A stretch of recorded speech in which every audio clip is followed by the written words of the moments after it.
guys done the coin toss and figure who's done what yet? No, sir.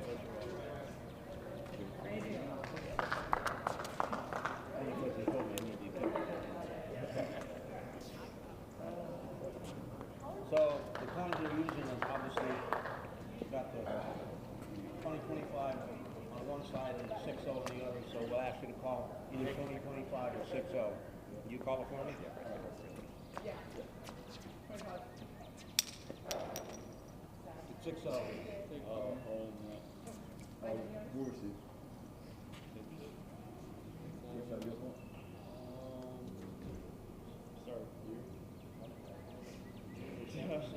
No, win this morning. Yeah.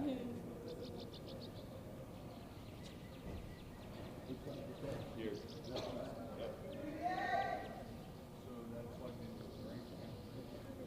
I'll be standing on this side of the court. Questions for me?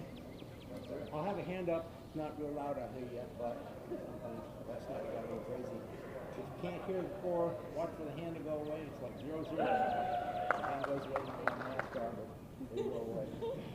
Just in case you didn't hear it. Usually I'm loud enough, nobody has a problem. Thank you. Hey, good luck.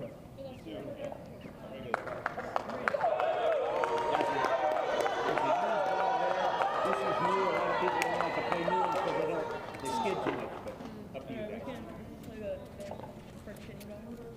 All day, every day. All day, every day. Should I take off my sweatshirt? Do you want to? Whatever you want. Whatever's comfortable for you. I need Max not talking. My queen. I've got Virginia on my right. Yeah. We're away.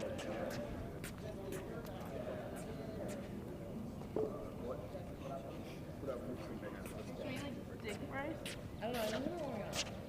Do you guys want to warm up?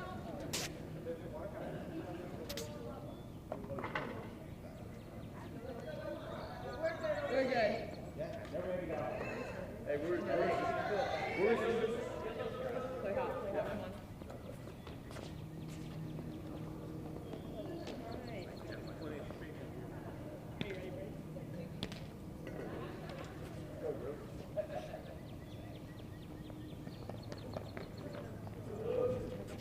incoming ball.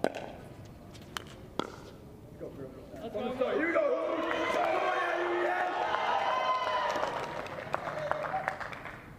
You gonna stay here? Okay. Game 1, time in. 0-0.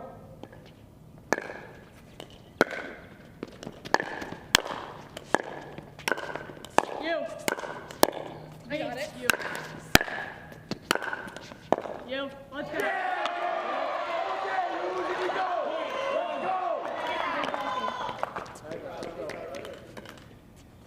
One, 0. You got it. You got it. Watch. There. Nice ball. Right back.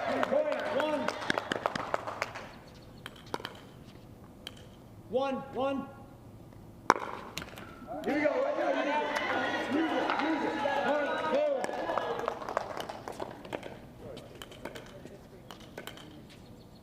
2. 1. You. I got it. So good. Let's go. Point. 2. 3. I'm sorry. My bad.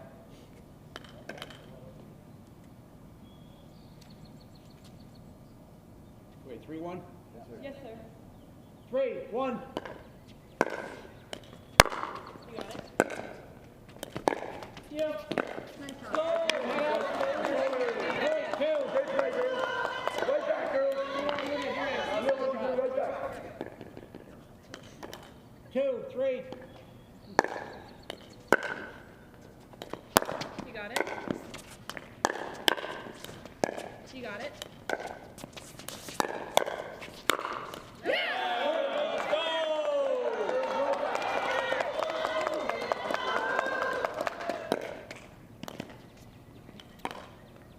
3.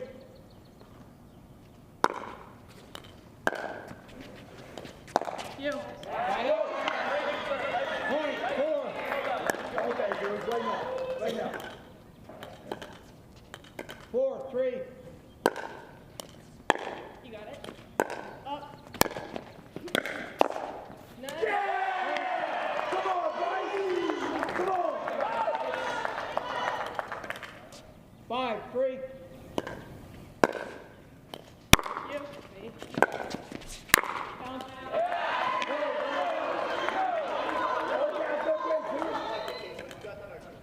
6-3. You. Got it.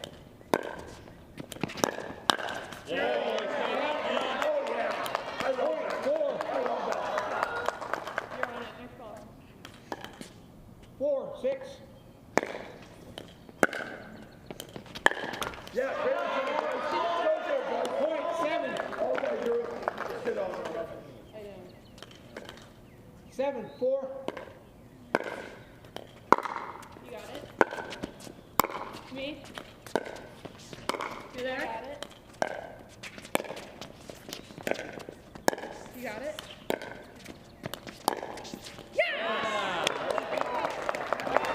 Right back, Drew. Lie down. Point 5. Here we go. Let's go, Armel. 5-7.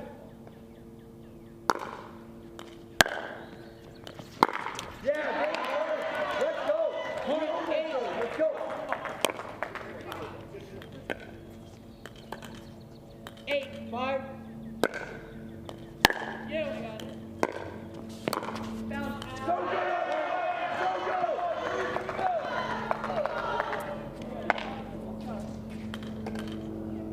9-5. You. Got it. Watch this. You got it. In.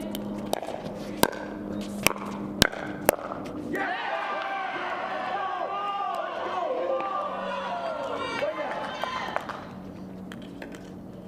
10-5. You. You're on it. Lie down. Point 6. Back here. Who's right back? Get the switch. Come on.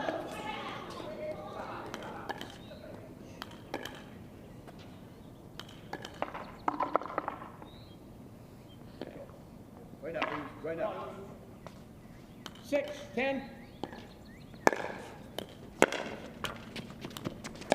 You. Got it.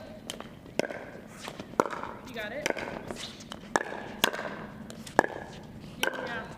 Yeah. Lie down. Point 11. Timeout. Same sides.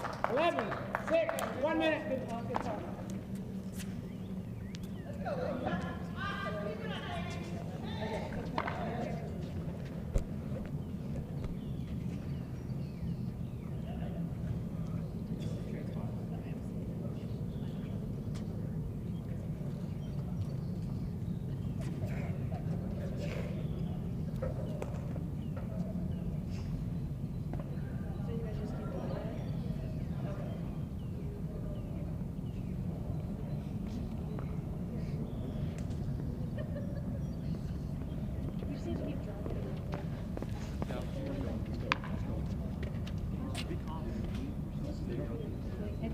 got nothing to lose, literally.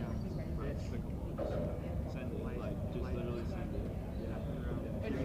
15 seconds. So when you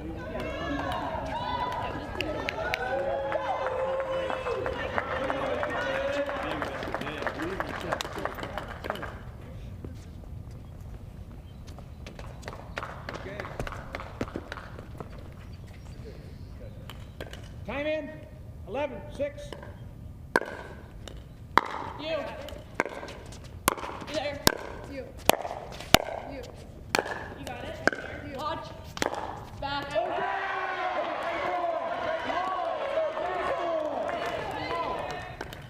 12-6. You. I got it. You got it.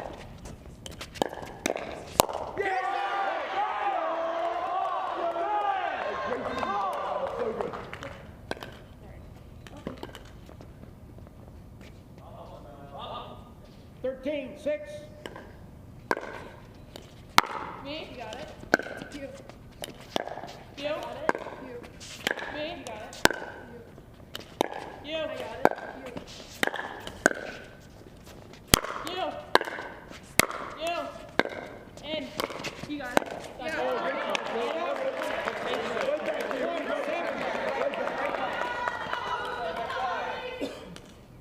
11, 13. Bounce. Yeah! Point,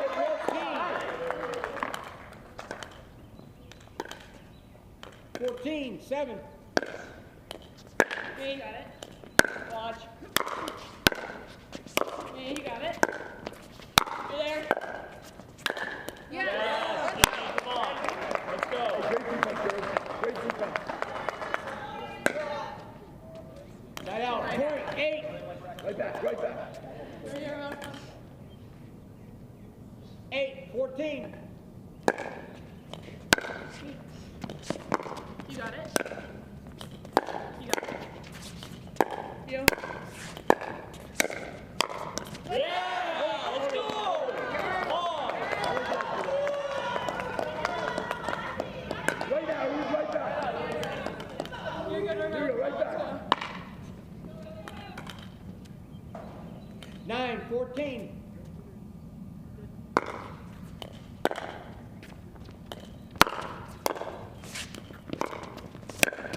You. Yeah! Come on! Let's go! Let's go! 10, 14.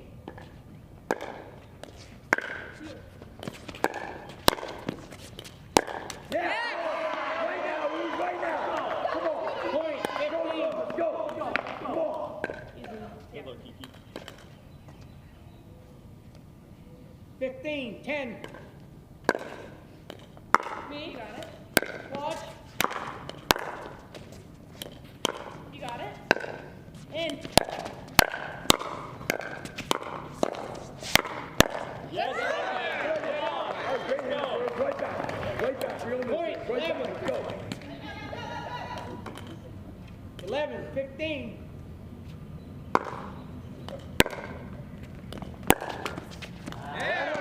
Here we go. Right back. Right back.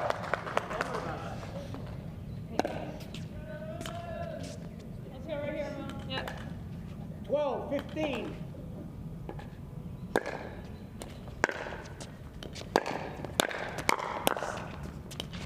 You. You. So good. Let's go. Point, Now, who's 16. Thank you.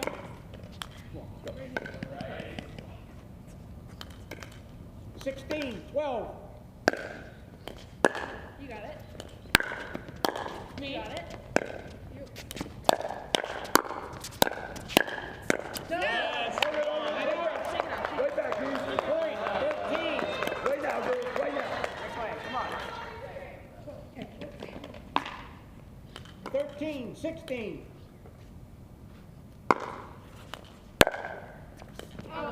You're good. You're good. Right back, girls. Right here, girls.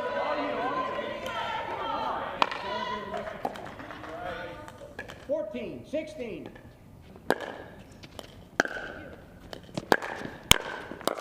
You're there. Yes! Big! That's huge! Let's go! Whatever you want. Go. Right here. 15, 16.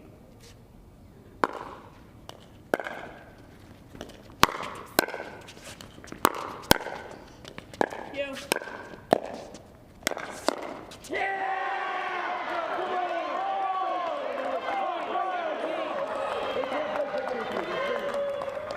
Keep it up, keep it up.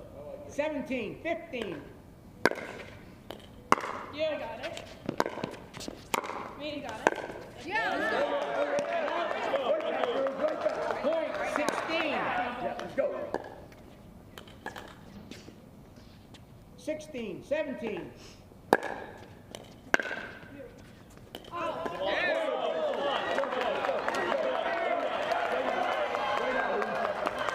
17, 17.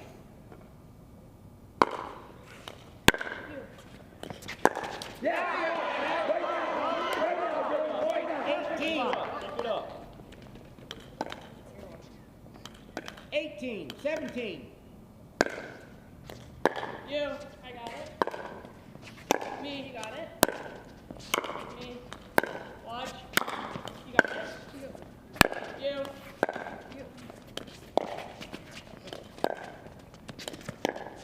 You. Point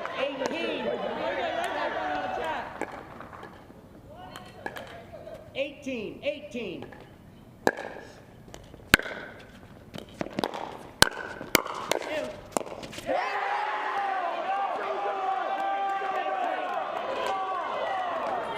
Let's go. Come on, right here. 19. 18. You got it.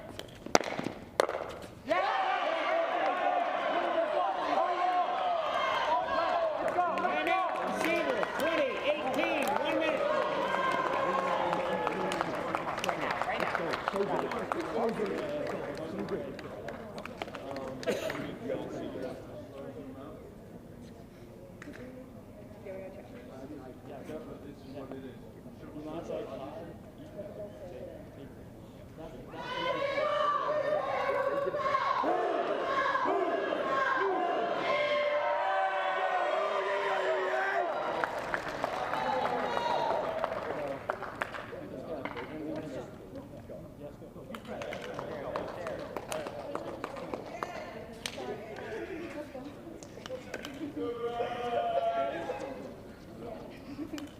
Seconds. Timeouts remaining. Servers 1, receivers 0. Time in. 20, 18. You got it. You got it. You're there. You're there. I'm here. I'm here.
What's your DUPR?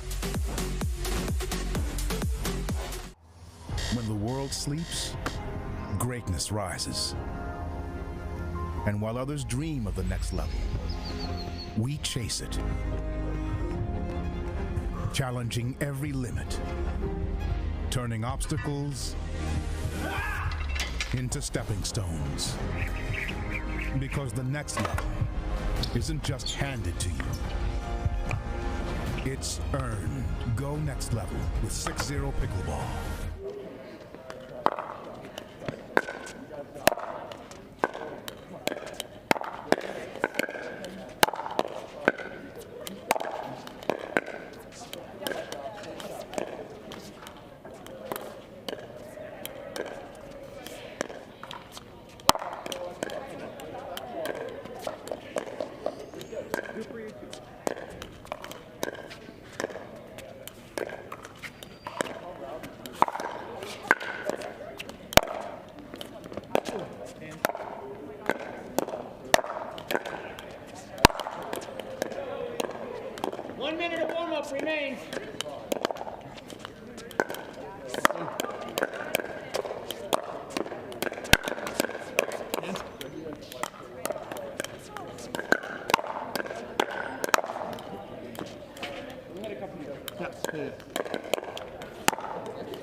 straight ball. Sorry. Sorry, come on.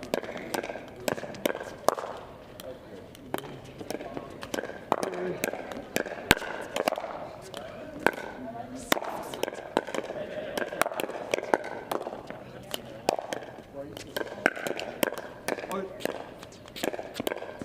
2 more. Yeah.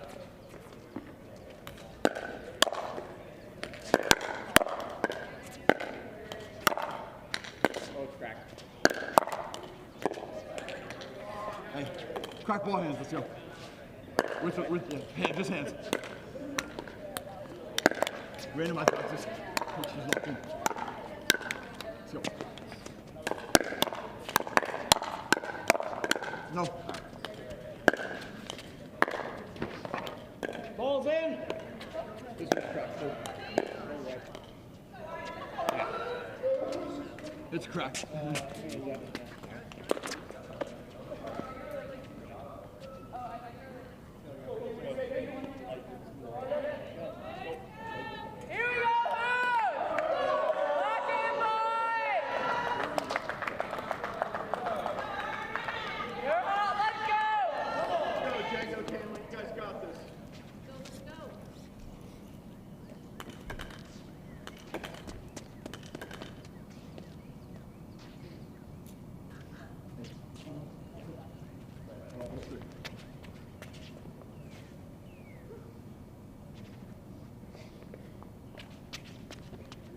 Game 2, time in, 0-0. I got it. Oh, way out. Point, 1-0. I got it. Yeah!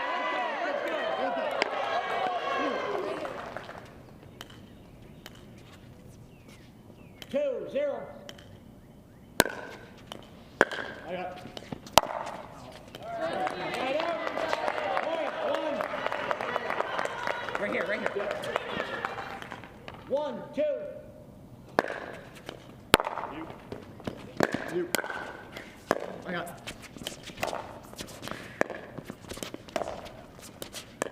You. Watch.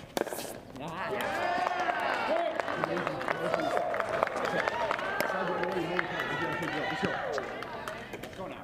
2. I got it. You. Yep.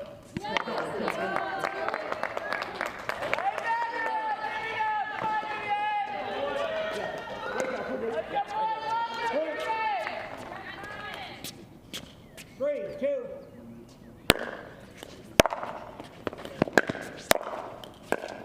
Let's go. So good. Point,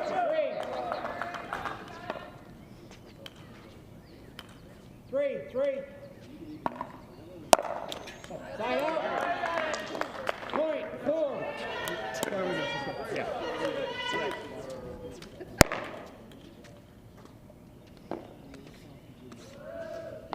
4, 3. Can we do a day lamination test on these towels? Sure.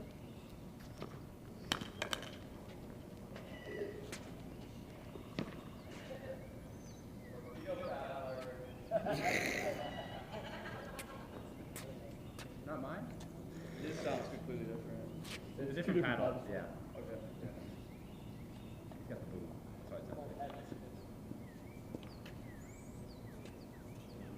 So it's not. Let's go.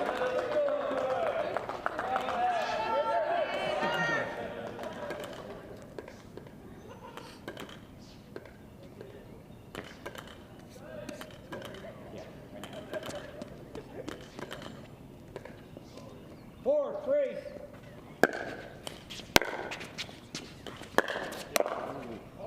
Oh, sorry, you see that? Yes, he was out. Okay. Right back. Come on. 5, 3. Out. Yeah, let's go.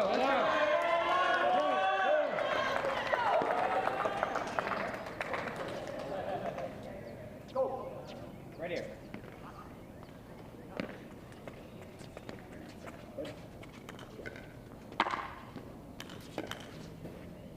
4, 5.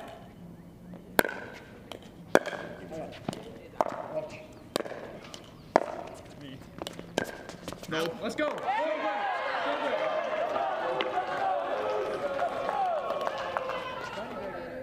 Five.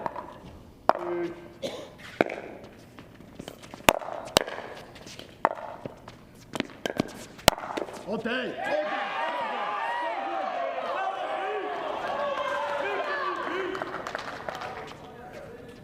6, 5. You. Watch. You. No. No. Light out. Let's go. Point 6. 6. You. Point.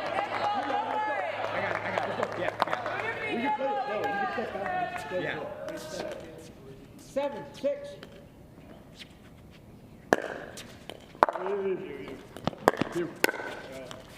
You. Out. Light out. Point 7. Right now. 7.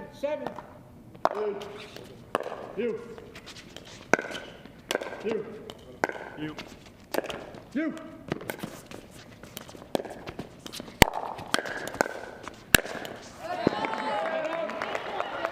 Point 8. Next ball.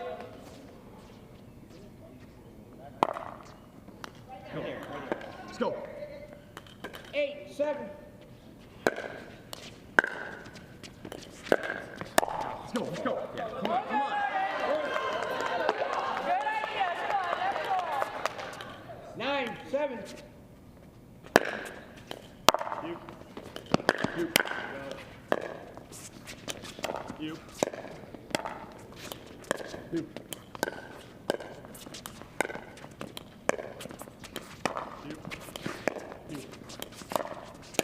You.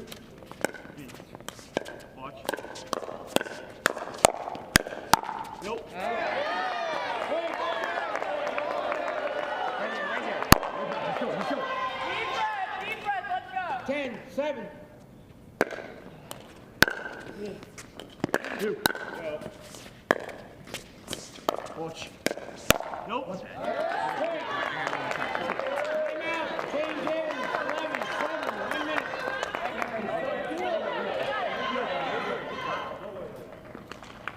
Good playing, Argus. Good playing. Right here, come on. You got it. Lock in, boys.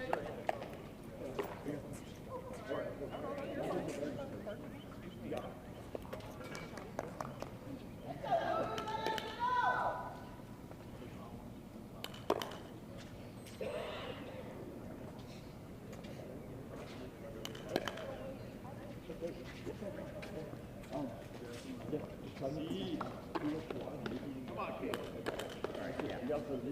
15 seconds.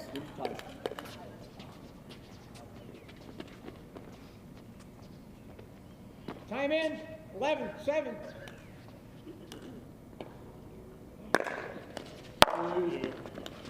You. Yeah, great ball. Let's go. Point 8. 8, 11. You.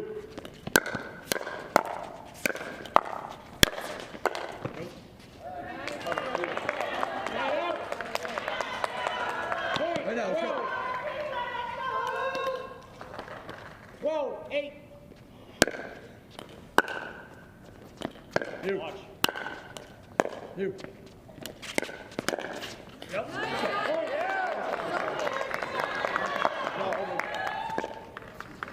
Yeah. 13, 8.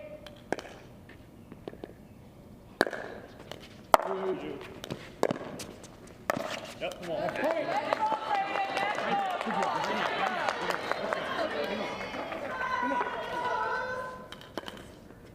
14, 8. Yeah, let's go. Let's go. Point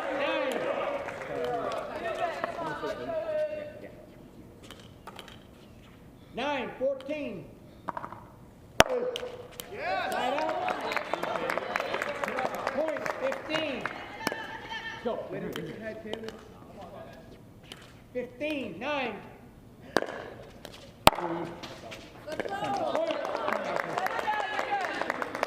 Timeout, receiver. 16, 9. 1 minute.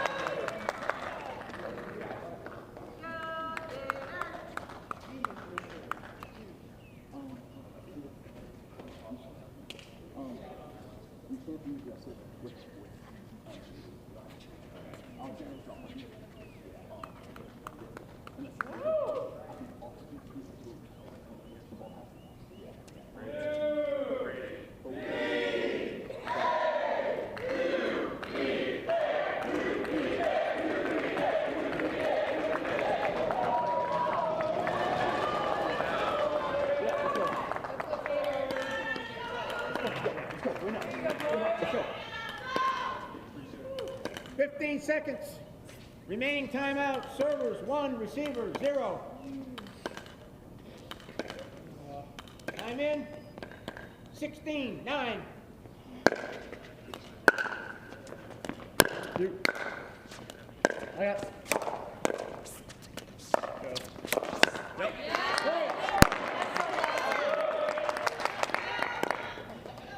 Window. Yeah. Here we go. 17, 9. Go. Watch. Yeah. Right here. Point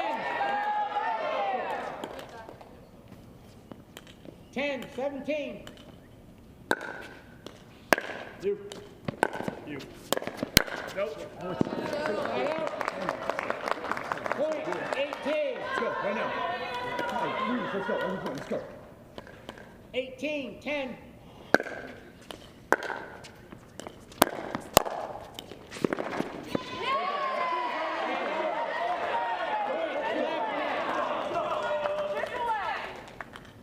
Eleven, 18. You. Yeah!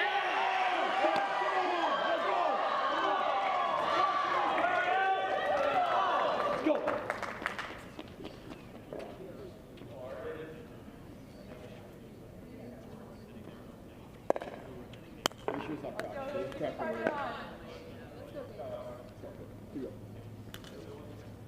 Twelve, 18. I got watch. You. Watch. Oh, it's there. It's so there. You're all over that. Side out. Point 18. Yep. Here we go. Right back. 19, 12. You. Go. You. Go. That's all. Point. I gotta get down. Let's go. 20, 12. You. Go. You. Sorry. Point. Game.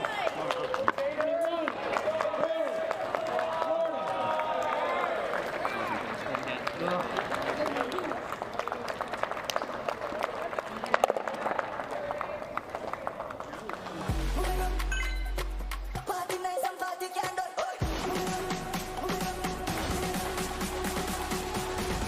Jamaica with the hand of the sun. Party nice and party candle.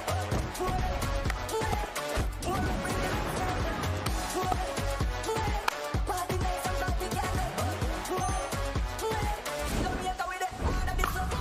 What's your DUPR?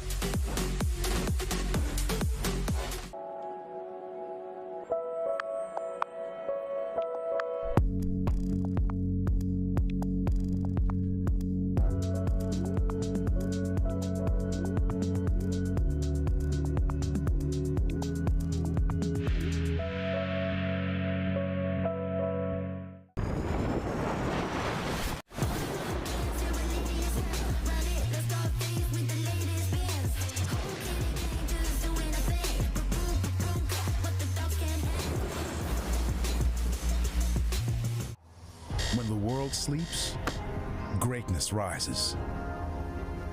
And while others dream of the next level, we chase it,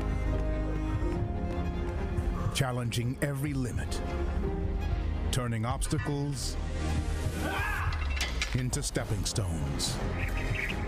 Because the next level isn't just handed to you, it's earned. Go next level with 6-0 pickleball. Okay, can you just type in your last name so we can get you on the scoreboard? Also, I'm surprised. Okay, we already communicated that. Oh, how? I was just most artist. Yeah. The guy. How do you spell your last name? Somebody made a major mistake. H-O-W. I guess, I mean, like, Arden could be a girl name and Bryce could be a guy name, so. I don't know, probably. I feel like it's a guy name, I don't know. But they just put it as Carmel and Arden.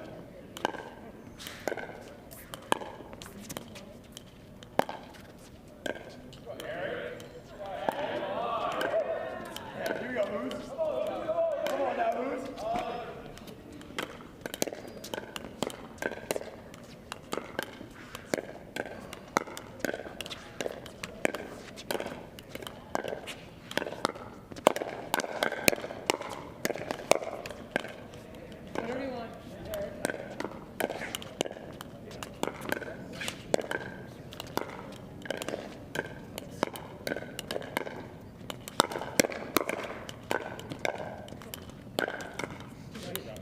Too much. 1 more minute to warm up.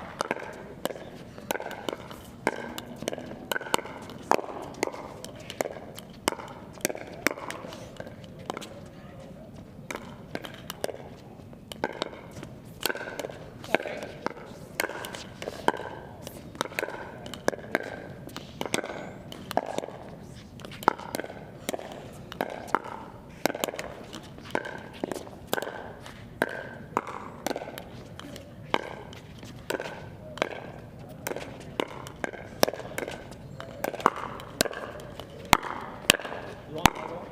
Yeah.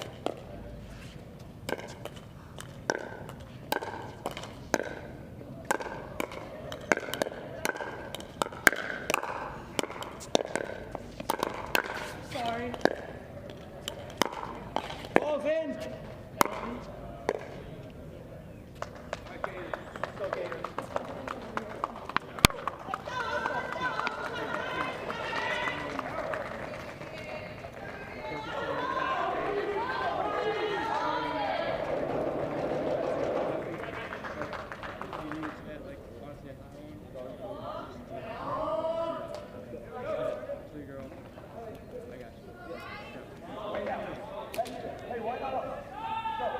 You okay with that ball?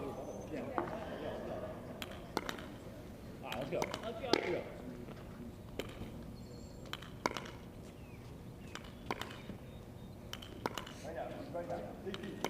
Come on, Eric.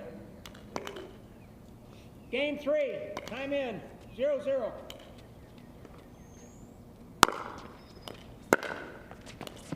You. You. Go. Sorry.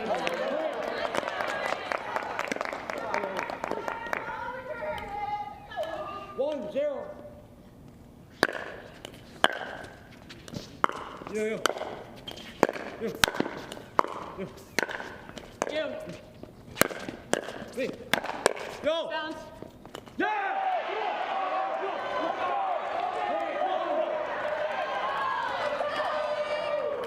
One. Go get her. You. That's you. Me. Watch. You. Point 2.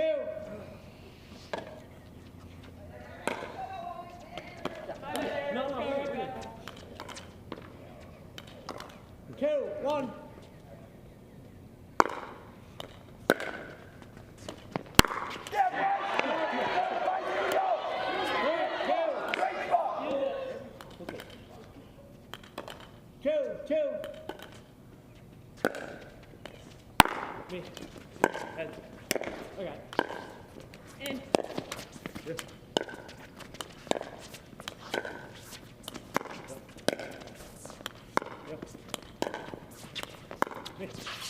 Heads. Wow! Wow! Come on, let's go. Eric, let's go. Let's go, Eric. Right out. Point, 3. Let's go. 3, 2. You.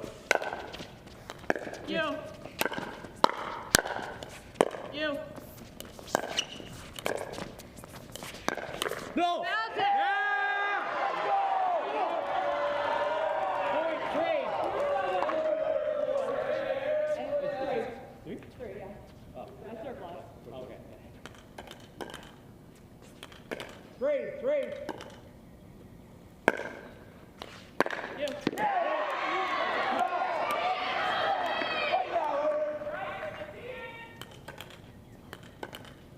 Four, 3.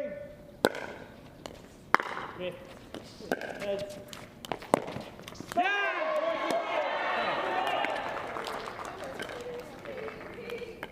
Sorry. 5, 3. Me.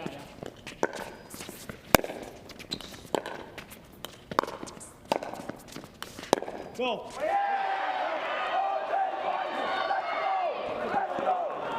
I know. 6, 3. You. You're on it. Next Point, 4. Yeah, let's go. 4, 6.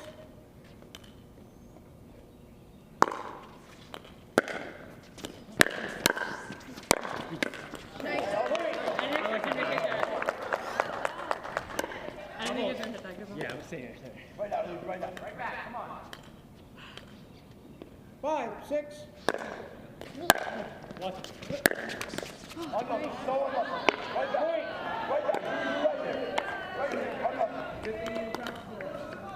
Six, 6.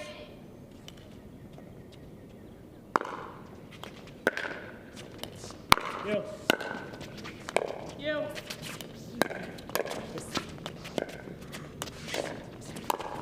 Yeah! Let's go! Come on! 7. All day. Let's go. You got the next one. You're good. 7, 6. You. Yeah. You're on it. Right out. 7. Don't even worry. Next ball. 7, 7. Heads. Yeah. You. Me. You. You're on it. Let's go. Go. 8, 7.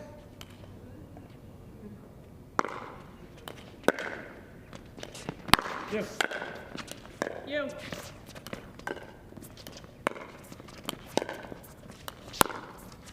Fine.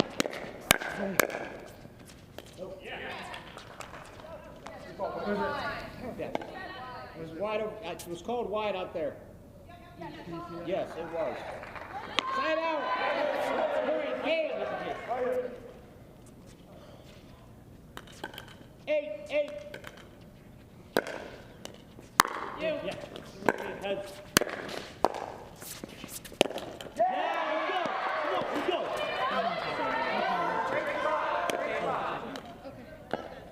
All day. Let's go. Come on. 9, 8. Me. Yeah. Watch. Side out. Point, 9.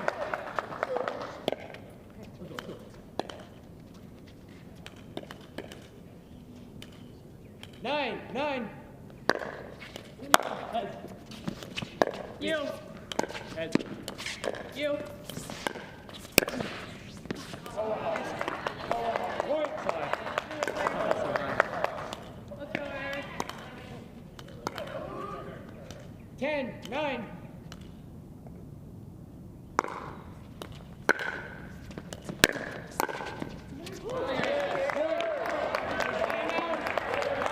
James, 11, 9.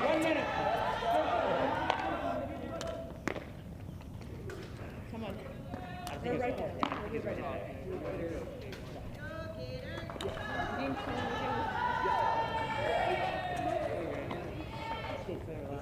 Let's go.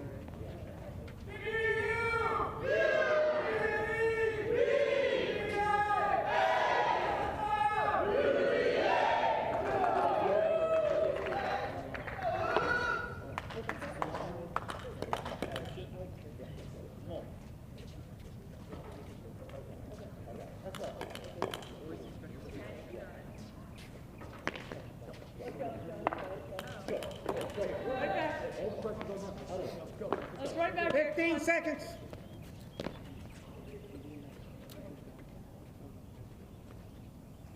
Time in. 11, 9.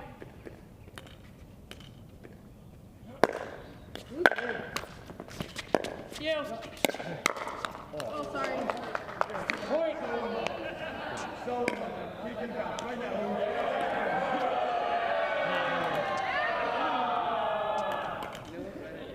12, 9.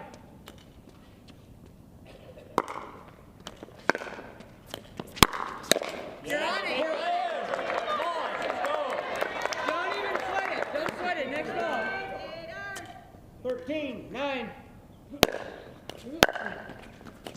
2.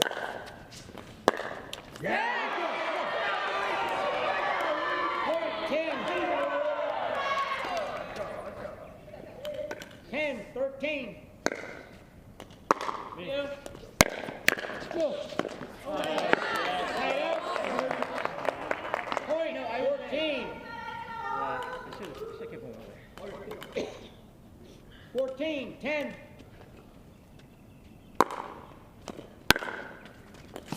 No. Point, 11. 11, 14. You.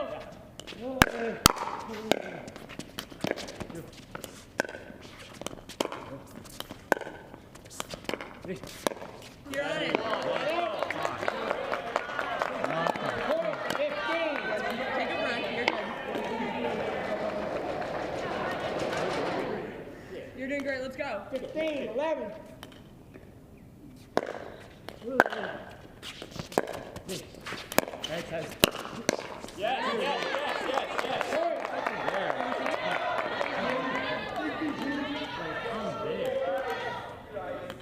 16, 11.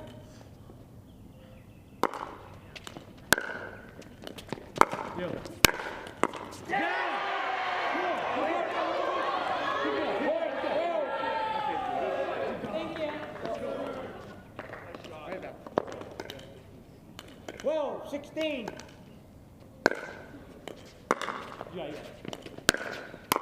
No.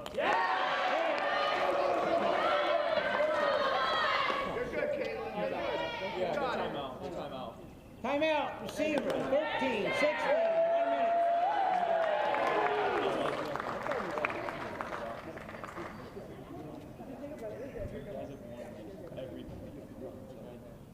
Get in.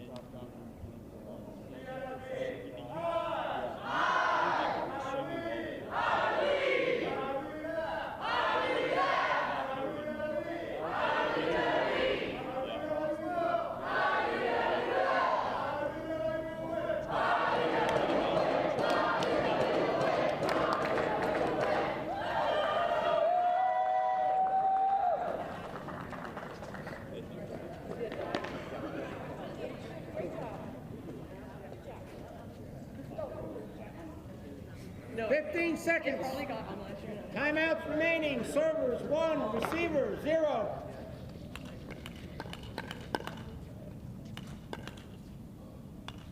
Time in. 13, 16. You.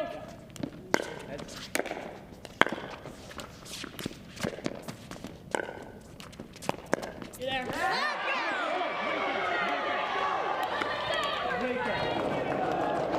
My neck cord. 14, 16. You.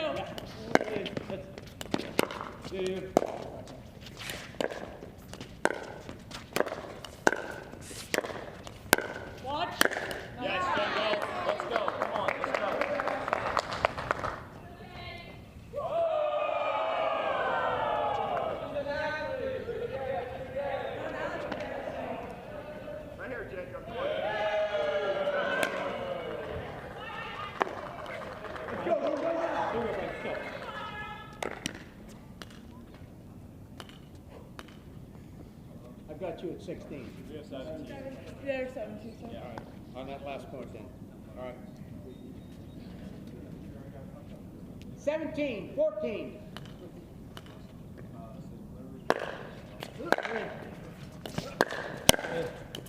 Yeah. No.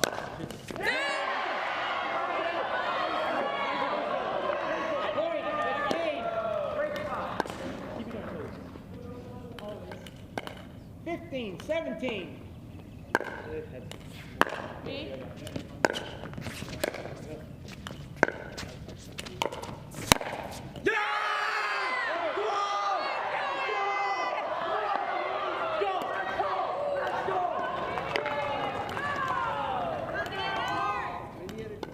Sixteen, 17. You. There.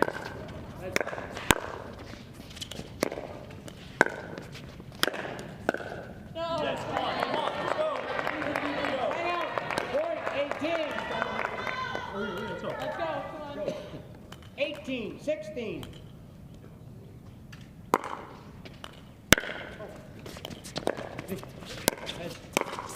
Nope. Right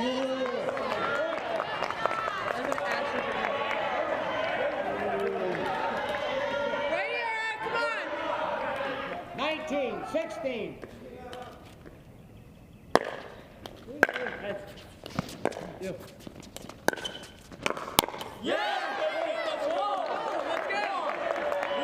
Use that, let's go. My bad.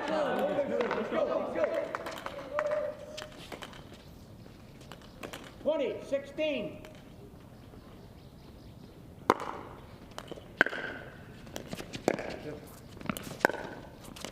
Here.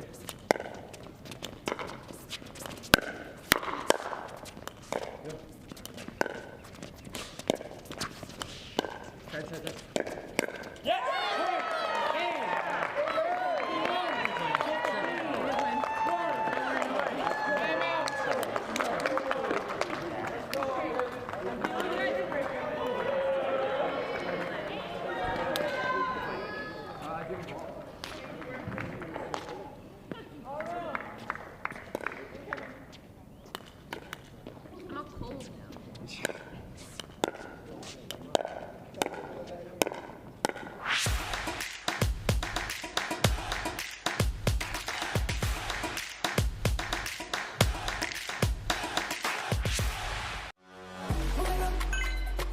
Party nice and party candle.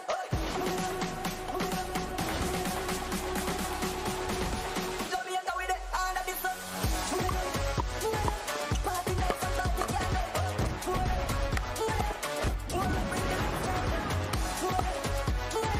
Party nice and party candle. Jamaica with the hand of the sun. What's your DUPR?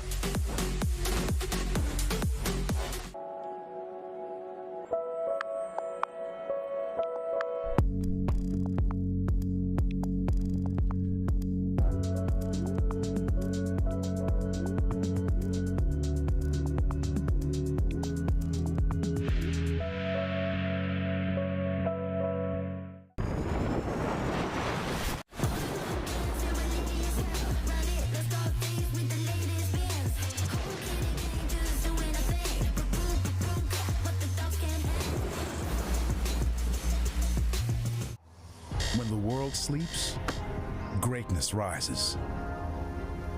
And while others dream of the next level, we chase it.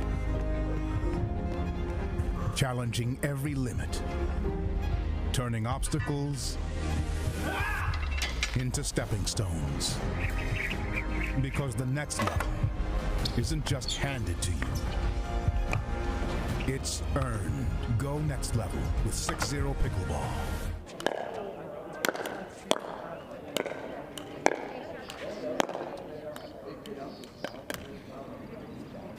Sorry.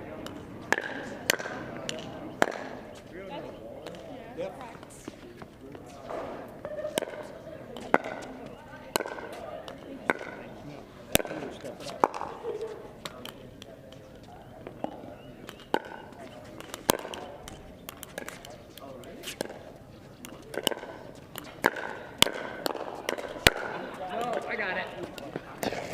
I'm not gonna.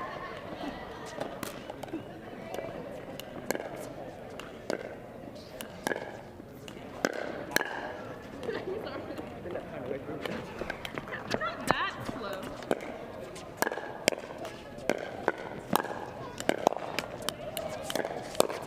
One more minute to warm up.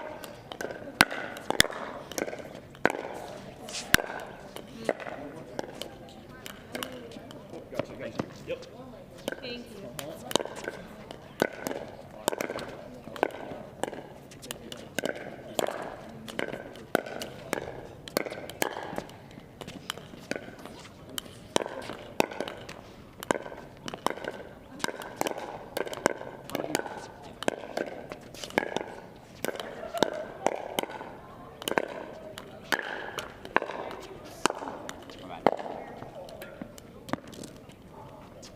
Save those.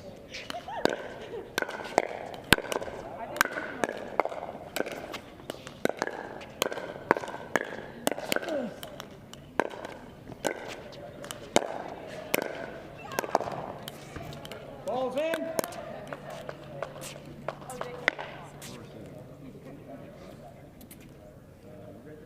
Yeah, we say right. What are That was scuffed up, that was.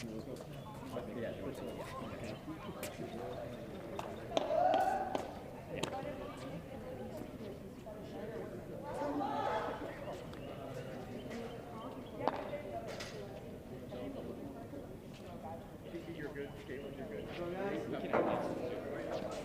Yeah. Here we go. Let's go Hooters.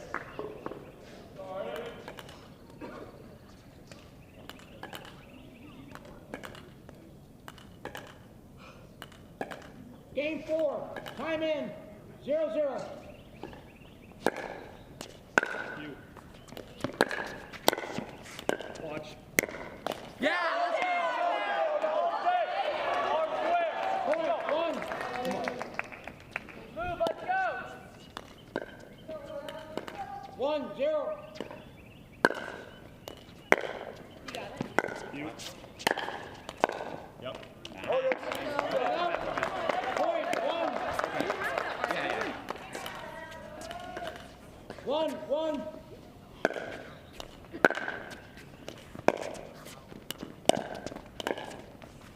You. You. Yeah, let's go. No. Line out. Point, 2. 2-1.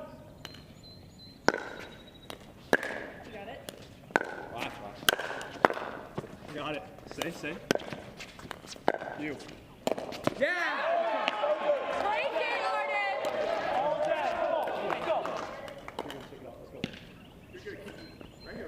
3-1. Go.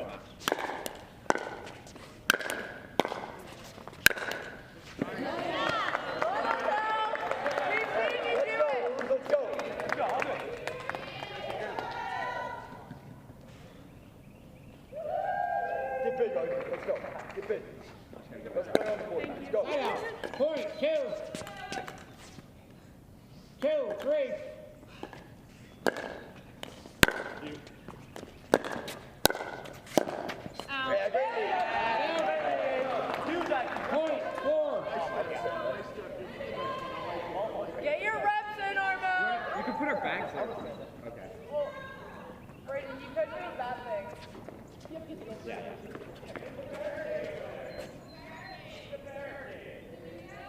Brayden, do you want to move that Just barricade? stand there, Brayden. You're fine. Go ahead, move it. Yeah. I'll just stand here. There's a. Okay. You be the catcher. 4-2.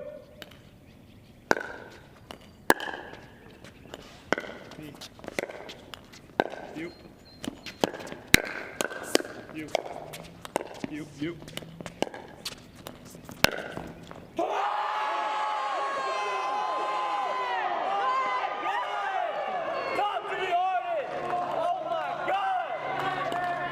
2.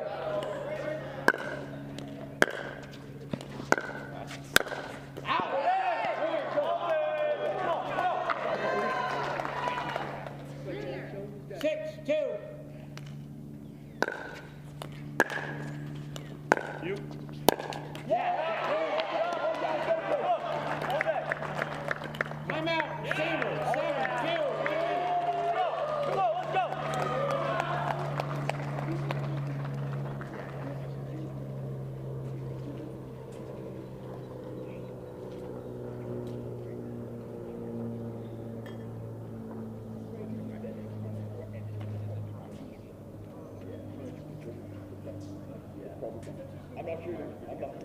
What? Wait. Like, yes, start right here.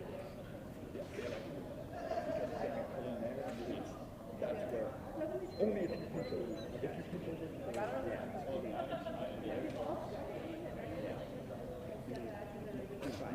15 seconds. Timeouts remaining. Servers 1, receivers 0.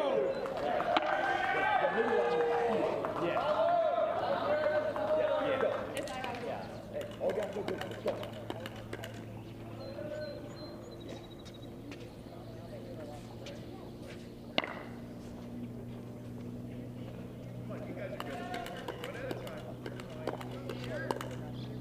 Time in. 7, 2. You got it. You. I got it. You.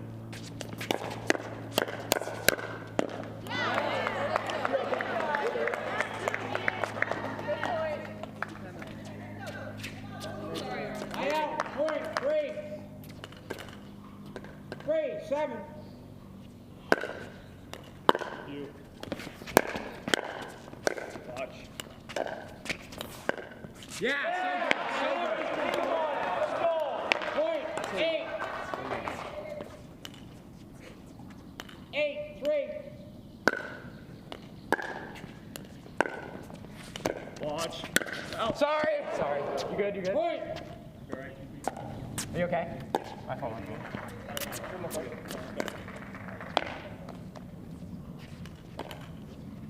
9, 3.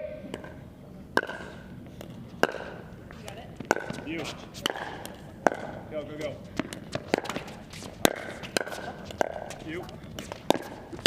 Oh, you're all over. Yeah. In there. Point. 4.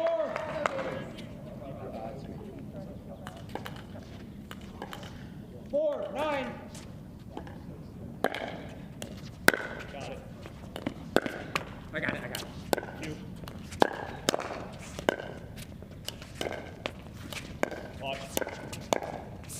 Nope. Light out. Point. 10. Come on, Rob. Here we go. 10, 4. You got it.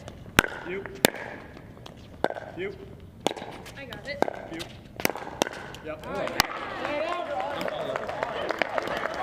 Point. 5. You got it. Let's go, Arnold. 5, 10. You. Go. You. So good. So good. Point. Timeout. Change ends. 11, 5, 1 minute. Let's go. Look up down, Arnold. Let's go.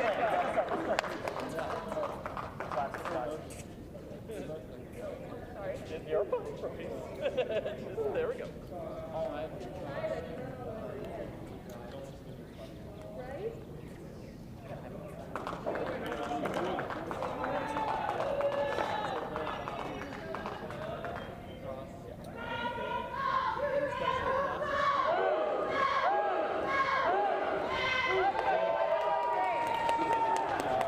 All gas and break. Keep it up. Let's go.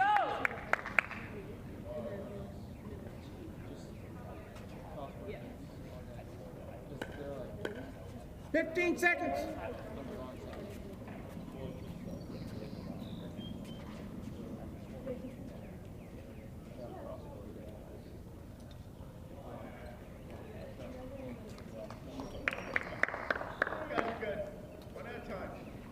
Here we go, boys. Watch it.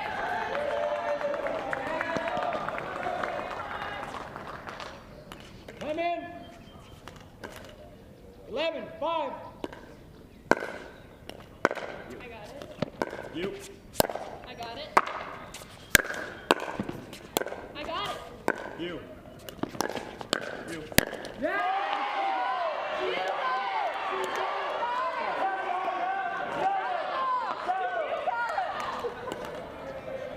12, 5. You.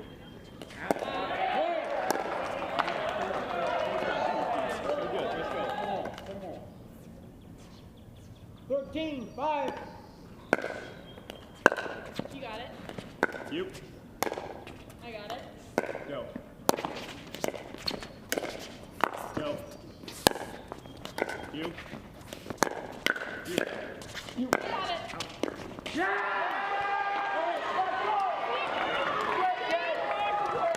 Good point, guys. 14-5. You. Watch. Oh. You're on it. You're on it. Point 6. 6-14. You. You. You. Oh, sorry. Point. Yeah, no, that's fine. I can take that. We're good, we're good. 7-14. Got it. Got it. You got it? You. Yep. Point 15. Come on.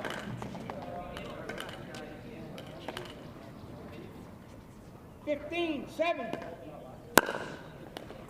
Mine. You. Go. Point.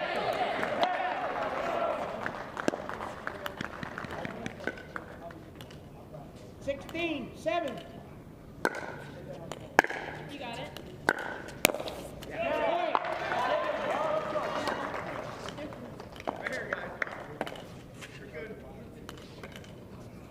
17-7. You. Mine. You.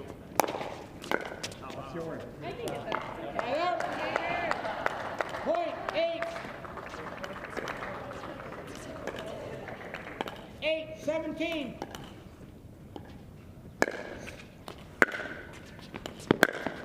You. I got it. Point.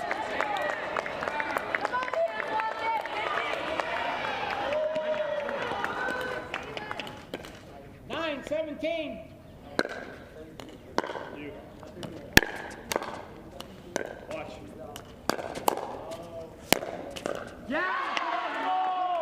Right out. Point 18. 18-9.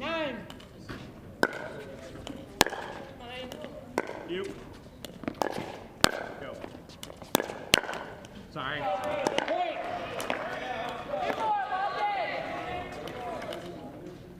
19-9. You got it. You. Yeah.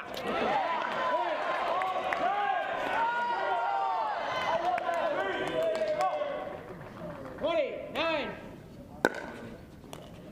Mine.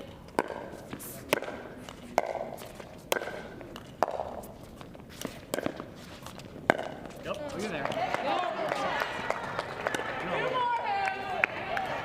Point.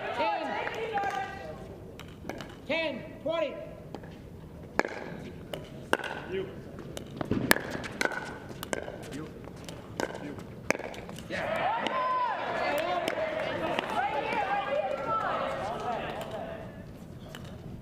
Twenty. 10. You got it.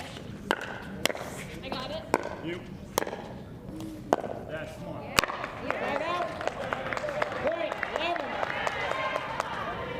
Right back. Okay. Come on. 11-20. You. You. You. You. Go. Yes, come on. Come on.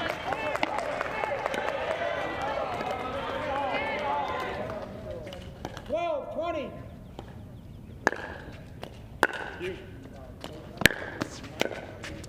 Watch. You. Yeah.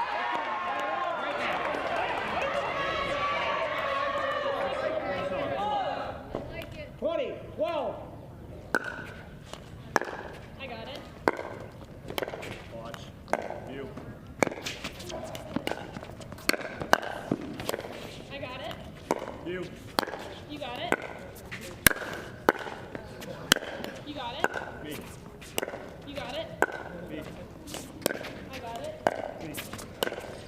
Beat. Go. Yes!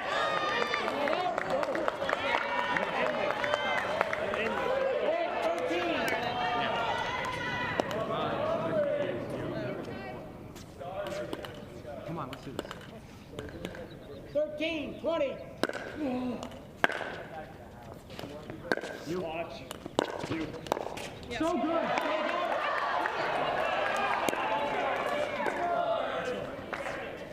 20, 13. You got it. You.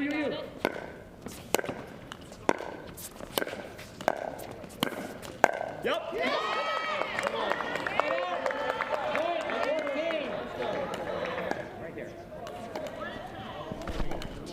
14, 20. Yeah. One more. Deep breath.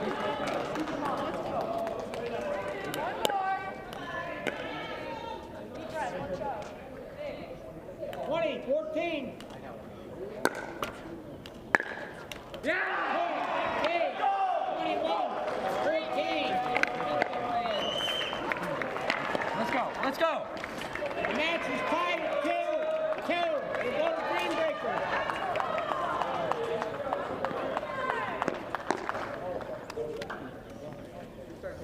When the world sleeps, greatness rises. And while others dream of the next level, we chase it.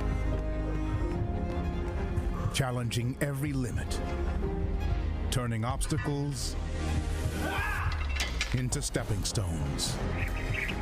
Because the next level isn't just handed to you, it's earned.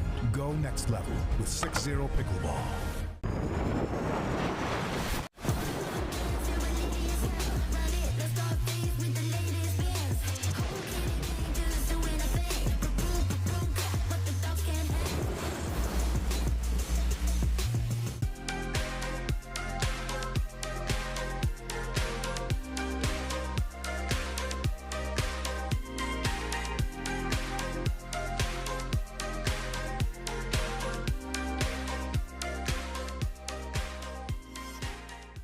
So they do three. They do that first. Okay. Have they said it? No, I'm just making sure I get it. Okay, our Because mouth. we set Nick's, I think they set you.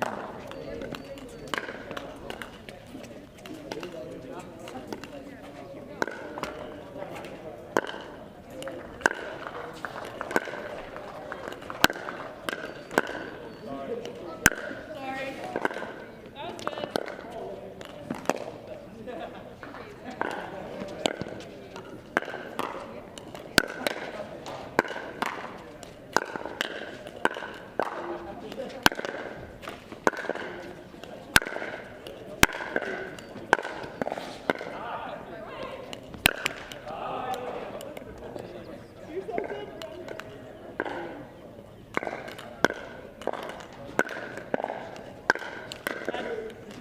Bend your knees, you got it. Yeah, that was, I could not be up more.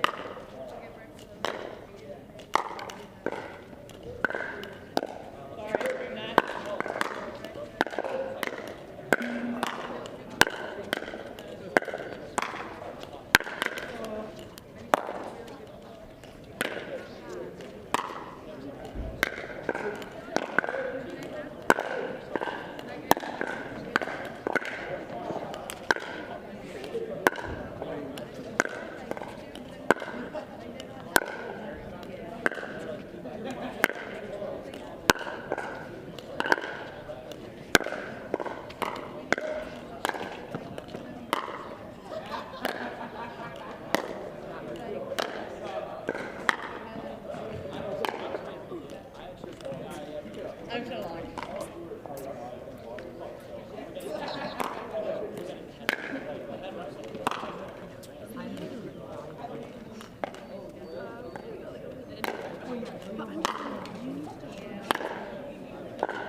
I'm ready.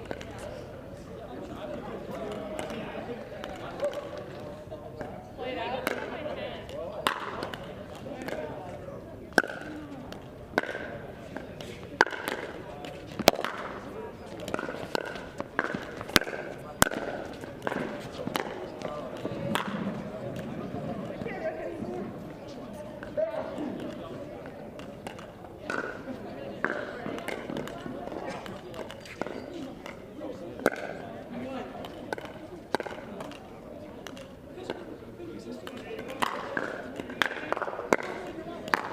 Green breaker.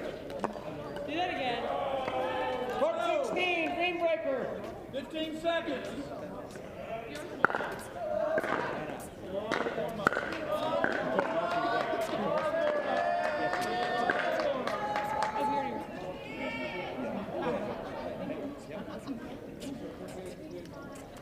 What's the lineup, right? Braden, Eric, you, me.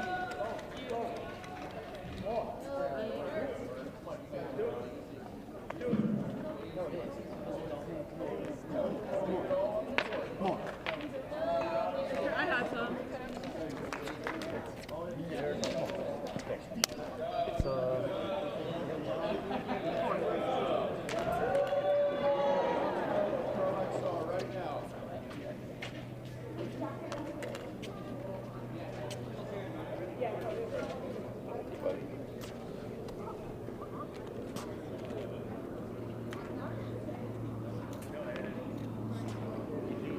Draw for green breaker.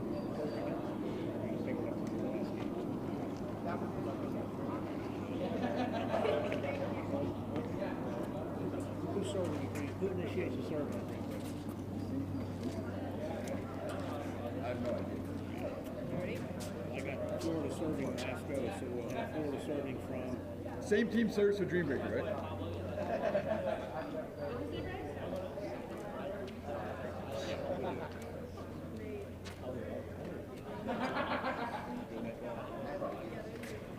Florida to my left, on my right. Florida to my left, Virginia to my right. Here we go, Braden. Here we go, B.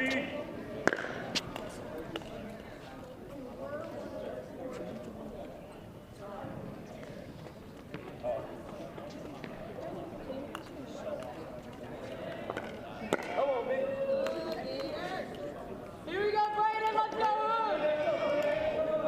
Green breaker game. Time in. 0-0.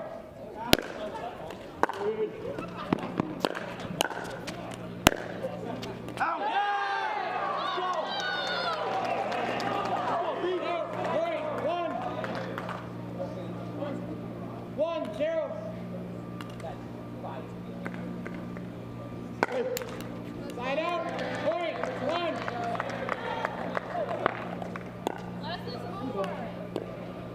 You're good. Lock in. You're good. Doesn't matter. 1-1.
Seconds.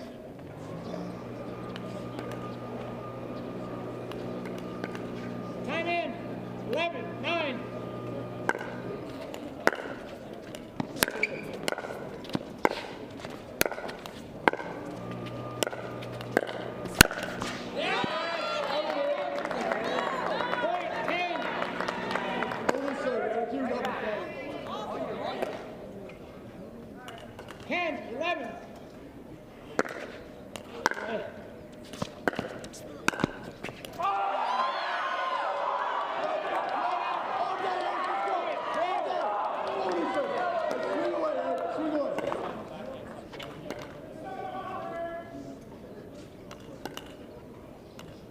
10.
Was that not 4 rotation?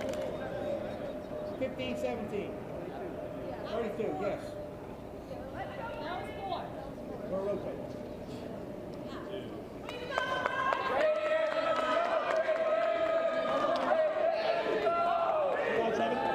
Agreed. 15, 17, 2. Yes, 15, 17. I'll call it. Let's go, B. 15, 17. Good.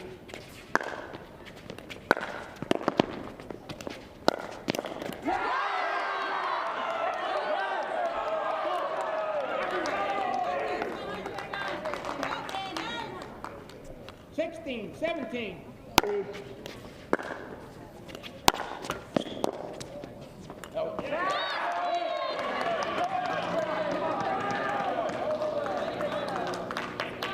Seventeen, 17. Good. Come on!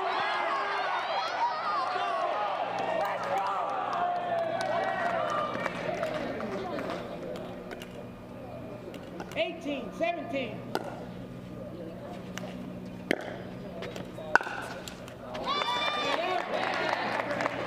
Point, 18. Oh, sorry.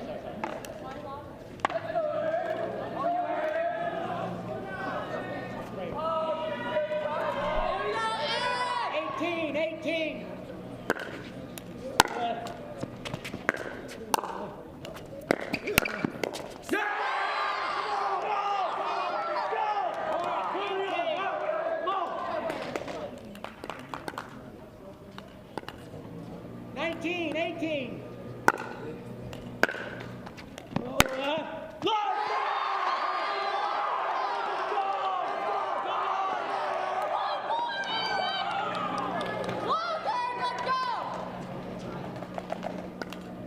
20, 18.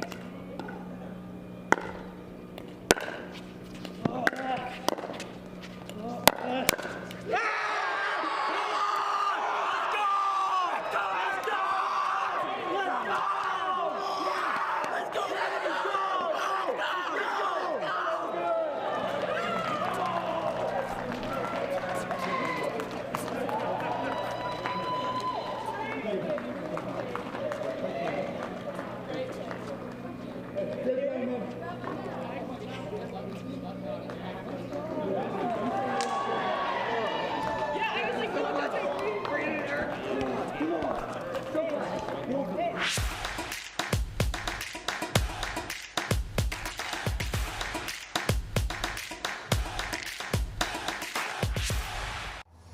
When the world sleeps, greatness rises.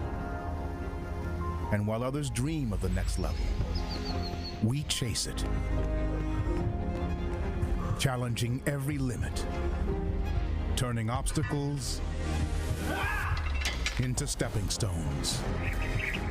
Because the next level isn't just handed to you, it's earned. Go next level with 6-0 pickleball.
What's your DUPR?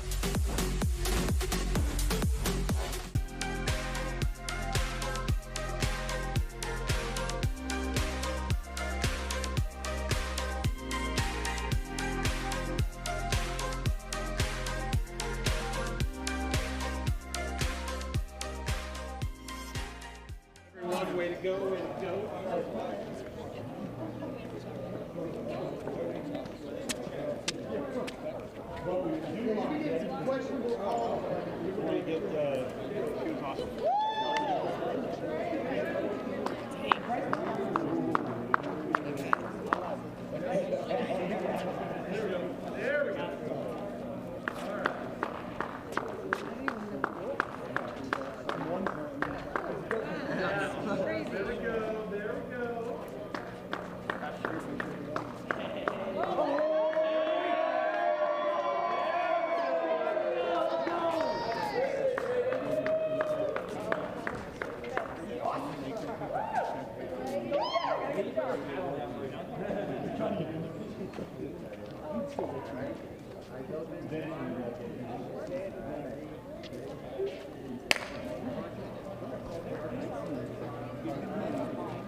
Wait, let's do one of all of us that's here. Hey, get all the team down. Yeah, get the team down. Hey, you ready to go nuts, kids? Oh, we got it. Air Force gloves aren't authorized.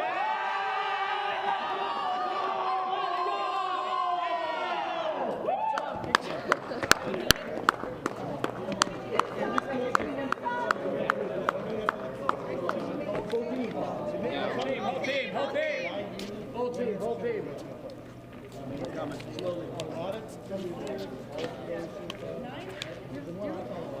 Tanner, can you just ask around? Can we use it?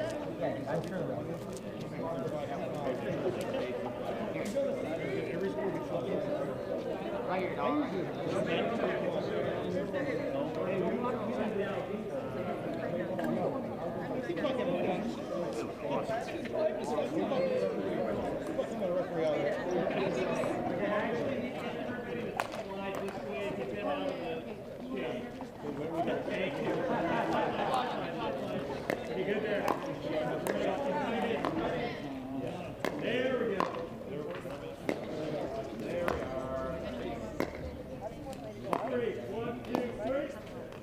So I'm going to do the higher seed. In this game, the higher seed. All right, go crazy. Come on. The next one goes to the right side. There we go.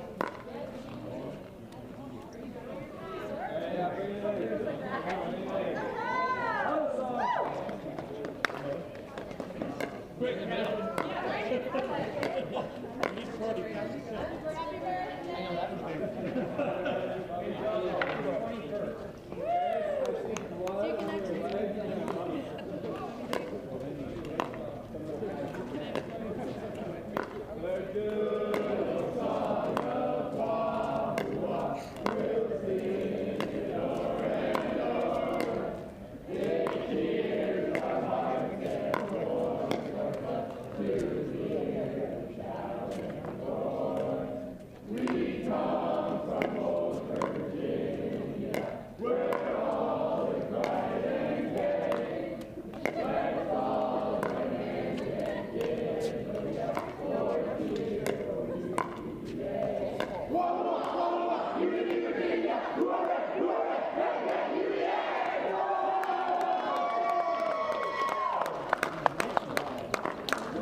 One more photo here before you get a chance.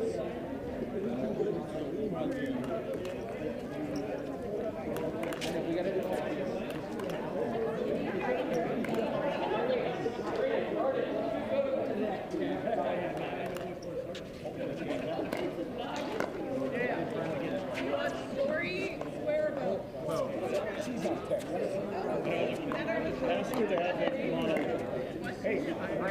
Oh yeah, there's no sun in this picture. Clean. Okay.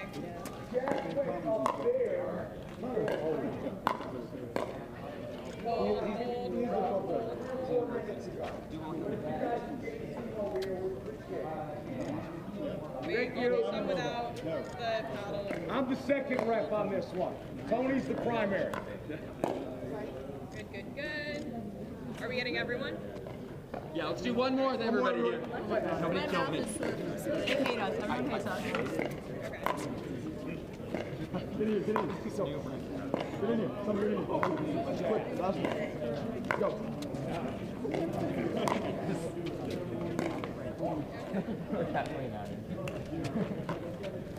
Wait, Ryan, can you come on this side, please? With some enthusiasm, Mr. President, can you move? Missing 2 people. Sorry, I'm jealous. Okay, nobody move, nobody move, nobody move.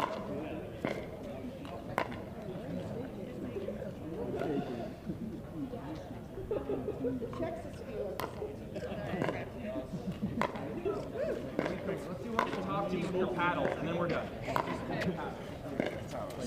Yeah, you guys, the top team. Braden, shoe beer in the head. Wait, but center around. Good.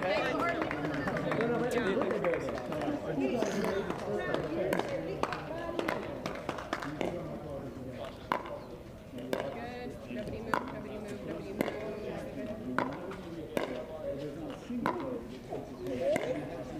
Wait, I'm gonna put this against your leg. Yeah, it's not done there.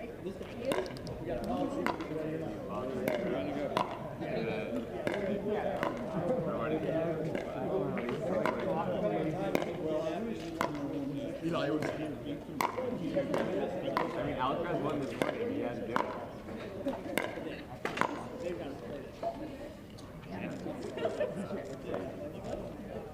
I was going to jump and need something. That has to be enough. There There has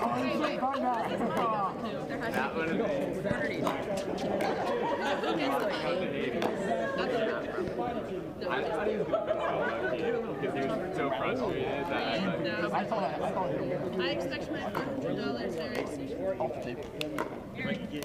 So you guys are done? Are you guys finished? Would like to use your... She wants to be done. Shade or sun? you're not even here for Well then, good job. Awesome. You don't need to go.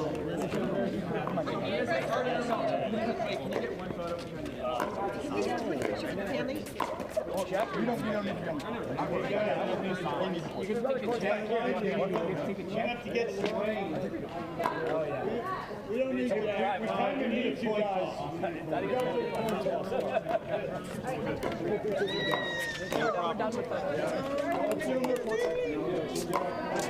I heard my name. Thank you. Had to one up you guys. I want a picture with my boy at the championship. Oh yeah, you guys in the higher seats and you'll get 12 shots. Be thinking about it. Ready to do it? Yeah. Come on over. Let's bring one over. Come on over. When do you guys come on? Ceremonious point. All right, congratulations, guys. Welcome to the final. We got you guys are the hard seeds, and you're going to follow. We've got 6-0. Bro, I cannot feel my fucking phone. 6-0.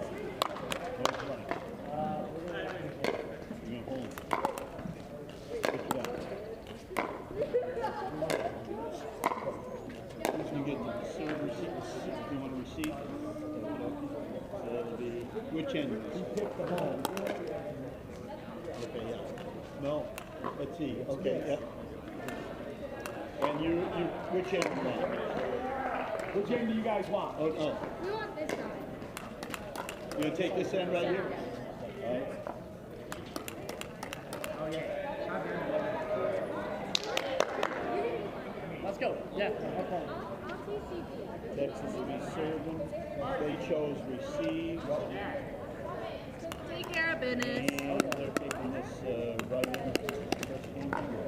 No, but let's Guys, everybody here? We got 3 minutes. Come on. 3 minutes? 3 minutes, we'll do the women's.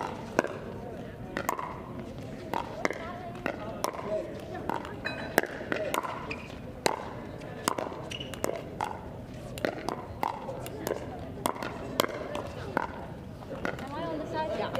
Sir, you go to your place so they can see the cameras. Roger.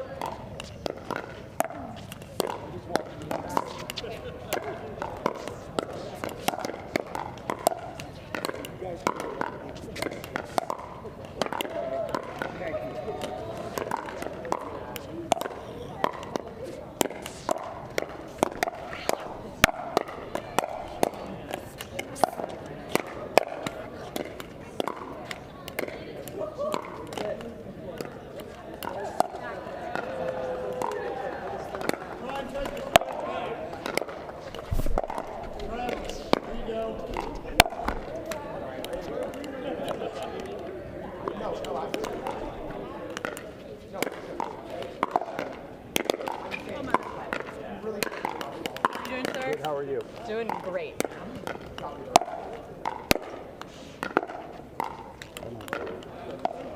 Let's go. Let's go now. Come on.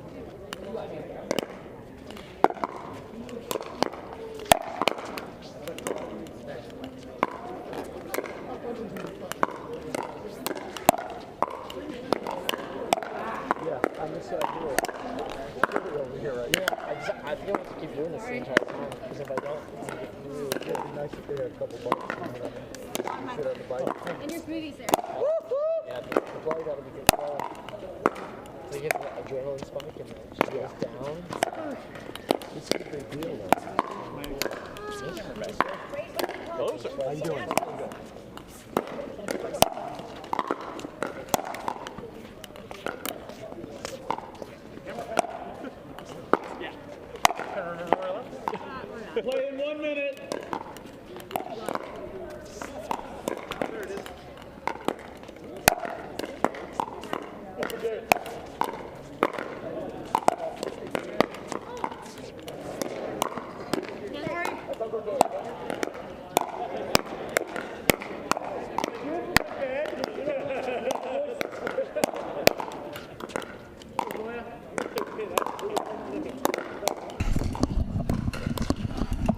And hello once again, everybody. Welcome back to Lifetime Peachtree Corners and 2025 DUPR Collegiate National Championships, Championship Sunday. John Laser, David Beeger, Lorelei Singsank, pleased to be with you. Privileged, maybe a better way to put it. It is a sensational day here surrounding our championship court, guys. Sun is out, wind is down, and it promises to be a fantastic day because as we look at this bracket, surprises to some degree this morning. You see the defending champion, Utah Tech, no longer the defending champion, knocked out by the Texas Longhorns, whom we're about to watch. Grand Canyon University dumps Indiana. That's the matchup we're going to start with today. Texas and Grand Canyon. Then FAU, top overall seed, playing like it's strutting their stuff past Samford this morning. And TCU, USC, high energy match won by TCU. So those are your two semifinals. And guys, as defending national champions, there will not be a two-time national champion this year with Utah Tech on the sidelines now, and that's part of the intrigue as the parity grows in college pickleball. We'll crown a new national champion today, not just for the year, but for whatever program claims that title. Yeah, and we can see on the screen here that it says that GCU has a 0% win probability. I'm expecting this match to be a lot closer than you would guess from that from that statistic. We are set to go in our first semifinal, and yeah, as we mentioned yesterday, that predictive analysis really weighs heavily into the fact that Jack Monroe, the star of this Texas team, carries with him a DUPR of 6.584. Strong start for GCU. We'll meet that tandem of Liana Ching, who is set to serve off the left side, and her partner, Allie Evanson. And a freebie on the return error to start at 2-0. For the Antelopes, based out of Phoenix, Arizona, the Valley of the Sun. Yeah, and you're seeing a big crowd out there cheering for GCU this early in the morning, and I love to see that on the college pickleball side of things. It's so good for the team's energy, having a crowd, getting loud for them. It's tough this early, but happy to see GCU has pulled it off. And that goes long from Natalie Liu. So Liu has made a service return error, and now her partner Zoya Khan has made two. So maybe a nervy start here for the Longhorn women. Absolutely. I think this crowd is really contributing to those nerves. Texas doesn't have a crowd. I think it's just the four of them traveling down here. So I think we can hear the crowd in the background right there. They're putting the pressure on Texas right now, that's for sure. 5-0, and 4 of those points earned on return errors. This one in play.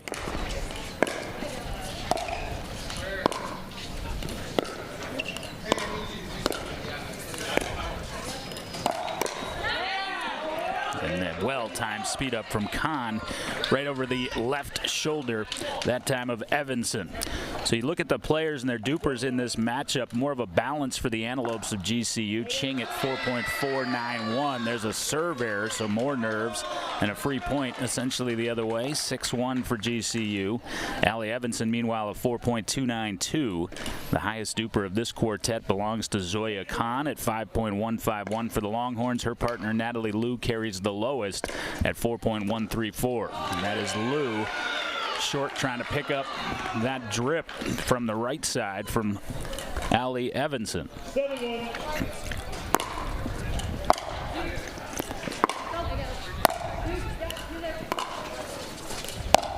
8-1.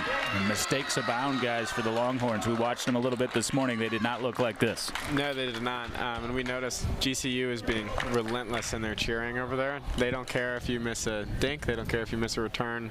If you miss a ball and you're Texas, they're going to cheer for GCU. Excuse me. Yeah, and I love the way the GCU women are playing here because it really feels like they're playing loose, they're playing aggressive, free. In a lot of situations, it helps to be the underdog because it lets you play without expectations, and I think they're taking full advantage of that. First national semifinal for a GCU program that has competed in all 4 national championships put on by DUPR. You're absolutely right. You get to a stage like this, you got the nerves, you wake up in the morning and you just want to get off to a good start. And when you don't, obviously that goes the opposite way, but when your opponents just kind of hand you a basket of points and get you into that flow early, you start seeing results like this. 11-1 at the change of end, guys. So on the opposite side for Texas, this is not at all what you were envisioning, and now you kind of got to get rid of that shell-shocked feeling. Absolutely. I think one of the key things going into the second half of this game is going to be for Texas to try to step up and match that energy. We notice they're moving much worse than GCU right now. A lot of times your footwork picks up with your energy level overall. So if we see a point that's gotten for Texas, I think getting some cheering going, some high fives, maybe some smiles to get that energy up will help them feel like they've still got a shot at this game.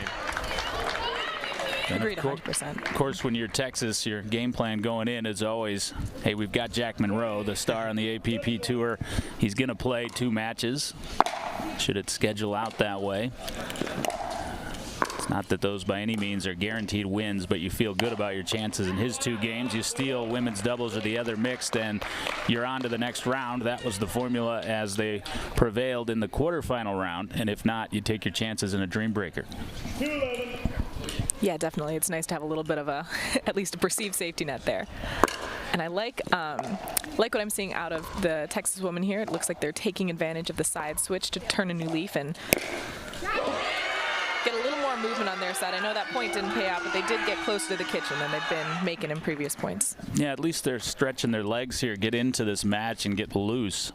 First 7 or 8 points really was just serve and nothing after that. Yeah, getting into these longer points is going to be key to allowing Texas to find some rhythm. There's a big serve again from Evanson.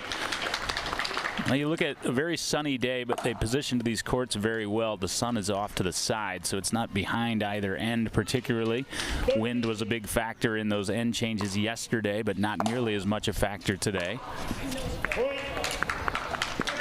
These are going to be going low at Augusta National down the road today. Masters Sunday to follow our National Championship Sunday here. We, however, at the behest of Coach Sing Sank, are going to the aquarium. In case anybody was wondering. Timeout taken here in a lopsided women's doubles opener to this first semifinal. Ching and Evanson, and you know, this GCU program, for those of us based on the East Coast, I've seen them live a couple of times, but man, they have really blossomed in their 4th appearance here. Yeah, agreed. David, I think I don't know if we played against Arturo 4 years ago or 3 years ago, but I know we've seen him play, and we've seen Evanson play a few times, but this is by far the best showing that we've seen out of GCU, and I'm understanding how they've made it this far in the bracket from watching the play so far this morning. They're looking fantastic.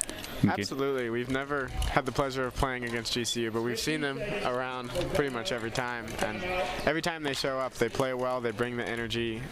They came to play today. 14-2. Tried to go a little bigger on the serve, and certainly can't falter for that. Yeah, it's been working. Yeah. I like that we saw some volume out of the Texas men there.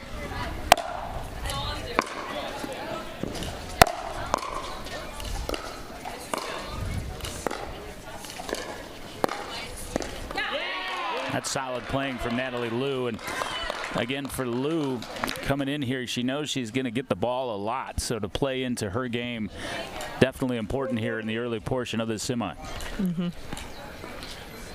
I actually like that right side cross-court dinking pattern too, because Liu looks really solid in that dinking pattern, and of course if I'm GCU, I'm pretty hesitant to speed up at Zoya, the signed PPA professional. Yeah, you've got Khan, the signed PPA pro, and as I mentioned, Monroe, the APP star, formerly of the Chicago Slice MLP. So you know those two are not going to be rattled by this stage. They're used to being in front of crowds. They're used to being on center court. 16-4. And that one stays in.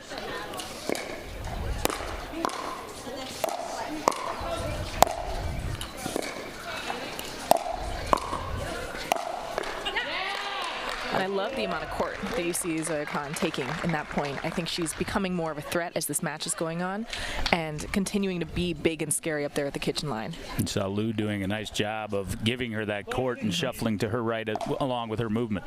Agreed. I do wonder, to your point, John, Zoya and Jack Monroe are certainly both comfortable on center, but I don't know if either of them have ever had a crowd cheer against them quite the same as is happening today. Yeah, Texas does not have the contingent of fans, certainly, that GCU does here. Just saw that certainly aid UVA, your former program, as they won the Challenger bracket national championship this morning with a throng of Wahoos. Yeah, if there's one thing UVA can do consistently, it is turn out a crowd. And I am really impressed, I'll say, I'm a bit biased, but I think the ability of certain teams like UVA to be able to get their whole team out here early in the morning to support a few of their members is huge in the outcome. You really see the difference it makes in the outcomes. Absolutely. We look at GCU's crowd right now. Not one person is sitting. Yeah. All of them are standing, all of them are cheering, doing their horns down logo. Doesn't just apply to Texas Tech and Texas A&M, does it? And it is something unique to the MLP style to see this kind of real crowd behind a team. You know, it's harder to go to a normal pickleball tournament and cheer against one duo. It feels like there might have to be a little bit of personal animus if you're doing that, but here you have the team identity behind both sides, and you can get loud in a way that's harder at a typical tournament. Couple points away for Grand Canyon, 1 point away for the Antelopes. Second semifinal, FAU, the Owls, top seed out of Boca Raton, Florida, take on TCU from Fort Worth, Texas. Fair to say FAU, with the 4 remaining schools, probably the favorite at the moment, but again, it'll be a first-time national champion, so you really don't know how anybody will react should they get to their first final.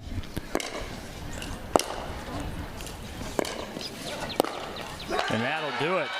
Dominant start for GCU. Grand Canyon University up early and up and at 'em as they claim women's doubles 21-7. Jack Monroe, Eli Trumeter try to turn the tables against Artur Fonseca and Xavier Nikorchuk. That is straight ahead. First semifinal, Grand Canyon in Texas.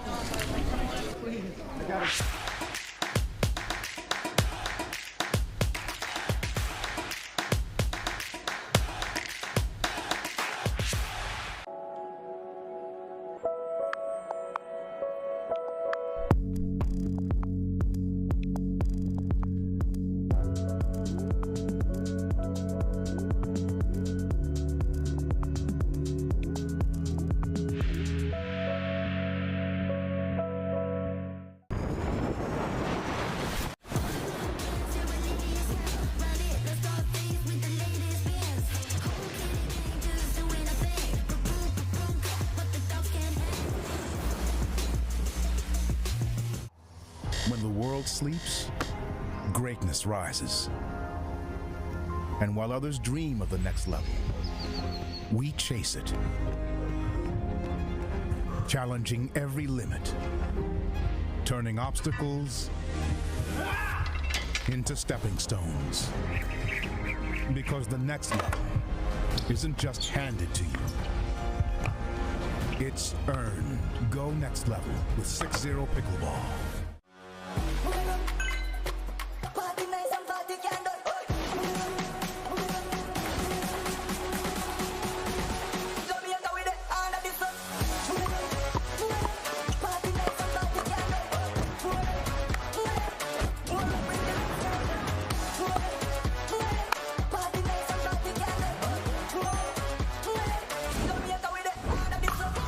What's your DUPR?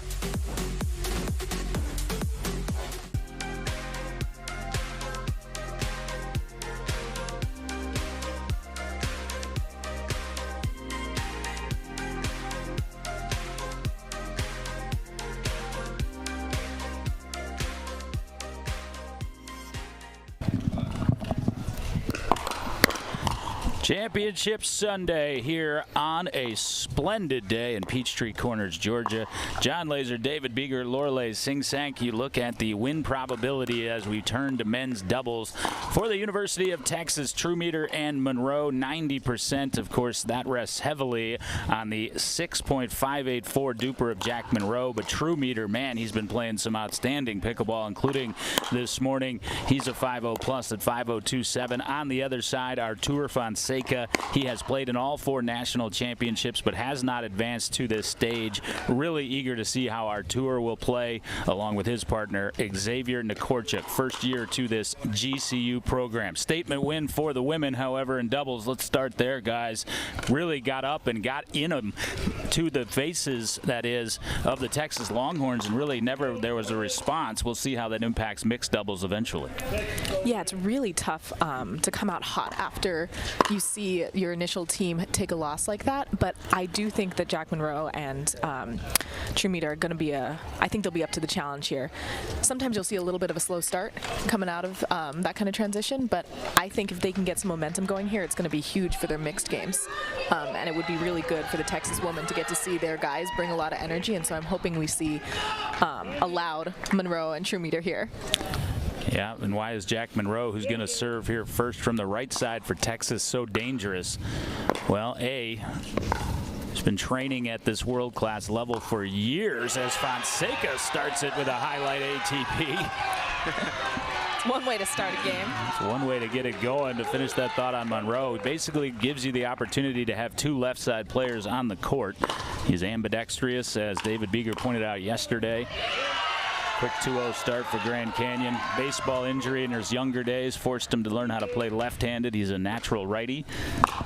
So you'll see him switching hands with that paddle, essentially giving 2 forehands in the middle. It's the backhand, however, for Trumeter here. That was a beautiful flick. He reached in just enough. His toes are planted on the line. Allows him to take that ball super early while it's still high, hit down on the ball.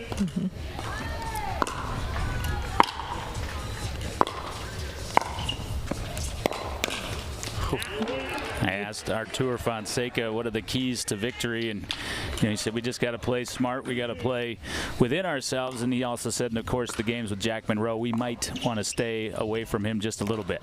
Yeah. He kind of said it with a sheepish grin on his face, as if you know this, right? Always been impressed with Fonseca, though, in his game.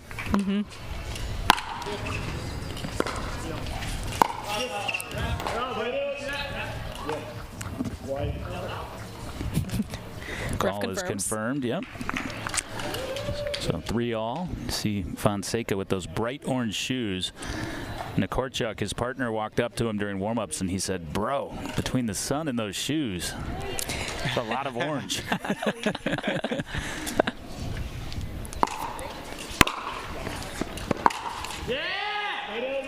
Drive goes wanting for Fonseca. What do you think of that drive, Lorelei? I don't mind the look. It's early in the match, and I wish you would have aimed a little higher, but I don't mind him looking for it and seeing if he can get anything off of it. It's good if you can get one good drive. It can catapult you into a few more. Great for the energy. Bait ball there from Fonseca. Oh, tomahawk. Beautifully done from Fonseca there. So for our viewers at home, a tomahawk is when you take a ball near your left shoulder as a right-handed player with the forehand side of your paddle and hit an overhead from that side of your body. It's a very hard shot. I was going to say, don't try it if you can't even pantomime it in the mirror. I like this from Grand Canyon, though. Gave up a couple-point lead, get it right back. Fonseca said another key is you just can't be beaten before you walk out there. We know Jack Monroe's a world-class player, but we got to still go out and play it.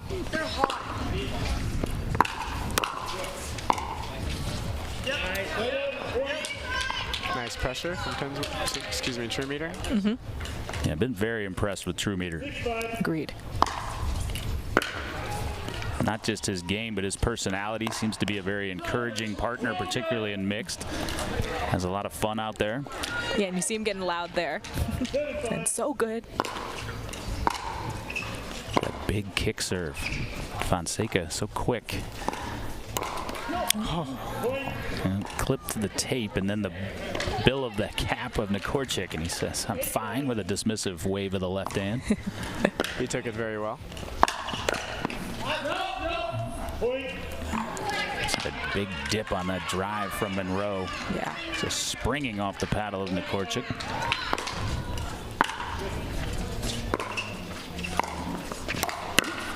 There you see the lefty swipe from Monroe. That's what makes him so dangerous. When he takes a lot of court, he can extend with a forehand in either direction So his kitchen coverage, because he can reach as far as he wants in both directions, is really good. And TrueMeter, we've definitely seen have the fast hands and the ability to do this as a 11-5 lead for Texas changes ends for us. Texas, of course, as I mentioned, needs this win men's doubles, and they usually need Monroe to post wins for the team to win. But this is the strongest group around Jack that I've seen him have at the collegiate level, at least over the last couple of years. I agree. His former men's partner was actually a very good player as well. Timmy, if you're watching, shout out to Timmy. Yeah, Timmy watched them win the individual nationals in Cincinnati on the men's side. That was fun. Timmy's a national champion. That's right. So are you.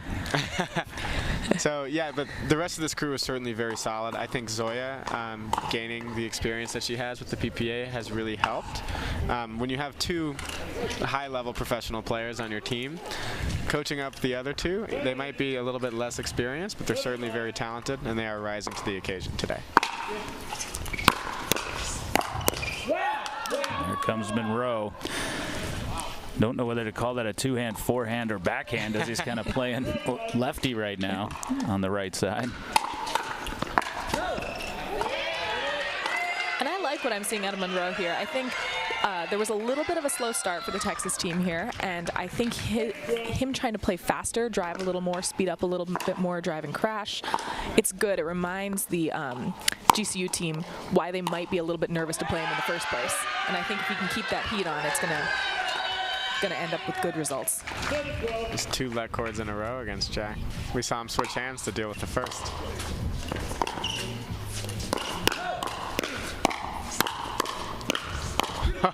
And there you see the hands in the eyes of Nikorcha. He's quite the dodgeball player, too. You can dodge a wrench, you can dodge a ball.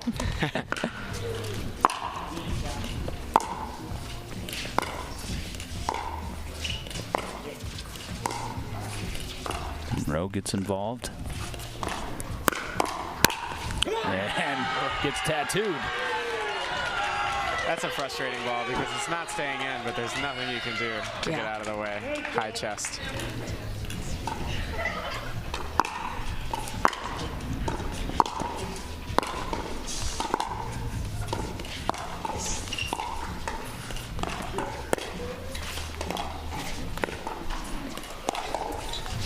Now this is not a dink pattern I would want to stay in for very long. No.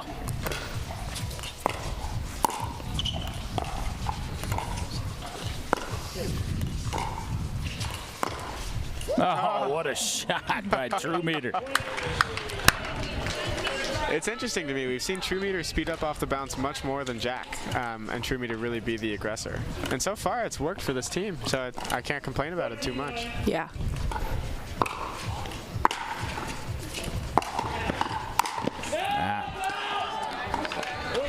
Fonseca got caught worrying about his feet. There. Yeah.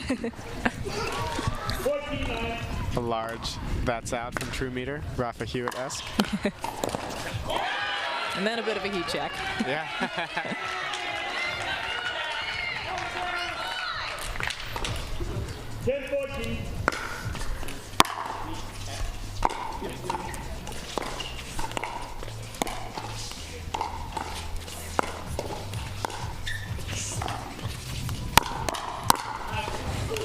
Trying to challenge Monroe through the middle, and somewhat of a predictable outcome.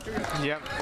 He's known for having some of the best hands in the world, being able to switch hands to deal with whatever shot. He doesn't have a whole lot of holes that you can pick on because his dominant shoulder, which is usually a target for most players, doesn't really exist. Yeah, it's such a weapon to be able to play from both sides, and you know, it's kind of interesting. You hear some of the side conversations and people are like, is he a natural righty, is he a natural lefty? And as I mentioned, he is a natural righty, but that injury occurred so young in life that basically gaining that ability to be ambidextrous. A switch hitter in baseball, it's a dying art. It was never an art really in pickleball, but he's making it one. And if you're GCU, David, what are you talking about here? I think they've just been forcing the action. I know my name's not David, but Fonseca's kind of been challenging. I don't think that's the path to success, David. No, I agree. I think speeding up at Jack is certainly not the correct decision. I like the left-to-left dink patterns to make true meter dink. His dinks look really good. If I'm Nikorchuk, though, I might take a step off the line, be ready for that counter, to really put more pressure on true meter to have to hit an amazing speed up or win a hard hands battle to earn that point. I like it. It's not what you want coming out of a timeout. No, it's not, and it's going to be interesting if Texas is able to hold this lead in men's doubles.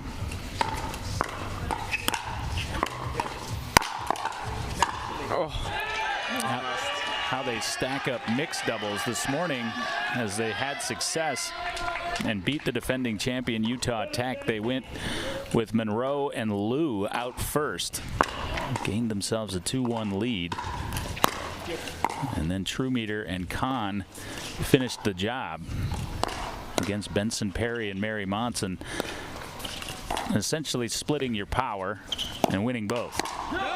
Matchup against Utah Tech, though, may have dictated that, as GCU not ready, by the way, to concede men's doubles just yet. Yeah, and I don't love that pull from Jack. I like seeing him looking for a little bit more aggression, but he left that two-handed back in a little bit high, and Fonseca was very ready for it. He's not intimidated by Jack. No, it does not seem.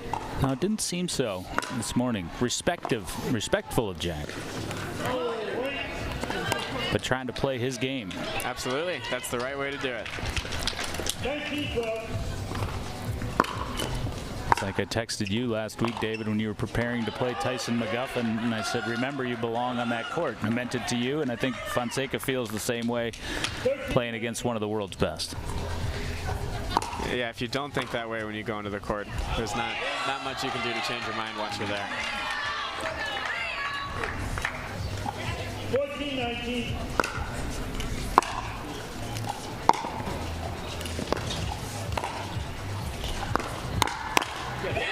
That time it's Truemeter pushing the accelerator. 15-19. Yeah, I don't love that speed up.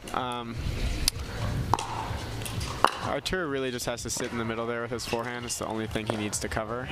Truemeter's had a lot of success speeding up down the line. I don't see any reason to switch that just yet. Game point as that one took a unexpected bounce on Nikorchuk.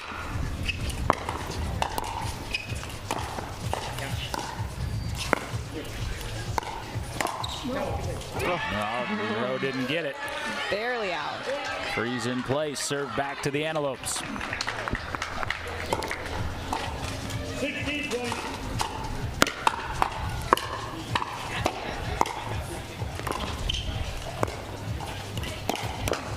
Oh, what a response from Xavier. Well, Monroe did a great job there keeping the ball low, which is what I said I was looking for before, but it did not phase GCU. It's another cross-court speed up. I like how low the ball was, Lorelei, but I don't love the placement there. That's fair. Another game point opportunity for the Longhorns. 2017. And there it is, as Monroe does in fact post his first win in this semifinal match along with his partner Eli Truemeter. So women's doubles to the Antelopes, men's doubles to the Longhorns. We'll settle it in mixed, or will we? We'll crown a first-time national champion today in Peachtree Corners. You're riding with us. This is the 2025 DUPR Collegiate National Championships.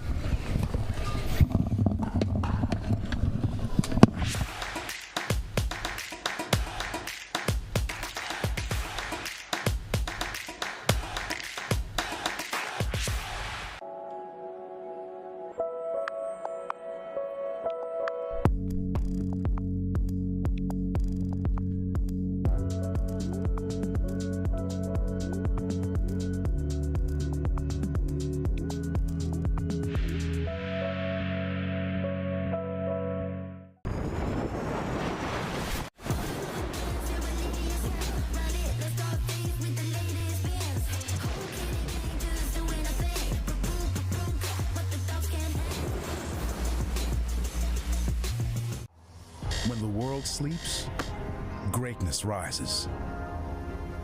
And while others dream of the next level, we chase it, challenging every limit, turning obstacles into stepping stones. Because the next level isn't just handed to you, it's earned. Go next level with 6-0 pickleball.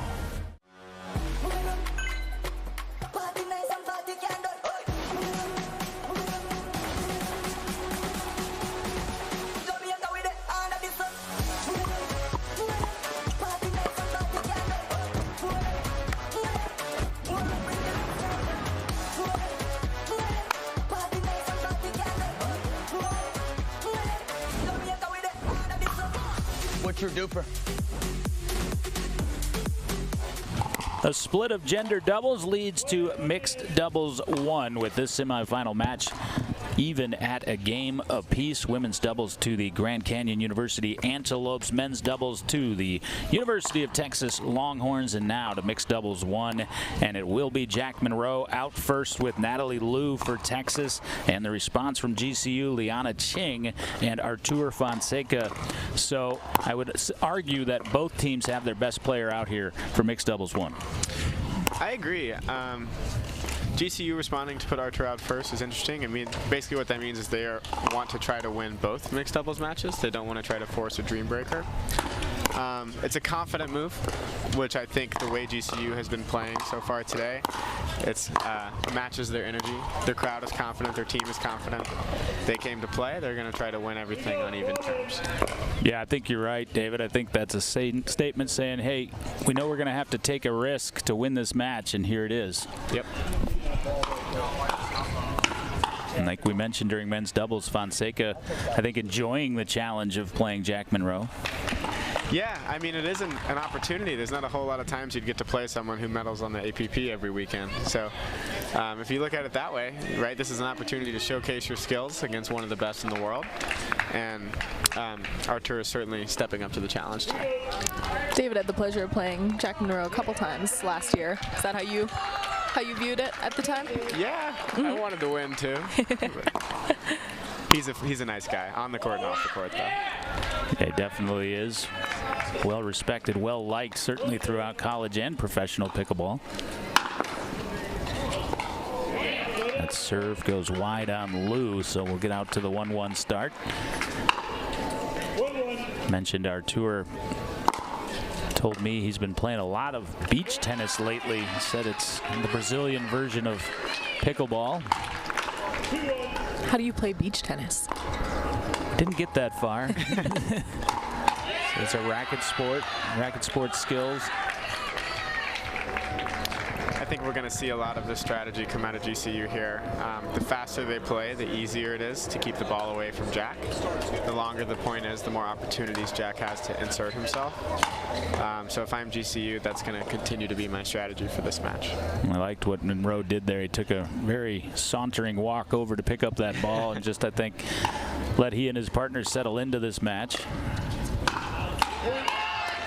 Liu, you can see struggling. That's back-to-back return misses.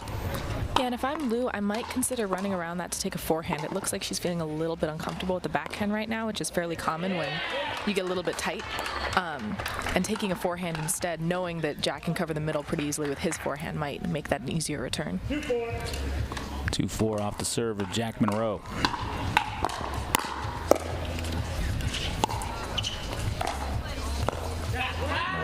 Dastardly roll from Monroe. 8-up Ching there. Yeah, it's interesting with rally scoring. Here we have Jack on the right and Artur on the left. That means the girls will always be serving to the guys and vice versa, which means Liu will never get a break from the big serve of Artur for this game. The only time I've ever seen a team adjust to account for that was JMU in the Virginia Super Regional last year. Ryan Morneau basically stacked in mixed to return that serve.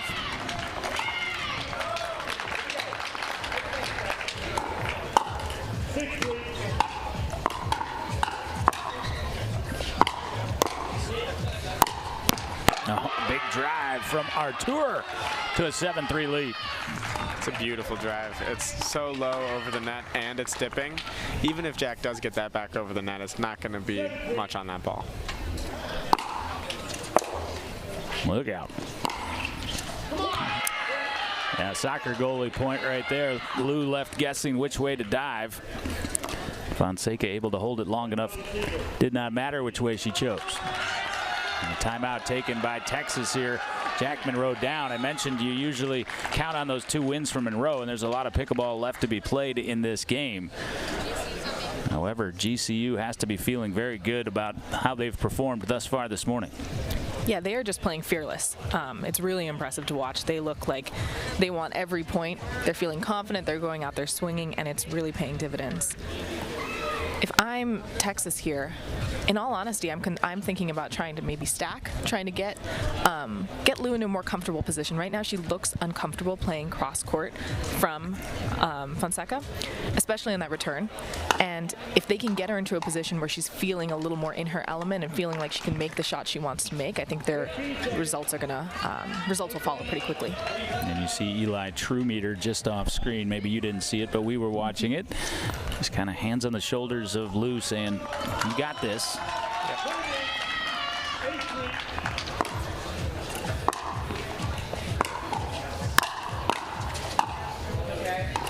And we saw Lou play a lot of her quarterfinal match against Utah Tech, which is obviously a fantastic win. And she can play. In that match, she was confident. She played free, excited to be there. I think after that match, sometimes it's hard to go from the underdog to feeling like the underdog after that upset. So now some of those nerves start to step in. Now she thinks she should win, and she's playing not to lose as opposed to playing to win. I think there's a big difference there in mentality. Yeah, that's a great call out. Nice return. There it is.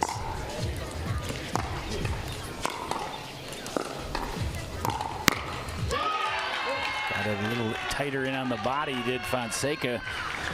That backhand swing was kind of throttled in. It's going to go long on Monroe, and that's going to force the end change. 11-4 for GCU. Came out strong in women's doubles, and they have carried that momentum into mixed one as we switch to the other side. And you're right, you saw Monroe coming over and trying to do what he could to protect Lou, but I think you might need something more dramatic like that stack, or dare I say even a flop of sides. Yeah, and especially because Lou plays right in women's, it's a really big adjustment to start playing left and mixed, and I always struggle. As a lefty especially, I'm not particularly good on the left, but whenever I do end up over there, it's sometimes tough to know where to go, how much court to take or leave, and finding a quick fix in 1 game to 21 is crucial. And this might be the time to start experimenting. 15 seconds. I agree. I think Texas could also do a better job of keeping the ball away from the strike zone of Artur. A lot of those balls are going middle now, or even to Ching and allowing him to come over and take it with a forehand. If we can find a way to pick on that backhand, keep him on his own side of the court, that'd be a great adjustment. Monster overhead from Jack. Resounding. We mentioned he's ambidextrous, so he can take that with his right arm or his left arm, overhead on both sides.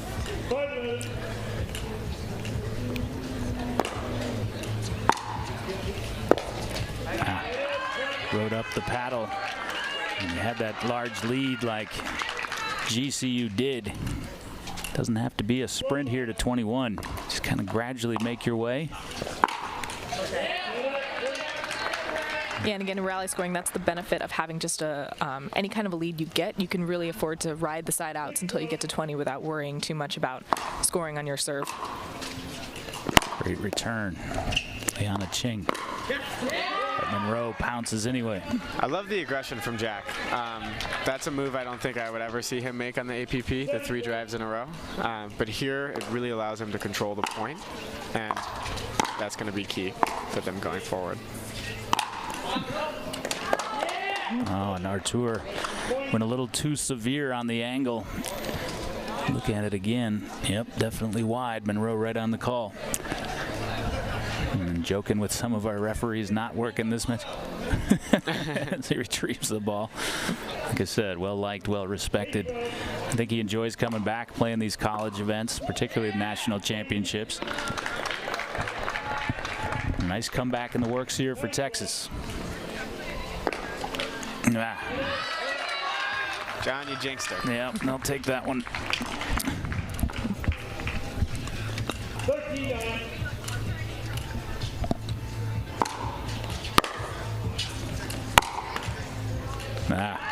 The last thing that Natalie Liu needed. Yeah. As it seemed like she's starting to feel a little more comfortable. Yeah, she is playing much better overall. She's moving better. She seems much more confident. I think she's back on the right track.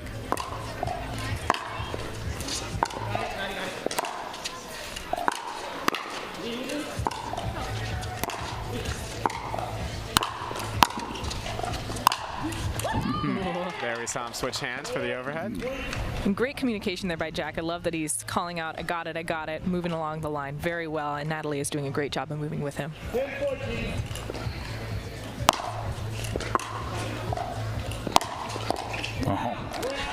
He's catching Liana Ching advancing in a bit. We discussed this yesterday with Evie Kenna for NC State.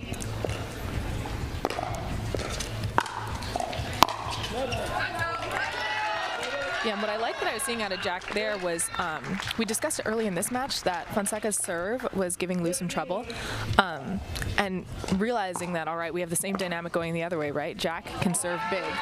Let's try it out, see if he can really rip a couple serves and ideally make Ching a little bit uncomfortable on that return. Yeah, back-to-back return errors from Texas. And GCU closing in.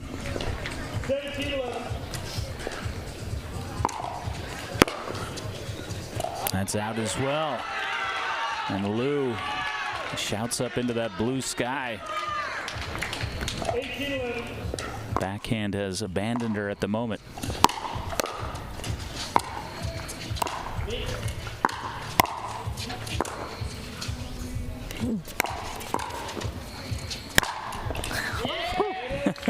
Jack has been doing an excellent job of getting put away power on that overhead. We saw him make GCU think that he was going to drop shot, and then he saw Artur take a step into the line, decides to crank that ball instead. It's a great adjustment. And when you get hit straight up with a drive, you know the velocity and spot selected. Look at that. Left shoulder.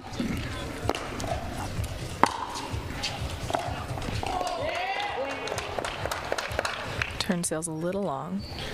I think we've seen more missed returns on both sides of this match than we have previously, and I think that definitely has something to do with the guys serving to the girls and vice versa. Agreed.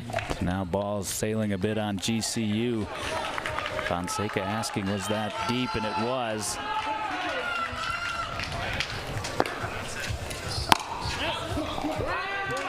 And GCU might need a timeout here, and they will. Good call to it, there you Lorelei. go. Coach John, on duty. I used to be pretty good at calling them in basketball, but that's not my forte. But you could definitely sense about 4 loose shots in a row. Part of that is Monroe's definitely going bigger and bigger with his serve. And bigger in general, I think you'd say. Yeah, and it's interesting in pickleball. You see the back-to-back missed returns pretty often. I think it's an emotional thing, right? The moment you realize mentally that your team can miss a return, it becomes easier to miss the next one. It can snowball a little, and I think it's a great call to take a timeout here, try to stop that negative momentum, and see if they can get things back on track. We saw Jack Monroe take off his hoodie on the sideline. Means it's getting extra serious for the end of this game right here. Got the Dumb Love shirt, Dumb Love cap, and the burnt orange of Texas. Goes great with those bright pink shoes, wouldn't you say? It does. Famously complimentary colors. He's pulling it off. Hey.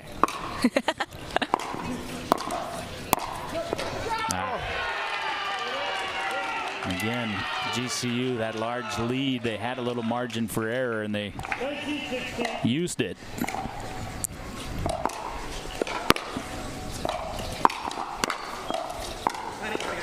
Beautiful.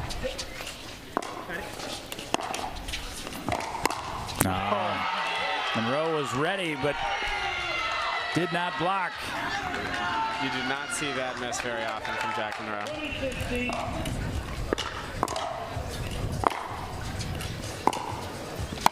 Yeah. And he flexes in front of the ref. Flex in front of the camera, high five for the ref. Now that is a gutsy move. The Burt down match point in the semifinals of Collegiate Nationals. Only Jack Monroe, ladies and gentlemen.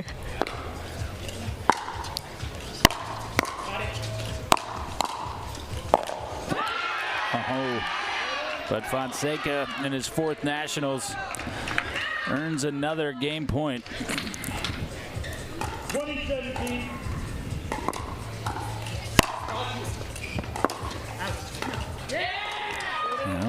Another one back to Texas.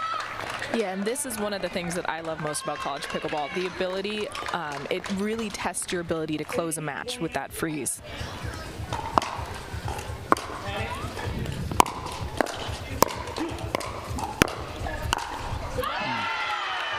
High ball came. Fonseca deposits it into the thigh of Monroe. 3rd game point for the Antelopes.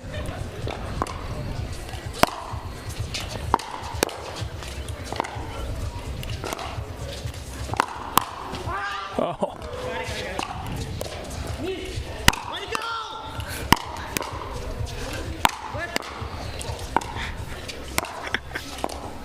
Wow. And Fonseca thinking, what do I have to do to beat this guy? And Monroe getting Lou a little lighter. And getting her smiling, I think that's key. She looks much more loose now than she did at the beginning of this match. Wow. Wow. All the way back to 2020. Artur Fonseca playing some gorgeous pickleball. Started the game with an ATP, nearly finished it with one, but Monroe, the defense there.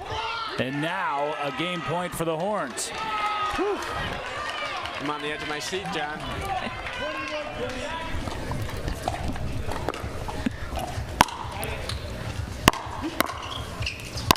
Yeah. Wow. The greats can crank it up a level when they need to, and Jack Monroe just showed you that. Texas with the win to even up this, to take the 2-1 lead in this semifinal first match of the day.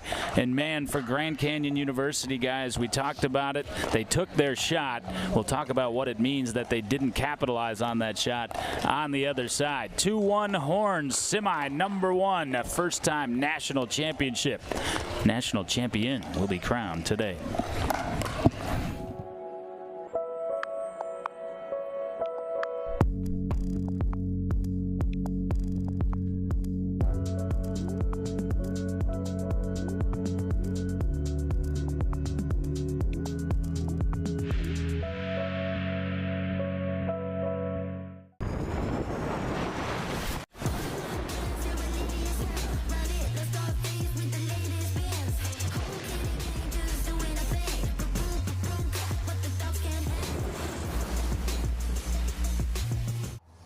When the world sleeps, greatness rises. And while others dream of the next level, we chase it. Challenging every limit, turning obstacles into stepping stones. Because the next level isn't just handed to you. It's earned. Go next level with 6-0 pickleball.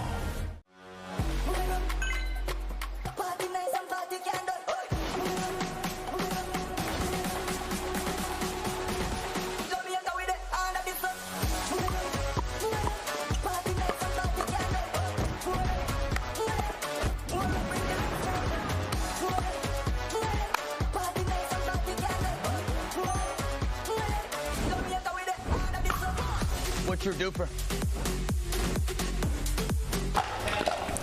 What a fantastic day brewing here in Peachtree Corners, Georgia. Second-time host of the DUPR Collegiate National Championships as we name a 2025 national champion today. And for the first time ever, it will not be one of the really, do you call them blue bloods in pickleball, David? UVA eliminated yesterday in the round of 16. Defending national champion Utah Tech was dropped this morning by this Texas team, and North Carolina out yesterday as well. So it'll be Texas, GCU, TCU, or FAU as your national champion today. And a big hit there for Grand Canyon. They had their best player, Fonseca, on the court with a big lead, but Jack Monroe, the APP star and one of the best in the world, man, did he take it to another level. And now what does it mean that you trail 2-1? You, of course, have to rely on Kahn and also True Meter,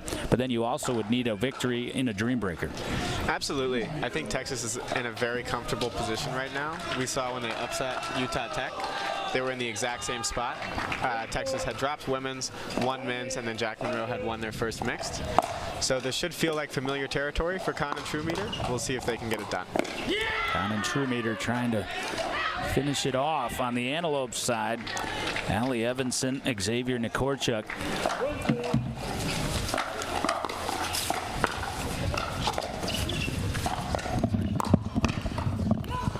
And a little help from the tape. I bet he would have dove if there wasn't a brick wall right there. I think he made the right choice. Yeah.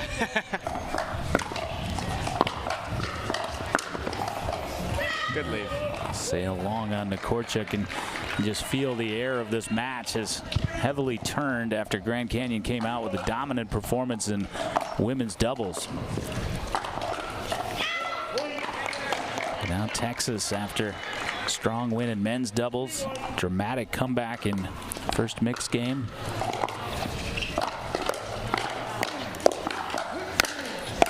Wow. Wow. And Nikorchuk couldn't believe it. Caught that on the top of the paddle. Was that a scorpion lob from Zoya Kahn that I saw? Yeah. Scorpion block. Looking for a little much there in the midcourt, but speaks confidence, so I like it.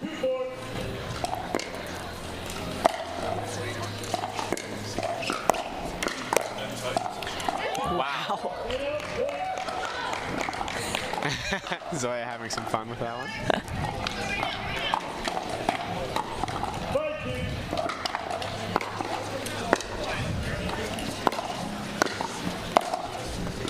Great pickup in the midcourt. GCU needed that. Nikorchuk.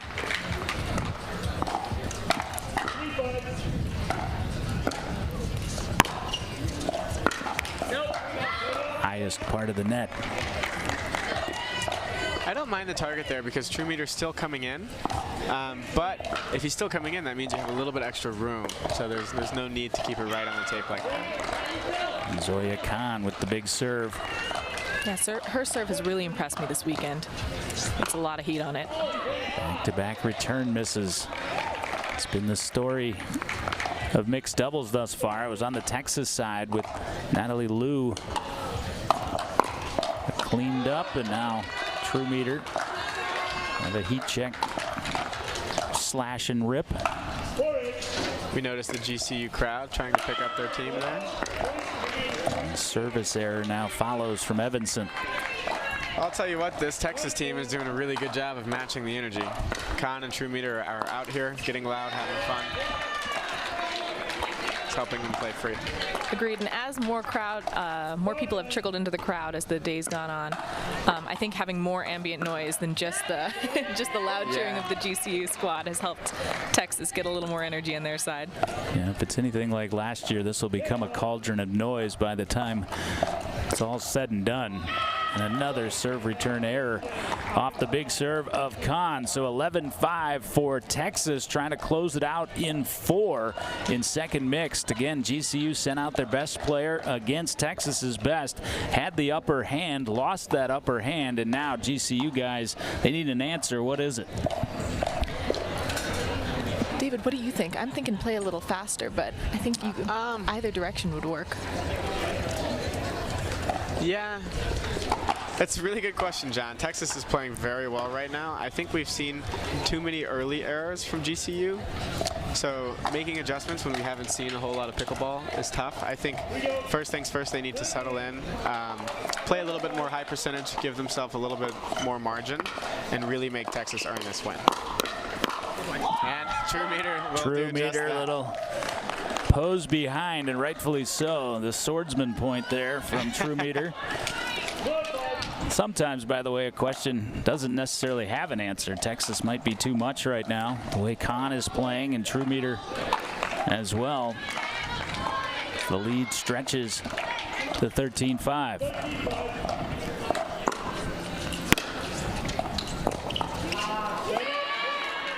The FAU, Florida Atlantic University, and TCU, Texas Christian University, warming up on surrounding courts. And I don't mind that Evanson went for a drop there. I think getting up to the kitchen is the most crucial adjustment they can make here. They've been having a little trouble doing so, but better to aim high than low there. Nikorchik, the best of it there. I love the energy from Nikorchik there. We saw a come on right after that point, try to get him and Evanson back in this game, not just points-wise, but emotionally. Then a service error follows it. And I think if Texas wins this match, GCU is going to look back on quite a few unforced errors.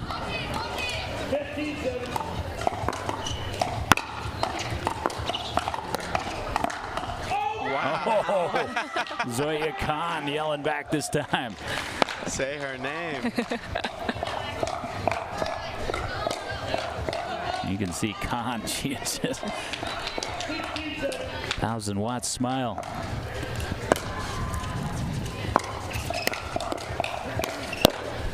Wow. Nikorchik's turn. Yeah.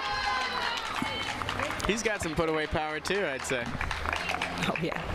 One thing I love that I'm seeing out of Kahn here, this is a different Kahn than what we saw in the women's match. She is up, she's moving well, her energy is high, her confidence is high. That one's on you. Commentator's curse. But I believe that's the first missed return we've seen out of her this game. Oh. Right back at the feet of Nikorchik. Texas 4 points away from advancing to their first ever championship match appearance.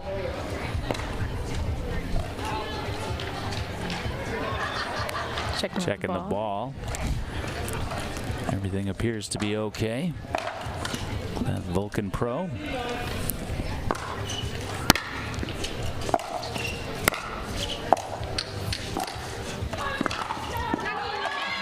Well-placed drop shot by Xavier Nikorchik. I actually think True Meter could have gotten there.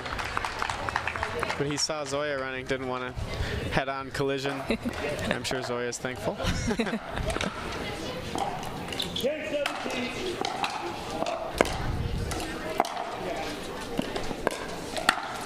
Beautiful drop.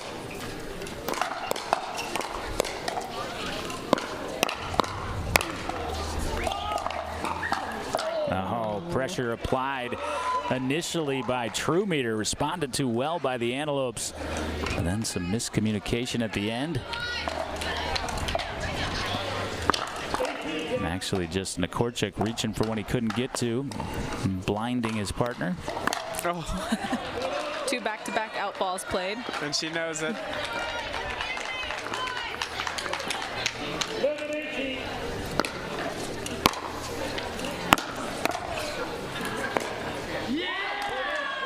That's one of the first drops I've seen Evanson miss. But I guess it was also kind of a reset. Very good pressure from Texas. Yeah. Pressure throughout from Texas, starting with men's doubles.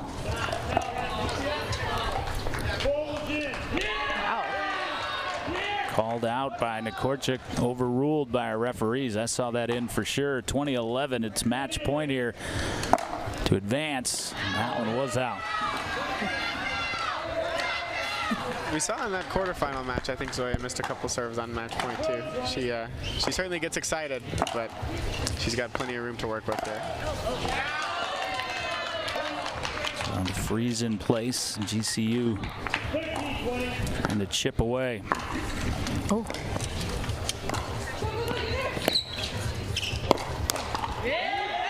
Korchik says, I knew it was there. I could hear him say it. He was a little off balance on that counter. We saw him almost fall over after the shot. I think TrueMeter noticed that, and that's why he decided to speed up. It's a very smart play. He was not off balance on that one. No, he was not. Done yet. And the cross court speed up from TrueMeter. 14 points.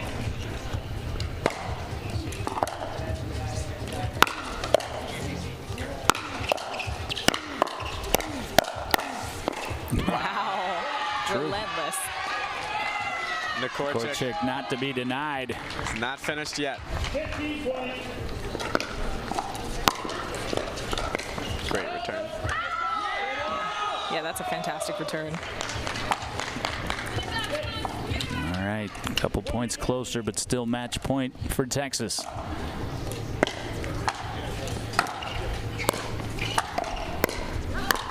And there it is, hook 'em horns, as Texas will make their first title tilt appearance. Dramatic comeback from Monroe and Liu in mixed 1, and a strong performance from TrueMeter in Con in mixed 2. Texas in 4. Whom will they play? Florida Atlantic, Texas Christian on deck in our second semifinal. That is straight ahead from Peachtree Corners, Georgia, and this beautiful Lifetime in Pickleball Tennis Center, where we'll crown a 2025 first-time DUPR Collegiate national champion.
What's your DUPR?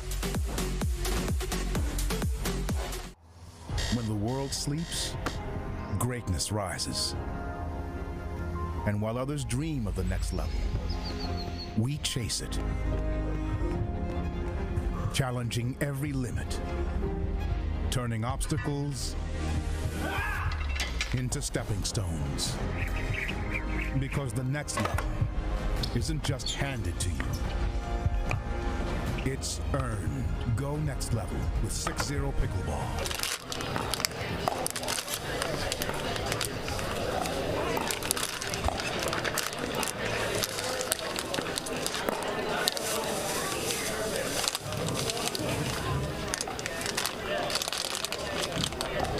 I feel like a raccoon in this bag is like not opening. You hear noises over here. Know what it is.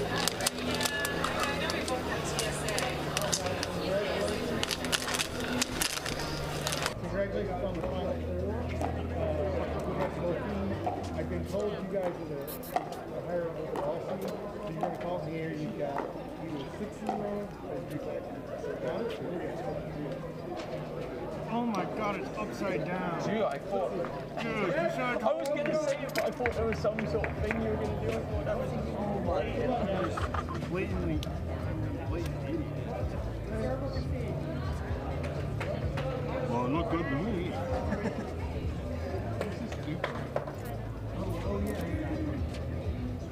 Bunch of scrubs. far you've come. You plan to run in one of the tournaments.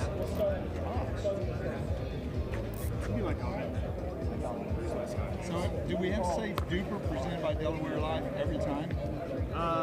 Like in the contract? No, actually, Delaware Life's not even, they're not even the top sponsor anymore.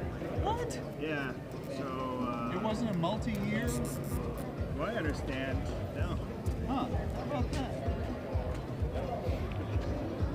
We putting these inside for now or leaving them out? You can just leave them on the ground right there.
And we are back for the second semifinal of the day. We're going to have Texas Christian University here facing off against the Florida Atlantic University. This is Lorelei Singsank, and John Laser and David Beeger will be back here in just a moment. And as you can see here from the graphic on the screen, we are in the second semifinal. FAU defeated Samford in their quarterfinal in 4 to get here. And TCU defeated USC, I believe, also in 4 to make it to this semifinal. And with that, we're off.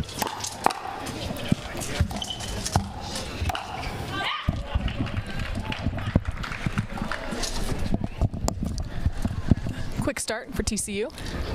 Welcome back, guys. John and David are back. An eager start for TCU and FAU. Not watching our red hat, but that's all right. Eager in their pursuit of a national championship. Let's look at the Owls, the top overall seed. They've played like it out of Boca Raton. But the TCU Horned Frogs out of Fort Worth, Texas. Ellie Douglas, Lily Vandixhorn. Vandixhorn on the left, the taller Douglas on the right. For FAU, Ava Cavatayo, Bella Nelson. We've had the pleasure of playing against Lily Vandehorn and her brother, Jack. And John just informed us that we've been saying her last name wrong for the past 3 years, so it is Vandixhorn. It is Apologies Vandixhorn. to Lily and Jack. Actually, she informed us that we'd been saying it wrong. Yeah, we had another very humbling experience against Lily and Jack in our first ever collegiate nationals. 2022. I think I don't remember how bad they beat us, but they beat us down pretty bad. But we learned a lot. We did learn a lot. Learned enough to win the national championship the next year. In fact, North Carolina won it in that 2022 year. FAU, I believe, thought was their year last year, but did not make it to semifinal Sunday in Dallas. Oof, big drive from Nelson there, not quite over. Yeah, you look at this tandem of Bella Nelson and Cavatayo, amongst the most talented and intimidating, I would say, female duos in college pickleball. Absolutely. I think Cavatayo is the #1 woman in college by DUPR right now. I think so, yeah. Cavatayo actually has the highest DUPR on this very talented FAU team, 5.621. TCU not caring about that on that point. Yeah, we are seeing no shortage of power out of these 4 women.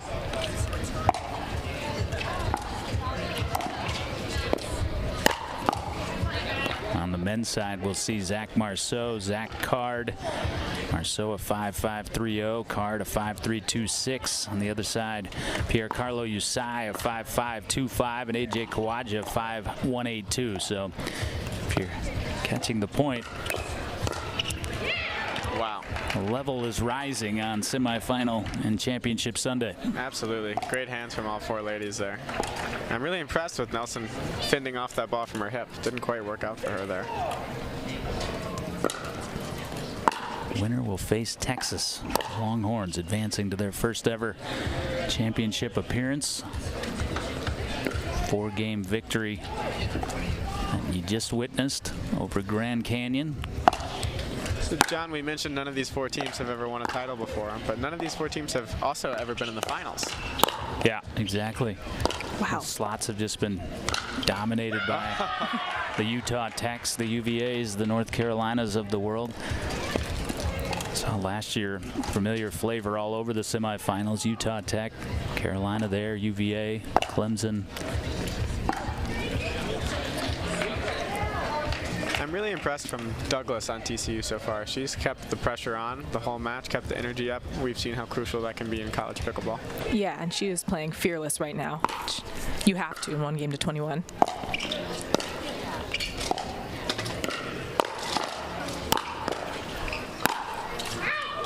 Cavatayo couldn't believe she sailed that wide. Is also going to be out. I am really impressed with the pace that Nelson and Cavatayo are generating on the ball, but I'm equally as impressed with TCU girls' ability to handle that pace. You can tell they're just not phased. Trying to play from the back there with the Horned Frogs. 3 drives in a row from Douglas. Enthusiastic, but we don't often see that work in pickleball. Swing until it's over mentality. Nelson with the windup and the rip through the middle. First time Florida Atlantic has pulled back even.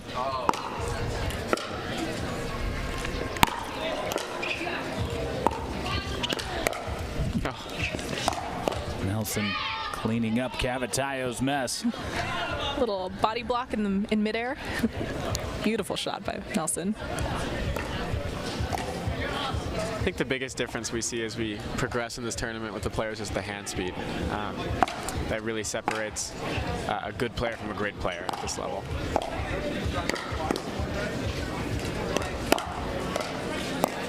Oh, 2-handed slice from Douglas to close it out.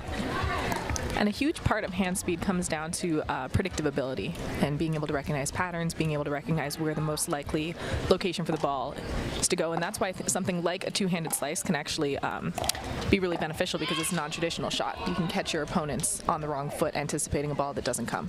Absolutely. So Nelson throwing that onto the left foot of Van Dixhorn. Van Dixhorn didn't see that one coming. We all saw that one coming. Challenged in the alley, Nelson just cranks one down the line to force the change of ends at 11-9. It was TCU that got out to the strong start, but Cavatayo and Nelson catching up at 8, overtaking to 11-9. Florida Atlantic again as we reset for the semifinals here, guys. I think you'd have to say was the favorite, although none of that matters because we're going to play it out here today. Texas awaiting the winner. David, are there any adjustments you think either team should be making here? I think TCU could afford to slow it down a little bit. I think I'm okay with the third shot drive, but I think a fifth shot needs to be a drop to get into the kitchen. It seems like FAU has really settled into the speed here. We've seen Bella Nelson's hand speed on full display. Ava Cavatayo, obviously, top duper in the tournament on the female side. She seems unbothered by the speed. So if I'm TCU, giving them a change of pace would be my first step. I like it.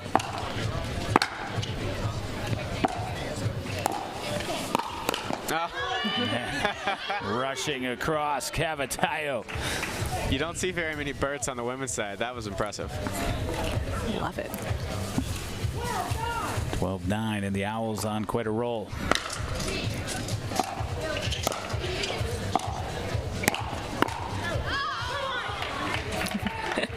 And Cavatayo smiling through it. After that Ernie on the previous point, not surprising, went to her forehand side. Oh, framed it. Yeah, it looked like I thought there might have been a bit of miscommunication in the middle on the TCU women's side. It didn't end up mattering, but I do wonder who, with the powerful backhand of Douglas, who wants that middle more?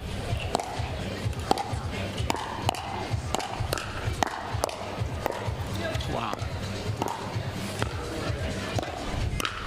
Oh, and Ellie Douglas. Wow, she showed you soft and then she showed you hard. That was an incredible point. Little mini stare down after that ball too. Yeah. I like it. Cavatayo, the opposite, the immediate back turn. That's my move. Yeah. Yeah, we knew it was in. Stone cold. I don't get to do it very often, so people don't know that it's my move. I prefer that to the stare down.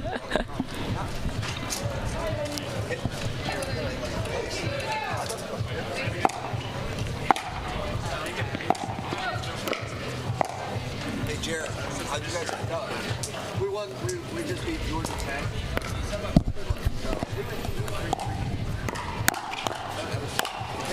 Yeah, Cavatayo got one that was attackable but didn't put the best ball on it. And I love the recognition from Van Dixhoorn that she had left the ball high, but instead of scrambling back, she was going to wait for the attack that she knew was coming and full send on a counter, and it paid off. Her positioning there was fantastic. She was slid over enough on the left side so that she only had to worry about that high forehand. Yeah. Allowed her to be locked and loaded, ready to put that ball away. A moment ago, you saw the DUPR predictor, 90% FAU. Live, however, line looks a little different with TCU in front. Now we're square. Yeah, and one shot to watch out for here, I really, Douglas's backhand is really intriguing to me. You don't see a two-handed slice pretty much ever, but she's hitting it really consistently, as well as mixing in that topspin, and I think it's giving the FAU women's team a little bit of difficulty in reading what's going to come, because she's able to disguise her speed-ups, her dinks, and her locations very well. Oh. Ellie Douglas, taller player on the right side, and man, has she held things together over there for the Horned Frogs. Van Dixhoorn.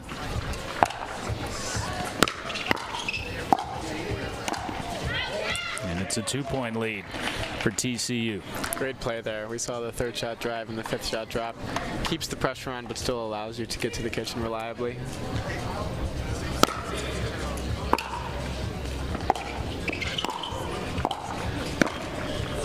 Oh, and FAU, behind every title run is a tape tickler. Or two. Or 10. Kind of like poker. Sometimes you got to get the cards. Yep. Sometimes you got to get the breaks.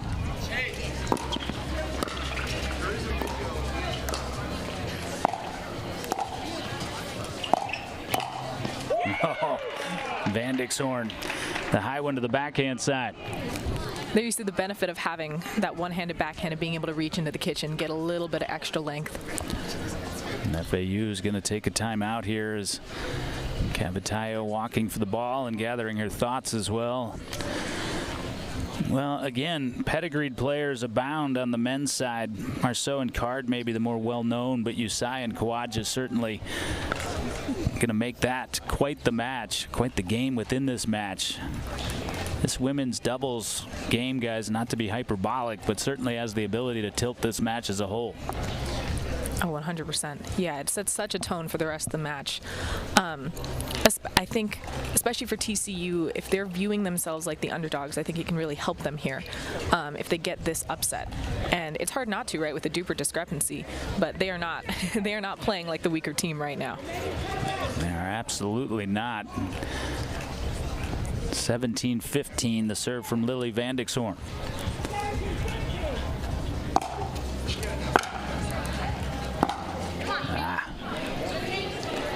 I saw Lily mime a two-handed backhand there as if she would rather drive it than drop it. I agree with that ball. It's very hard to drop as you're moving backwards.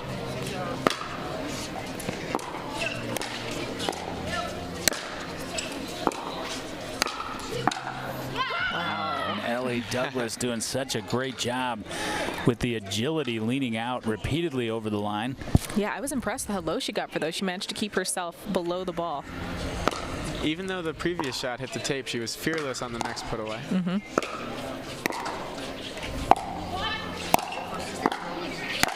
Yeah. Bella Nelson's turn.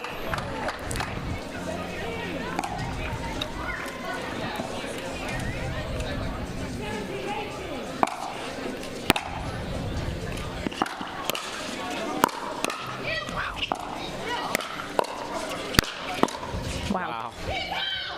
Oh, what a shot. What a masterful brushstroke right there from Ellie Douglas. And I love what I'm seeing out of the FAU girls here, because even though they lost that point, they're all smiles. They're hyping each other up.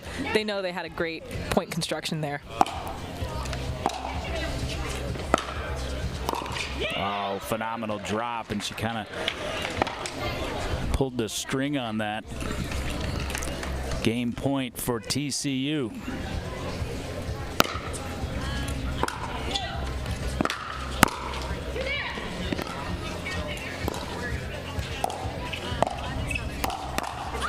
And it is a win for the Horned Frogs in women's doubles.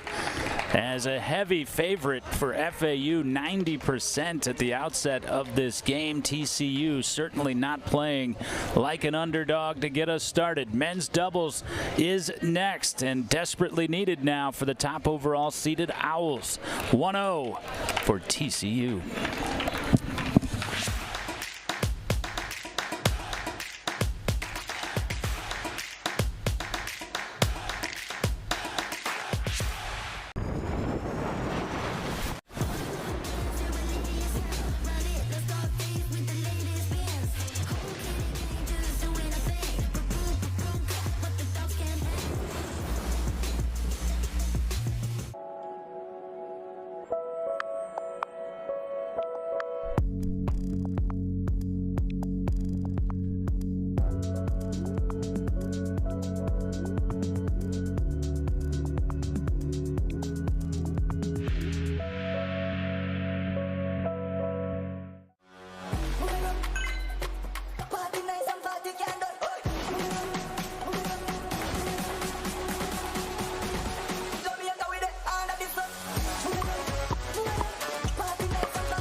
What's your DUPR? When the world sleeps, greatness rises. And while others dream of the next level, we chase it. Challenging every limit, turning obstacles into stepping stones. Because the next level isn't just handed to you. It's earned. Go next level with 6-0 pickleball.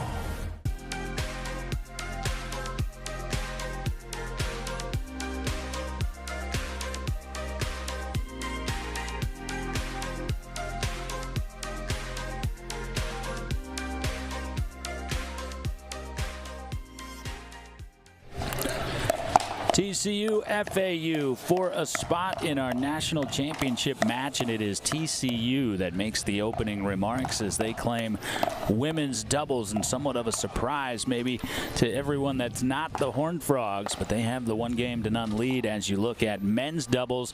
Again, favored for FAU, but not by nearly as much as it was in the women. The Zacks, Card, and Marceau, 57% chance. Usai and Kawaja on the other side for TCU. I mentioned earlier all 4 of these players have DUPRs well above 5. Marceau and Card at 5.530 and 5.326 respectively. Usai at 5.525 and Kawaja at 5.182. Guys, your expectations from this talent-laden game? I'm excited for it, that's for sure. This is going to be some of the highest level men's we've seen so far in this tournament. Zach Card and Zach Marceau are both known to talk a little bit on the court, so hopefully we'll get to see some of their big personalities.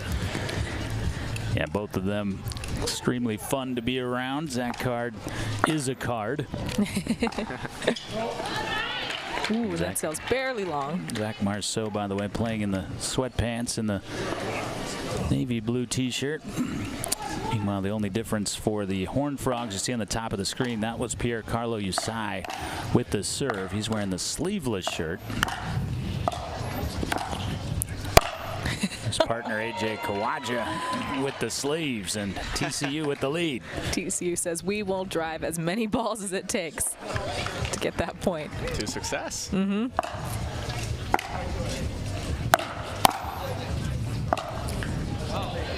Card lets that sail wide. In this Florida Atlantic team, so impressive last year in the first fall Super Regional down in Florida. They just walked through that field for the Super Regional title. Was that the first time that the Zacks played together for FAU? I believe so at this level.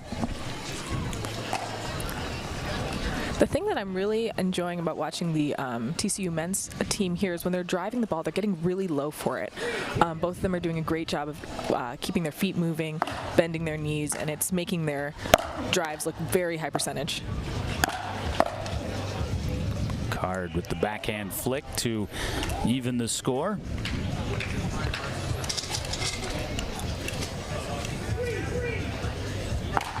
Big serve from Marceau. Yeah. Pays off. Yeah, and he will go big and bigger to biggest on that serve.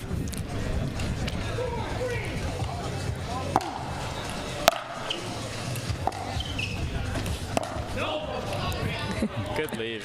Great early read. Big smile from Usai. He knows he overcooked it a bit.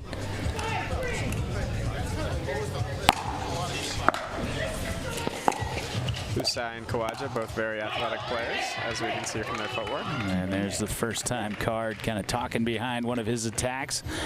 Successfully gets it in on the body of Usai.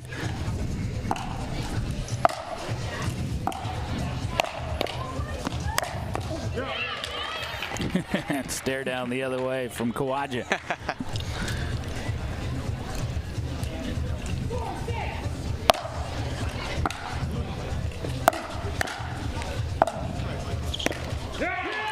Back to 5-6. And I think that switch up of trying to go for a drive-drop combo instead of back-to-back drives is going to pay dividends for TCU. Or maybe they can just keep driving. Card saying, no, no, no. Everything but the finger wag from Zach Card. Closed for business. One of my favorite moments from the Super Regional Tour a year ago was Zach Card after that Florida Super Regional win. Right into the camera and into my microphone said, Utah Tech, we're coming. Not afraid to talk the talk. He did indeed come to Dallas, did not get to the Trailblazers, who claimed their first national championship a year ago, but were defeated by Texas this morning in their title defense. Winner of this match on to face the Longhorns. $15,000 to the winning team, $5,000 for second place, $40,000 plus in the prize pool on this collegiate pickleball tour. A lot of money in college pickleball right now. A lot of money as pickleball continues to surge. MLP, PPA, DUPR now all behind this collegiate tour.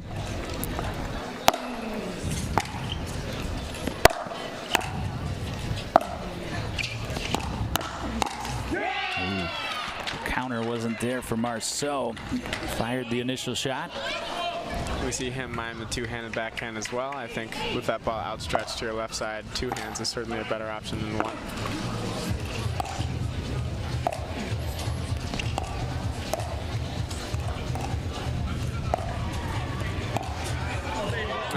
Oh, that's pretty. Useful shot from Zach Card. See the TCU guys giving him a little clap. They know it's a good shot. It's so deceptive because he actually steps to the left as he speeds up inside out to the right. So his body language is telling you that the ball is going to go to the middle or cross court. Then he opens his wrist to take it down the line. It's a very deceptive shot. Card couldn't get that one. Marceau thought it may have caught the line. Call stands, 10-9.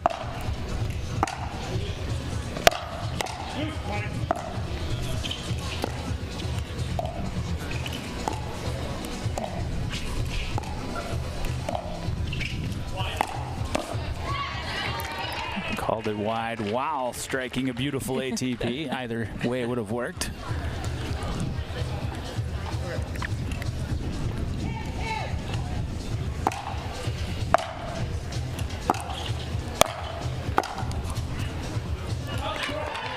Great deep shots there. Yeah, piercing shots from AJ Kawaja, and it'll be TCU with the 1-0 lead and a 1-point lead at the changeover. And this TCU team, like we say, people may have thought them to be the underdog coming into this match, and David, it doesn't seem as though they feel that way. No, certainly not. I think, like we talked about before, having your women come out and win that first match gives you that extra boost of confidence going in. Because the women were not favorites by DUPR either. And if they can do it, we can do it, which I think TCU is embodying that sentiment very well. Yeah, sorry, Laura, go ahead. Oh, you're good. I was going to say, I think what the TCU guys are doing very well here is playing their game. When they want to drive, they're driving. When they want to drop, they're dropping. They're not trying to match the FAU team's energy. And I think that that's going to pay off for them because, like we've talked about, it's a short game, it's quick. And, you know, if you're playing a full tournament, two out of three, it might not make sense to hit 4 drives back to back. But if that's your game and that's what you want to do there, do it, right? See if it works. And if it works, keep trying it. If I'm FAU, I need to try to get the ball as low as possible, with or without pace here, to try to force TCU to have to drop, come in, play my game. If I'm giving TCU these high balls and they're ripping away, that's where they're comfortable. Agreed. I might even consider just a drop shot to get them up to the kitchen, which is not usually the strategy, but the TCU men look so comfortable from the baseline. Test it out and see how their kitchen game matches up, right? See if you can get any points there. Oh. Firefight won by the Horned Frogs.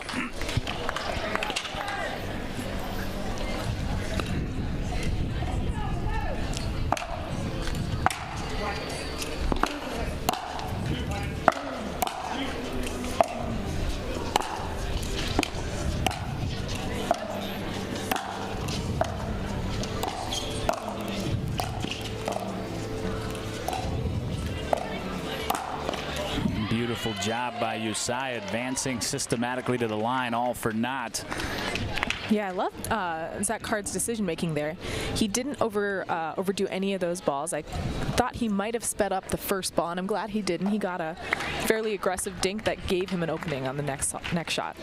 Absolutely. It's like we talked about, keeping those balls low. Every step of the way, Zach Card's biggest priority was keeping the ball low. Made sure the TCU could not find any offense. That drops the shot into the net. 13-12 for TCU.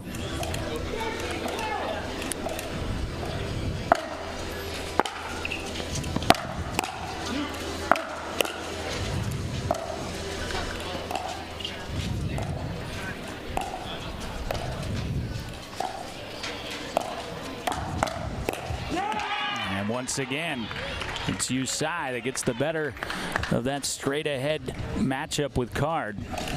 I think Zach Card got what he wanted there, too. It was a great speed up. Next ball is a little higher, a little slower. Just didn't quite get it over the net. Got what he wanted there, too. Another tricky down the line speed up. Same one you were talking about, right, David? Yep, that's been working very well for Zach Card so far.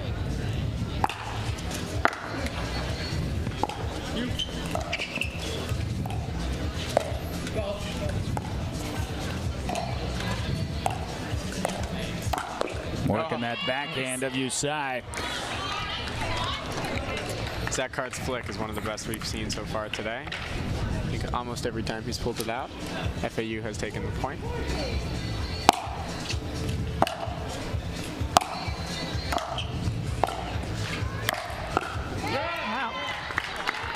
Kawaja knew what to do with that one. Yeah, this is not a team you want to leave a ball high to. Kawaja and Usai talking game plan here, up a point. Fantastic serve there. Wow.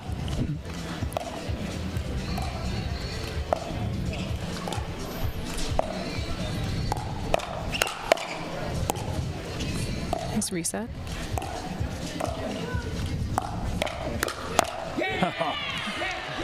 Point Smart of the game pickle. thus far.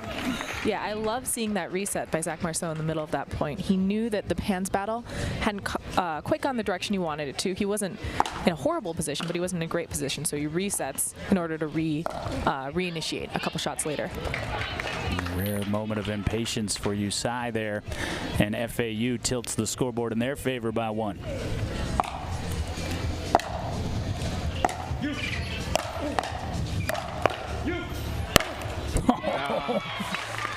Kitchen angle from Usai. Still standing out wide from the Ernie. So pretty.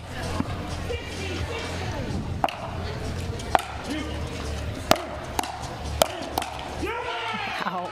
And saw Card just kind of standing there upright, trying to repel those advances.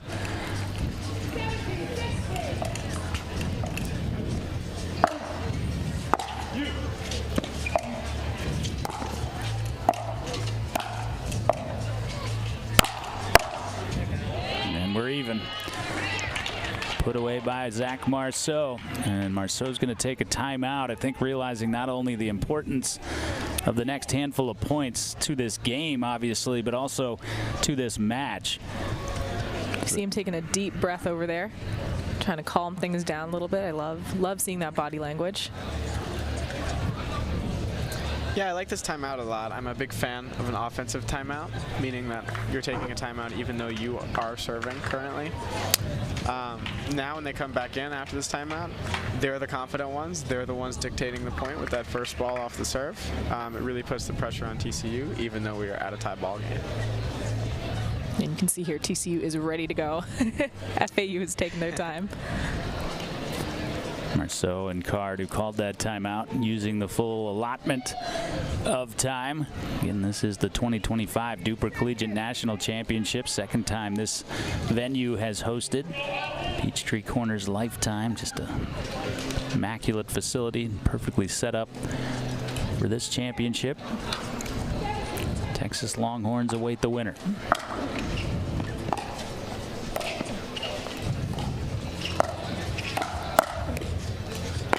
Card got that back somehow, but not that one. Yeah, and the thing, I do like that they have a target, right? Usai's backhand has clearly had a bit of a magnet on it here, but when you go there over and over, it starts to become a little predictable. I think they could afford to mix in another spot or two. Kawaja, big serve miss and a big time, 18 all.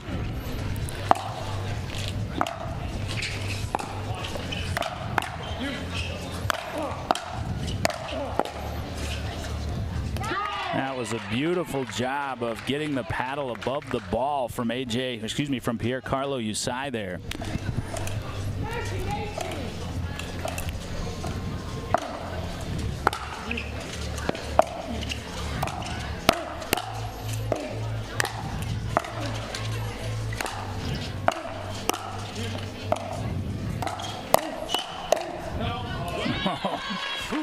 How well can you play and lose a point?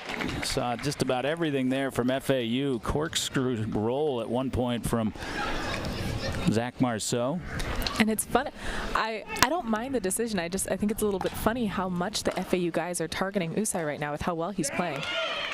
Card cannot believe that shorted that drop. Game point for TCU.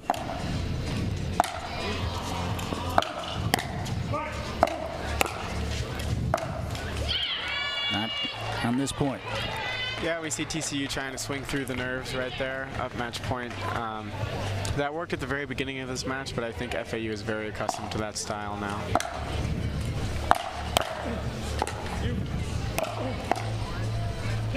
Won't climb. Another game point for TCU to take a commanding 2-0 lead.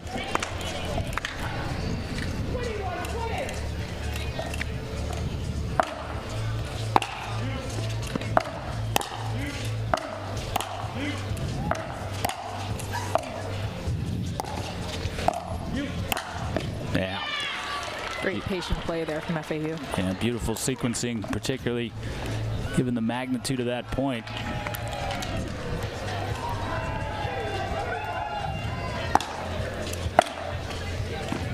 I love that Marceau is still going for his serve in these tight points. Tape just popped it up for Usai. Love that timeout too. Another offensive timeout. Second taken as FAU faces game point again. Each side has taken that timeout, holding the serve. Serve at 22-21 will come from AJ Kawaja. What do you think they're talking about? What they're getting for lunch. It's funny in these pressure pack moments. FAU this morning, all they wanted to know was, do we have time to run to Dunkin' Donuts? Yeah. The answer was they did. They did, yeah. They're fueled by Dunkin'. In all sincerity, what do you think they're talking about? Hopefully, drive the third, drop the fifth. There's the third drop. Yep. Drive, excuse me. There's the fifth drop. Beautiful drop.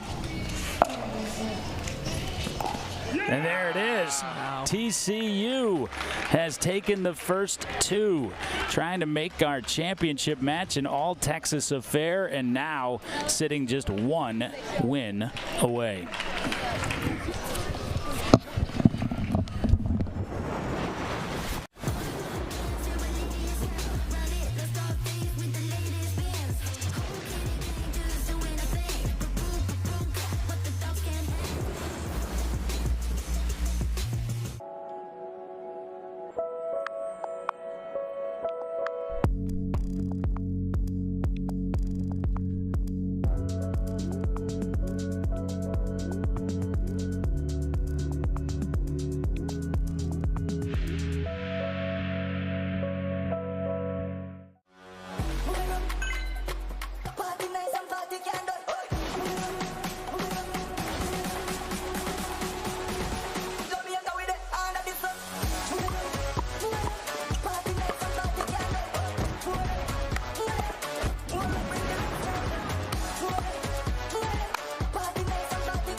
What's your DUPR? When the world sleeps, greatness rises. And while others dream of the next level, we chase it. Challenging every limit, turning obstacles into stepping stones. Because the next level isn't just handed to you. It's earned. Go next level with 6-0 pickleball.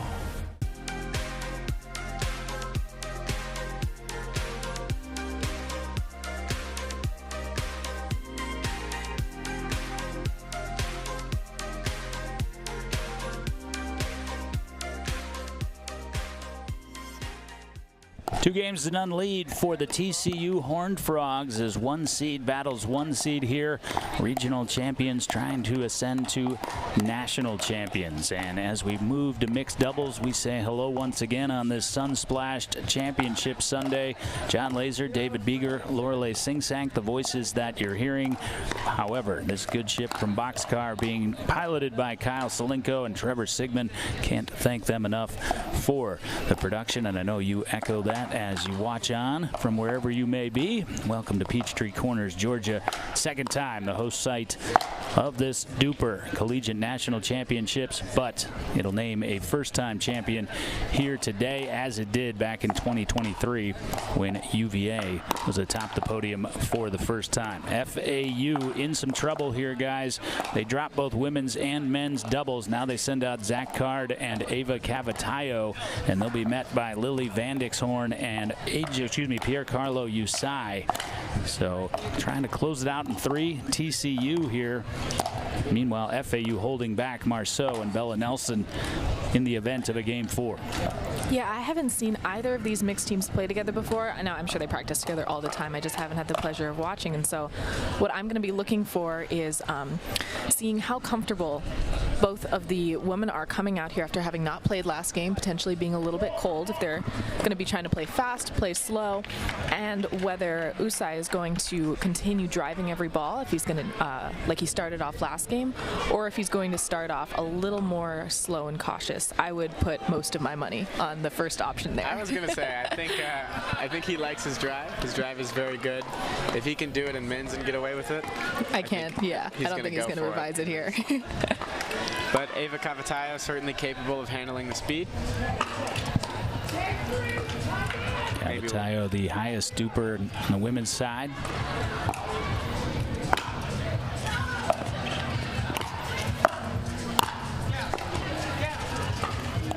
No. Tricky. Cheeky drop there from Card. Cavatayo still smiling. And his Card puts the first point on the board. Oh. Cavatayo sneaks the drip in between Vandixhorn and Usai. And I love the energy I'm seeing from Cavatayo here. I talked to Zach Marceau a little bit before they started playing, and he said their main priority here is trying to make sure that they're having fun and playing as free as they can, because he said they're all really good at putting pressure on themselves, and it doesn't always turn out, doesn't always produce better play. And so prioritizing having fun and remembering that we're out here playing pickleball, it was their main goal.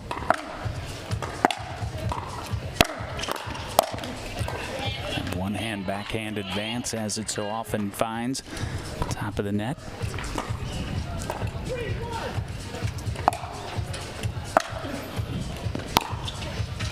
Beautiful drop, same spot as before.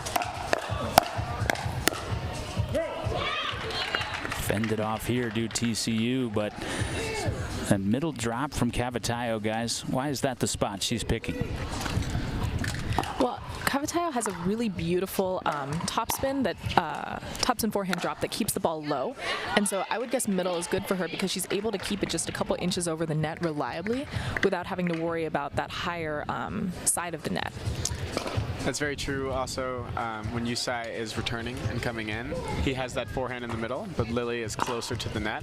So going middle kind of creates this indecision where does the closer person take it? Does the forehand take it? So we've seen them miss one of those and be a little bit late on miscommunication as well. Got it sorted out there, did the Horned Frogs.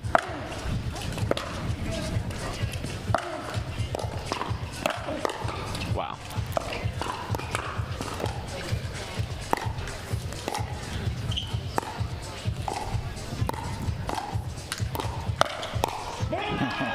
Cavatayo played so well. Usai eventually comes up high on her. Yeah, I like that dink pattern from her. We can see Cavatayo really targeting the inside foot. So that's the left foot of Lily Vandixhorn. I think she can afford to be a little bit more patient on when she does speed up.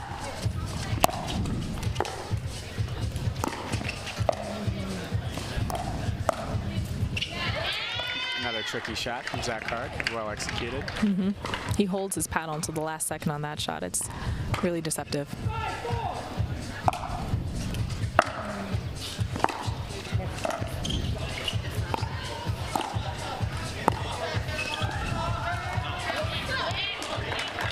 Couple of points won at the kitchen line by FAU.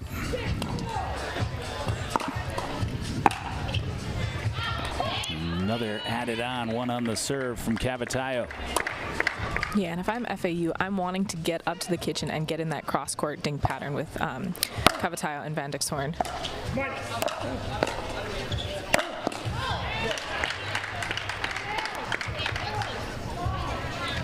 Card forced to make a decision there. As Usai takes his time tracking down the ball here. We call that a free timeout. Yeah, exactly. Conditions much more favorable today than yesterday, and certainly much more favorable than Friday. Yes. No rain, no crazy wind. I'm doing well here today. Card couldn't get on top of it. Nice limbo from Lily Van Dixhoorn. Out of the way of the ball.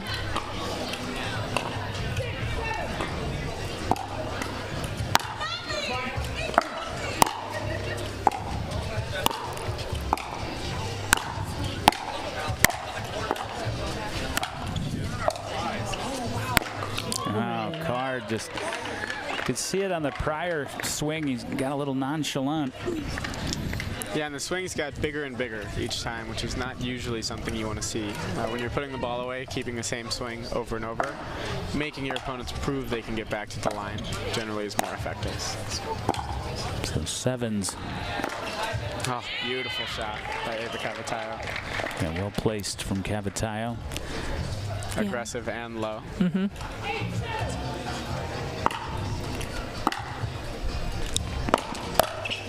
Yeah, good read. Card. I like that move. I don't believe Cavatayo has driven down Usai's line at all yet in this game, so it's a good mix up there.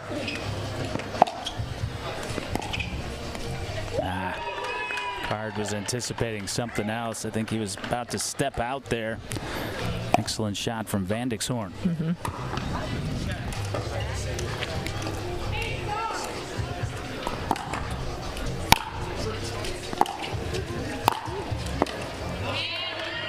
Depth. Cavatayo, 10-8 for FAU. Again, if FAU can win this first mixed game, we would have Zach Marceau and Bella Nelson against AJ Kawaja and Ellie Douglas.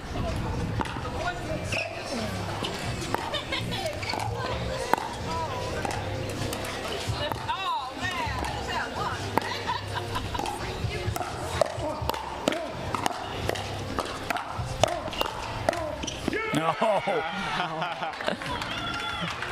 Love the emotion from Usai there. Gets the confidence up, gets Lily's confidence up. And I would love to see a little more footwork there from Zach Card. His positioning was good. He was covering the middle, and so I like where he started, but he had planted himself a little bit, which is more, which is a better move in men's doubles typically than it is in mixed when you're going to be having to cover 60 to 70% of the court versus your typical 50 to 55% in men's.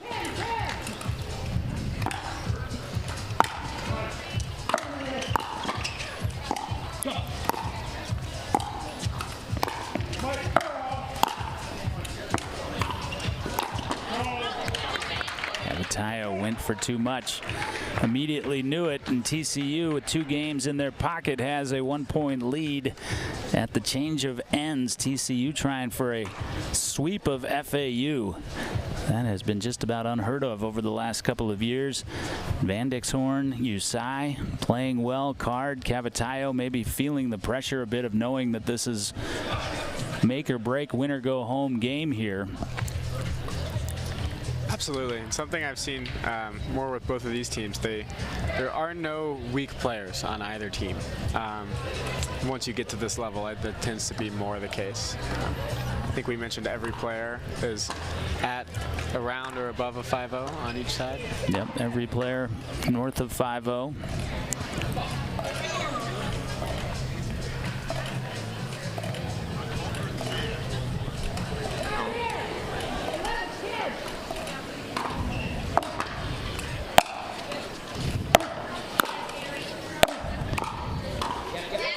Oh, and Cavatayo. Beautiful block winner. really short swing from Cavatayo. It allows her to kind of use the pace that Yusai is providing and just redirect her to a smart spot on the court.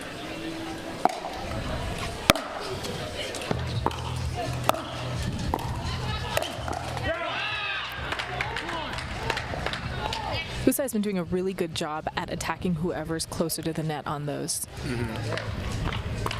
And he's aiming right at the paddle, which is interesting, or at the hand, rather. It's been causing a lot of problems. Excellent adjustment from Zach Card.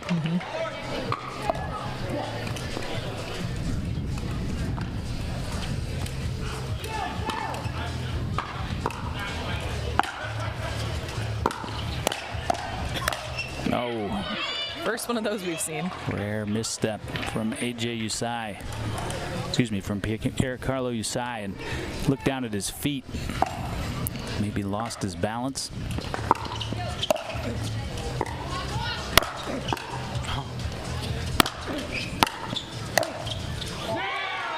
But Yusai responds in kind. Yeah, he's one of the players we've seen with that relentless, consistent aggression. That one miss we've seen was the first we've seen all day from him on a shot like that. And he seems unbothered by it. He knows it's an anomaly. He's going to keep playing aggressive.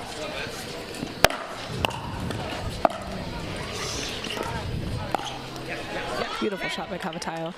If they can keep that as the strategy, having her roll the ball cross court, even if it's not hard, I think they're going to get more points than trying to focus on hitting the ball hard with any particular target. Especially at that inside foot of Van Dyck's horn.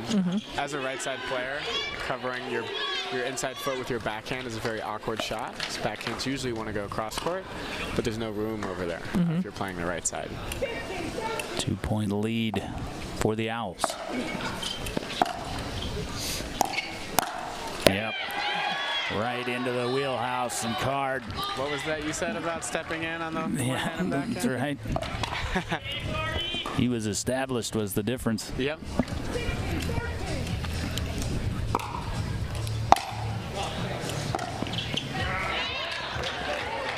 Excellent return from Van Dyck's horn.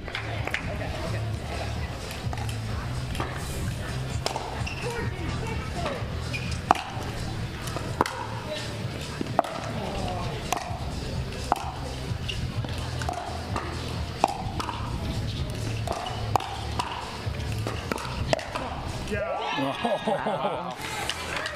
Yeah, and that's an example there of being kind of in an advantageous spot. The defense taking that advantage away, but still trying to force the issue. Such a hard ball to pull off down the line with that backhand. You're swinging across your body. Like I mentioned before, your backhand likes to go cross court. We saw Ava was ready for that ball to go cross court to her backhand. Taking it behind her to that forehand side is very effective and very hard to pull off. Timeout taken at 16 all.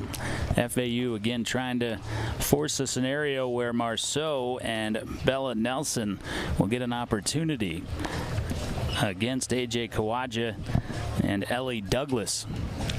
TCU really in all three matches, or all two to this point. See if they can replicate it again. They have executed better right here at about this score. Yeah, and I think one of the factors we haven't talked about that's giving FAU some trouble are Lily Van Dyck's horn's resets and her dinks. She is very good at taking pace off the ball and giving them a relatively neutral ball that's landing in the kitchen that's forcing FAU to generate any pace that they want on the ball. It's not coming with anything on it. And it's been a very successful strategy. Absolutely. Lily's playing fantastic over there. It's rock solid. It's allowing Yusai to really be aggressive when he wants to. And it's forcing FAU to not have as many opportunities to be aggressive. Wow. It's a beautiful shot by Cavatayo. Yep, painted that baseline.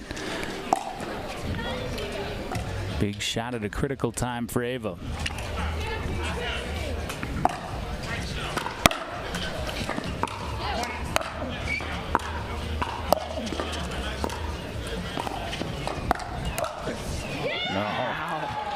Yusai playing way up over the line. And you can see Usai's footwork here. He was all the way over the line, but he was on his toes, and it allowed him to take that one step back cross to cover his backhand side. You have to be early to take that ball cross court. It's impressive how fast these guys are at this level. Yeah.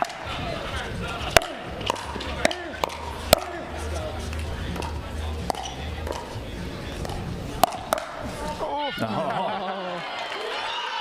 Foot fault on Zach Card. Oh, yep.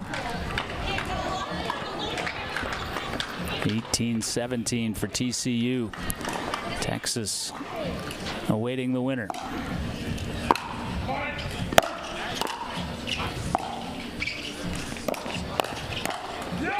Two points away for the Frogs.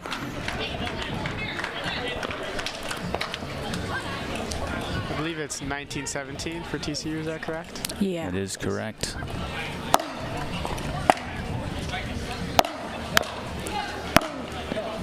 Ooh, good lead. Now 18-19. Sai kind of trying to slash his way all the way to the championship match.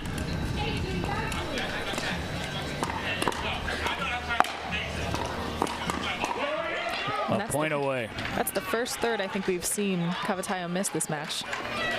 Or this game, rather. You see the nerves come into play right there?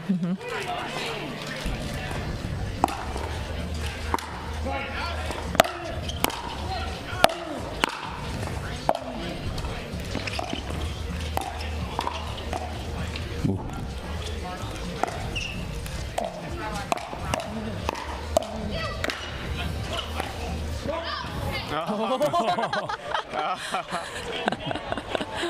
That would be a sad way to go out getting bagged right there. I love the move from Zach Card, though, even though it didn't work last time. He was in a great position for it there. Little breeze kicking up.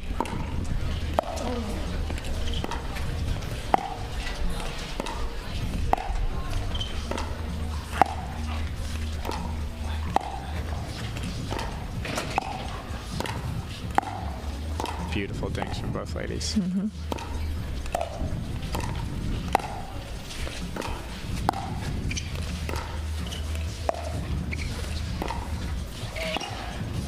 A master class from Ava Cavatayo. Fantastic patience by her there.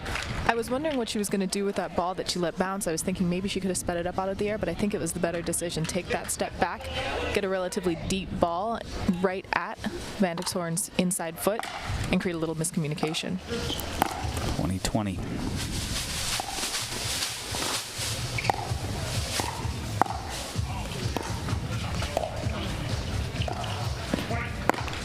Oh, and Usai sprung first.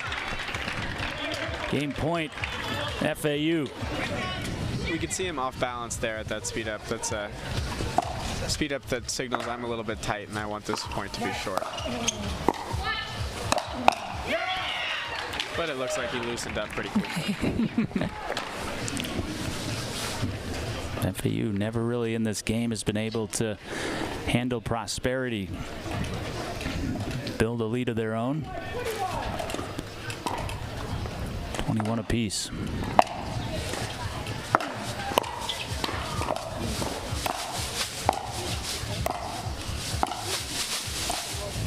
Oh. Zach Card. Zach Card is stone cold after that. He's got some guts. Those finesse shots, so difficult to pull off, particularly in those moments. Game point again for the Owls.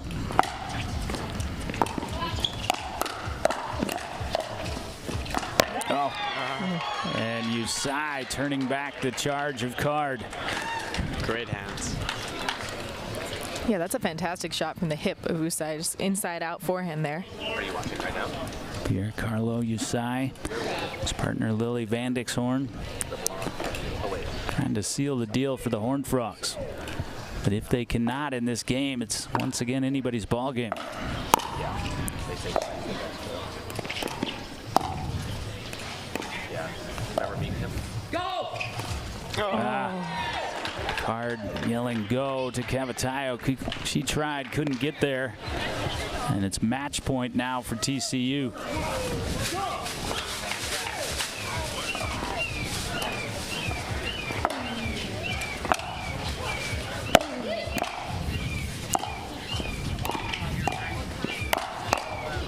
Oh, nope. Card was going to be there. I don't know what he was going to do with it.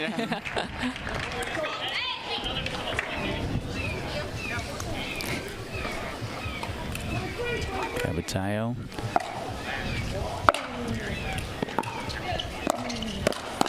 Yeah. Oh, yes.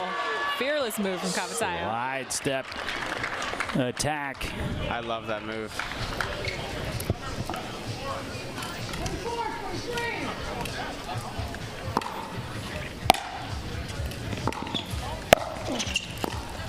Nice adjustment.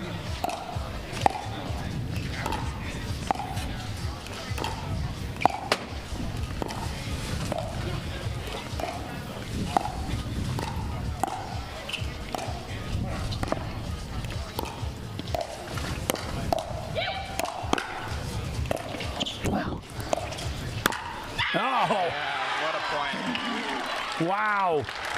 We are not done with our second semifinal, and maybe the finest point of the day decides first mixed, as Marceau and Nelson will get their shot to send it to a dream breaker. What a game. 25-23 for the Owls. This is collegiate pickleball in the DUPR Collegiate National Championships, and it's Championship Sunday to boot.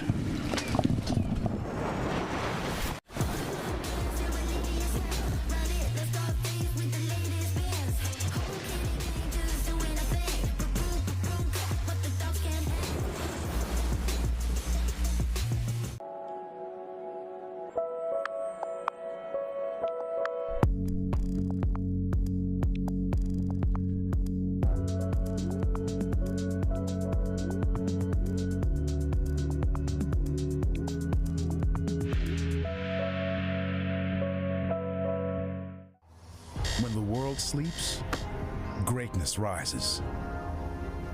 And while others dream of the next level, we chase it, challenging every limit, turning obstacles into stepping stones. Because the next level isn't just handed to you, it's earned. Go next level with 6-0 pickleball.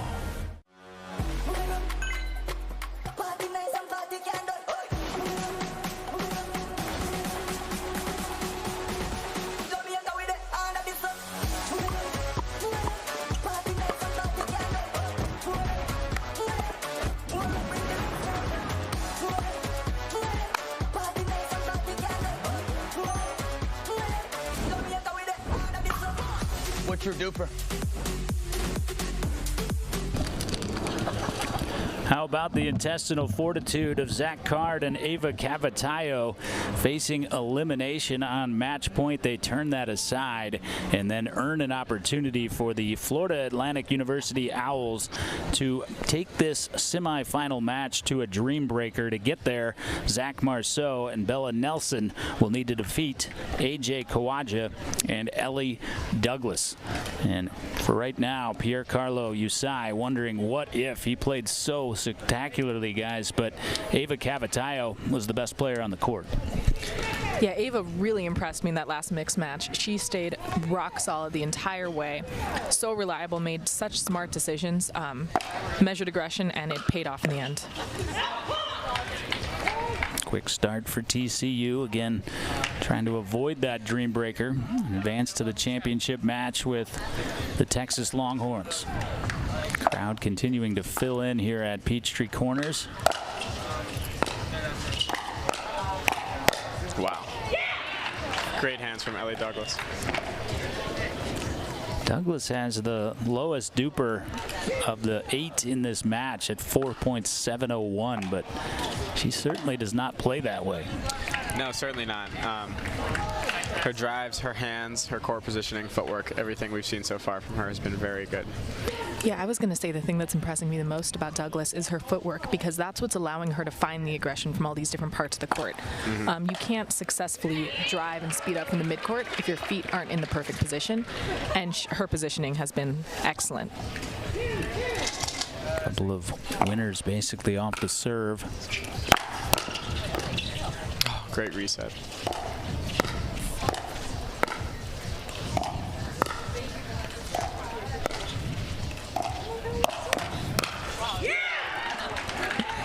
can see that Douglas is playing closer to the line than you'll see a lot of women play in mixed. She's taking most dinks out of the air, and she sped up, or took half a step off the kitchen line for that speed up, and it bought her the time to hit that two-handed backhand down the line. Great shot by Zach Marceau. Hit it, kept the top spin showing on the forehand, make it look like he was going to roll it. And he did roll it, but as a drop shot. You don't see that very often.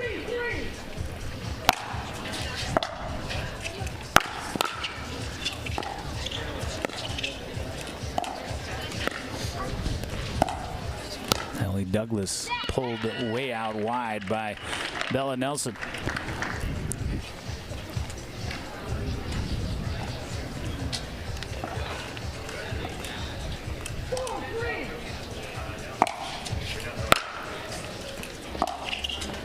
Great drop.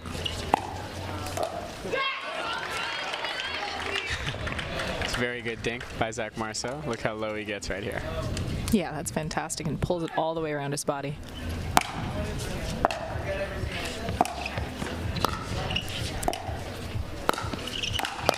Oh, wow. Ellie Douglas equals the right read by Marceau. She stares straight into the soul of Zach. Go there again, I dare you.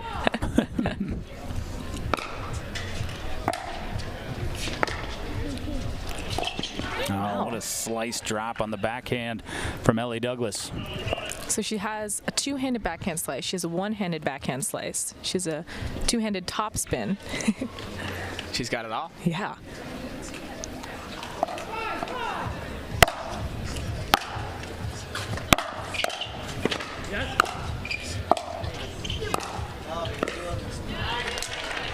A little stuck in transition there. I'd like to see Ellie Douglas either come in and be scary or back up behind that baseline. Agreed.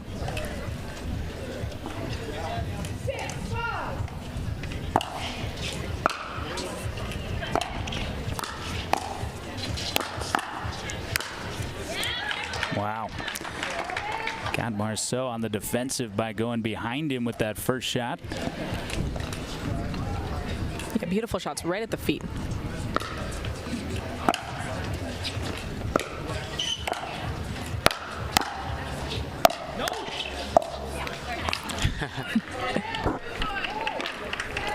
FAU making a little push here.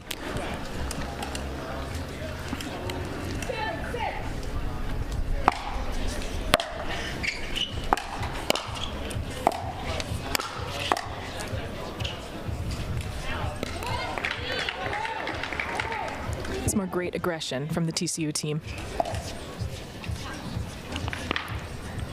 Great defense so far from both teams as well. Mm-hmm.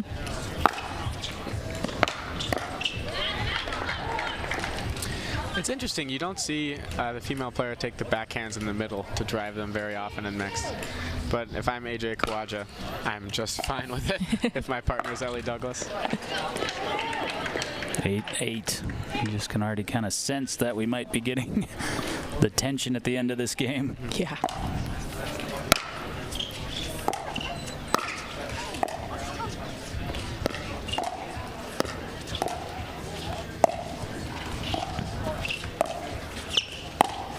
Oh, nice. That is just beautiful vision.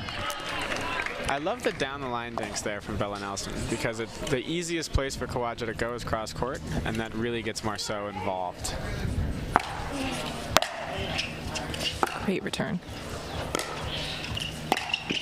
Yeah, wow. Lob drive combo.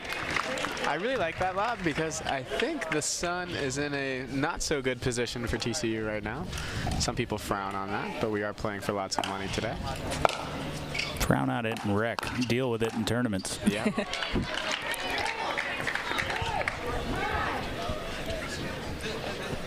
It's tied. It's tied. You'll see what's coming. Douglas is there. That was such a good get by Douglas, but then couldn't couple it on the next one. FAU a 2-point lead. TCU a 2-1 games lead. Owls trying to force a dream breaker. TCU trying to set a date to make it an all Lone Star State championship match. Zach Card, Ava Cavatayo facing match point, able to turn that aside and take mixed doubles 1. Well, we lost 2 1 seeds out of the bracket yesterday. Only these 2 1 seeds advanced today, so you could easily say that this could have been a championship match, and it has lived to that caliber thus far, guys. Yeah, the level of play we're seeing out here is fantastic. All 4 players are looking rock solid. Their resets are good, the drives are good, the dinks are good. And most importantly, I think all 4 players right now are thinking critically on the court. They're playing the points the way that the point should be played. You know, if you want to toss up a 3rd shot lob, do it, see what happens. None of them feel like they're abiding by rote patterns here. Absolutely. I think both teams are trying their best to play comfortable, which is very important in a tight match like this. Really impressed with the guts of the Zacks. Zach Card with his drop shots, Zach Marceau with his lobs. Those are hard shots to pull out in tight moments, and they're both doing them fearlessly and to great success. Great serve by Marceau as he was able to send it out wide to the backhand of Kawaja. Marceau all the way over. Oh.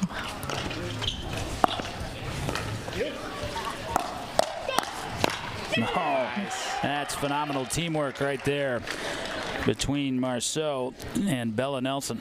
Bella did a great job earlier in that point, coming over and covering for the open court when Marceau went for Zerny.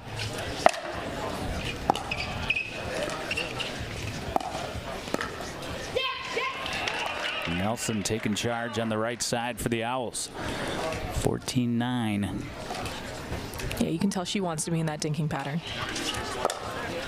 Two-handed slice. Big drive from Bella Nelson. That's the tough thing with the slice return. We see it getting less and less common these days as the drive gets more common, because the slice from your opponent spins the same way as your own top spin. So if you drive that ball, you get twice the spin.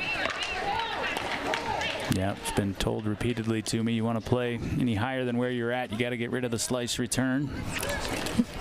Or get it really, really good. Yeah. Yeah. Oh, Marceau couldn't get it down. Yeah, paddle just a little flat to it. Got the line. Wow.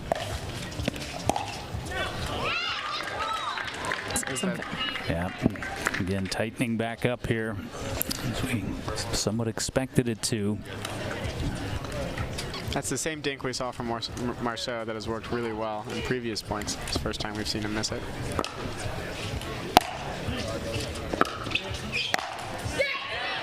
Nelson just deposits that over into the Horned Frogs bench.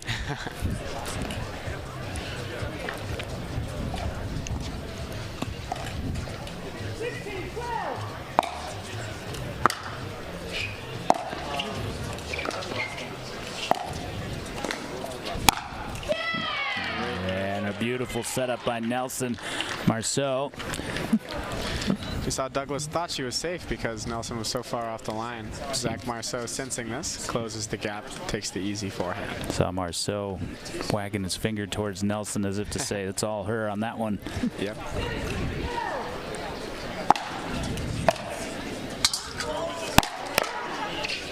Wow, what a slice.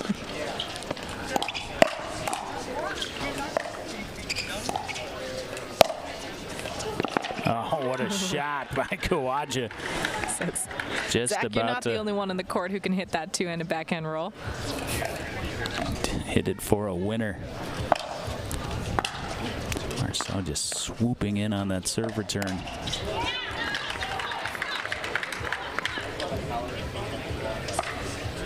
I love the energy here from TCU, trying to get some momentum back. Mm-hmm.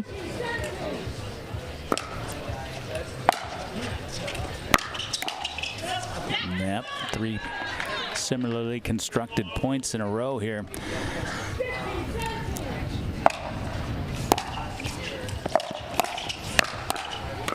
Oh, oh goodness. Bella Nelson did the heavy lifting. Marceau did the finishing. You see Marceau once again giving credit to Bella Nelson. Fantastic play by her.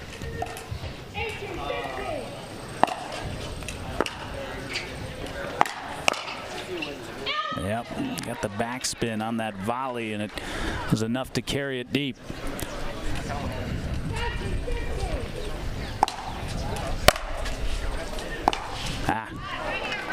Took his eye off that one. Man, where you going?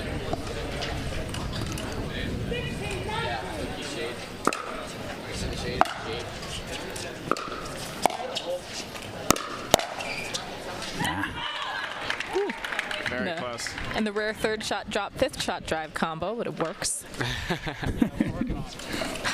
Honestly, I think part of why that worked was I'm guessing the FAU team thought that Douglas was going to drive that first ball. Loose shot there from Kawaja, loading up the backhand drive. We haven't seen him hit too many backhand drives yet today. I wonder if that's contributing to the reason he missed it there.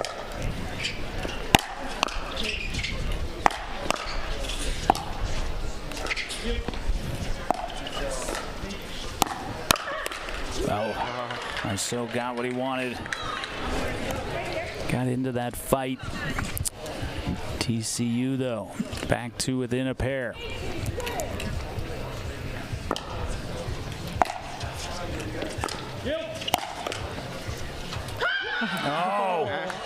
Somehow and some way, and Vandyk's horn from the Horned Frogs bench was the loudest after that one. Somehow fell in.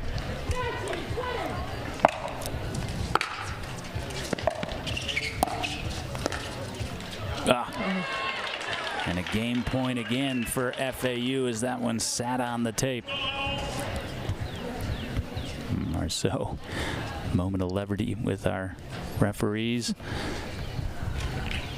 Now saying to Bella Nelson, right here, right now.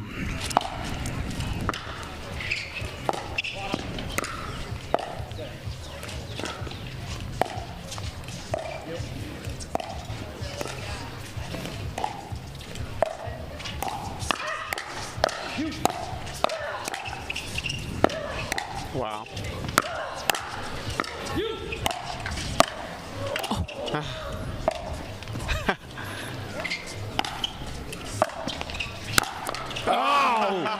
Zach Marceau, and FAU will take it to a dream breaker match of the tournament. And Marceau and Bella Nelson equal to the task. Let's brush up on singles on the other side. Dream breaker who meets the Longhorns here in the Peach State.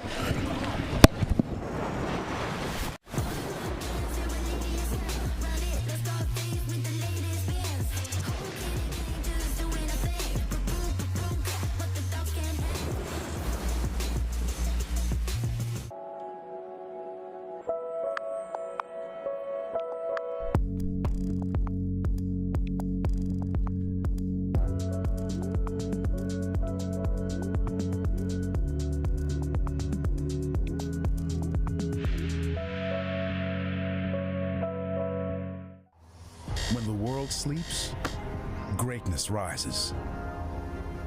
And while others dream of the next level, we chase it. Challenging every limit, turning obstacles into stepping stones. Because the next level isn't just handed to you, it's earned. Go next level with 6-0 pickleball.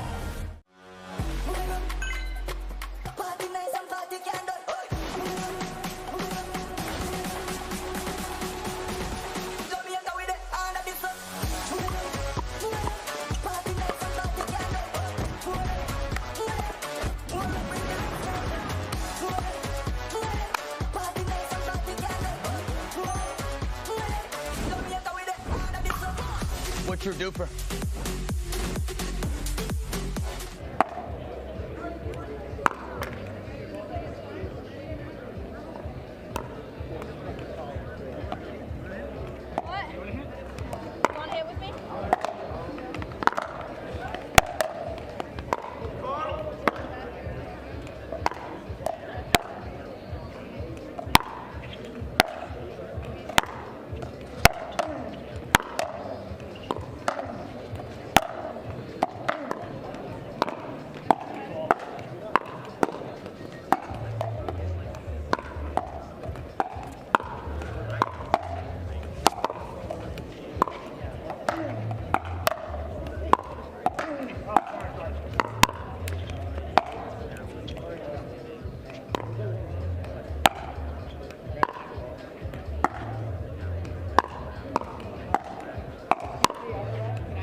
John Laser, David Beeger, Lorelei Sing-Sank back with you courtside. We are set for a dream breaker in our national championships semifinal. It'll start with Piercarlo Usai for TCU serving Zach Card for FAU. And a quick start for Usai and the Horned Frogs. Oh, and I didn't realize they overturned the call, or overturned himself in the call.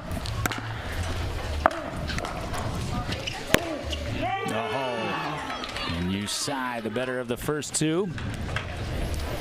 And I was expecting we were going to see some fiery singles out of Usai here, and he does not disappoint. Yep.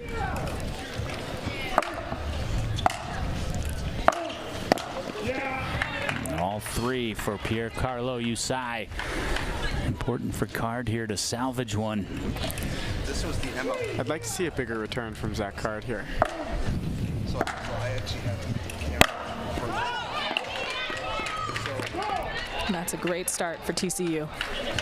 Will help on the line call for Usai, and Card saying who called that. It was out. Live look.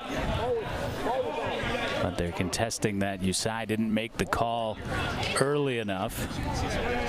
And I don't know if this is still the rule, but it used to be, I think at some point in college, that your teammates could help you with the call. Is that correct, David? Teammates helped him there, but I think Usai's argument was I delayed because I was still trying to hit it and then called it once I did. Oh. Wow. And a paddle applause from Kawaja. Rightfully so, as Marceau shows off that magician's touch. That's that same dink we saw in doubles where he pulls it all the way across his body. In singles where you're forced to guess, it's really hard to guess that he's going to pull that ball cross court. Super impressive shot.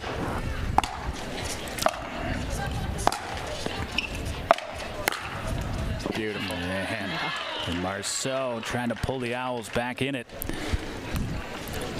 Men up first. David, you felt like maybe TCU had the advantage on the men's side in singles. Maybe the other way in women's. Yeah, Marceau doesn't feel that way. No, he is certainly stepping up to the challenge. The way we watch the TCU men play doubles seems really supportive of their singles game so far. Wonderful ground strokes, wonderful footwork. But Marceau went big on the serve, but he'll live with that. That's an acceptable miss, I think, in singles. He's been serving big all day, and he's going to earn a lot of points and be able to start points ahead by continuing to go for a serve there. Ellie Douglas serves Ava Cavatayo.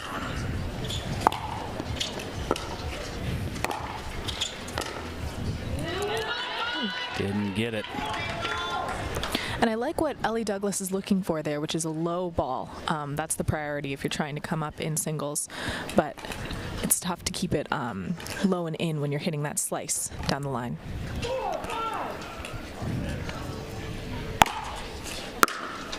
It's the gutsy play of Cavatayo and Card that kept this alive. That was long. 5 apiece. And you're really seeing Cavatayo's singles prowess on display here. She's managing these very deep ground strokes that are all staying within a couple feet of the baseline. It's really impressive. Great read by Cavatayo. She's taken the first three. FAU has their first lead.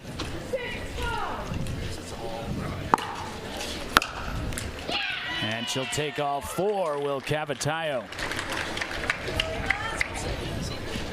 7-5, people continuing to make their way over to championship court here.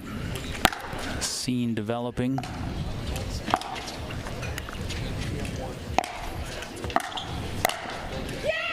Great kitchen coverage from Bella Nelson there.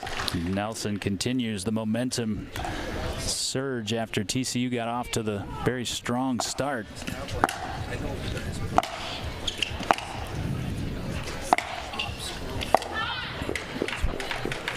Just a bit long by Nelson. Just a touch long.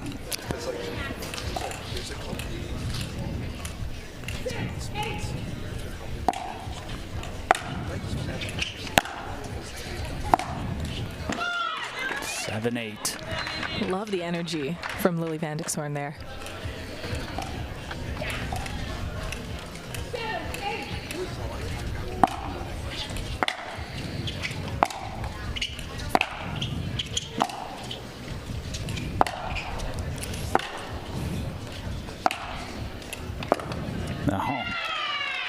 one played from the baseline, and Nelson punctuates it with a shout. However, Van Dixhoorn played very well in that rotation, and now back to the top. And guys, when you were setting your Dreambreaker lineup, which player were you anticipating would be the one that would close? What do you mean by close? Where do you think player 1 through 4, if you're running it out, who do you want out there last, and how do you try to manipulate that? I think the third player tends to end up last a lot. So in this case, that would be FAU's Cavatayo and Ellie Douglas in that third spot. Card finally says enough's enough and goes hard angle on the serve return. I asked that question because you feel like Piercarlo Usai is maybe the strongest singles player at TCU. He went first. I still agree with that decision because it guarantees that he's going to play the most points on the team. Agreed. Yeah, I think the best Dreambreaker strategy is just to keep it simple. Go strongest and down the line from there, because you guarantee your strongest player is going to play more pickle. Usai has really been the one Horned Frog who had the better of it thus far. Marceau took 3 of 4 the first time in his rotation with AJ Kawaja. Lone point Kawaja 1 was on a missed serve from Zach Marceau.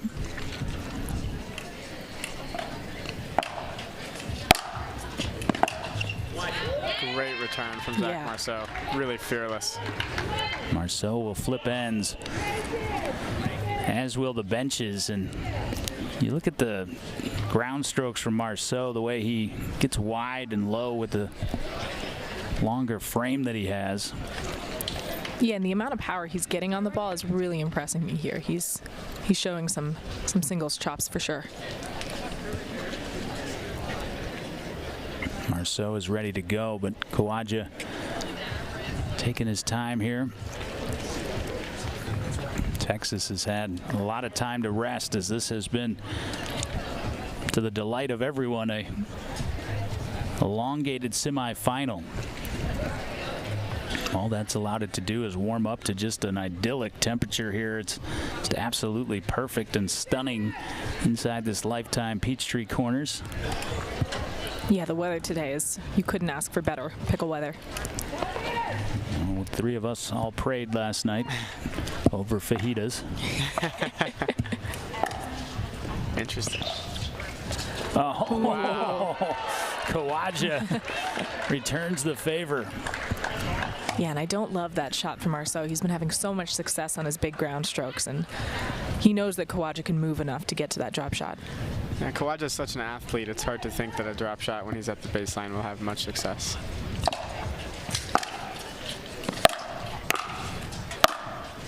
Oh. Oh. Kawaja watches it by.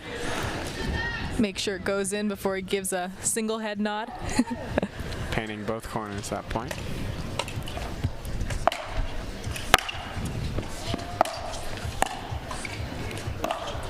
No. Marceau had the line covered, tried to yank it, did Kawaja at the last moment. Overdid it, and we've got ourselves an even Dreambreaker at 12. National Championship semifinal.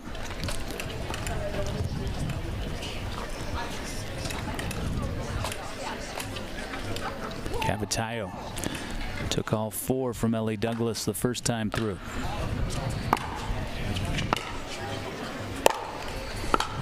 Great grab from Douglas. A little bit of a miss hit on that backhand overhead from Cavatayo, but makes up for it.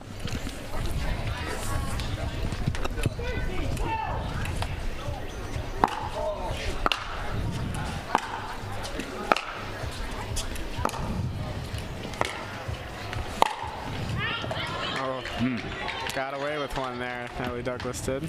She's got a big smile on her face. She knows it.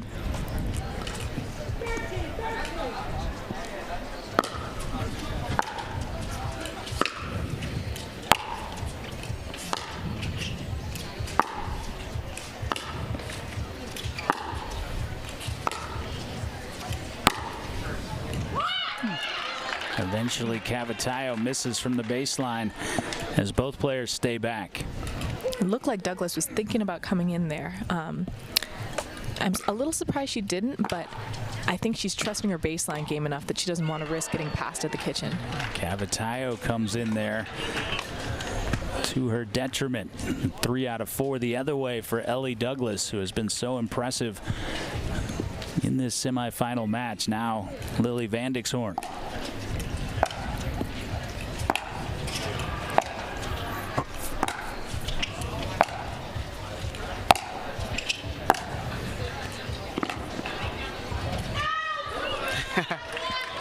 Rafa Hewitt out call. Yeah, and Bella Nelson ready to ride again.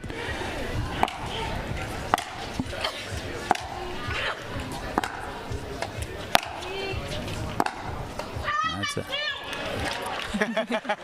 That is indeed 2, which is what Bella Nelson yelled. 15 all.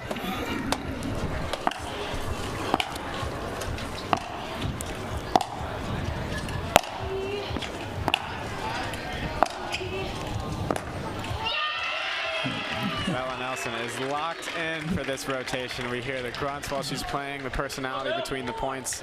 I love the energy right here. Calling for the ball back.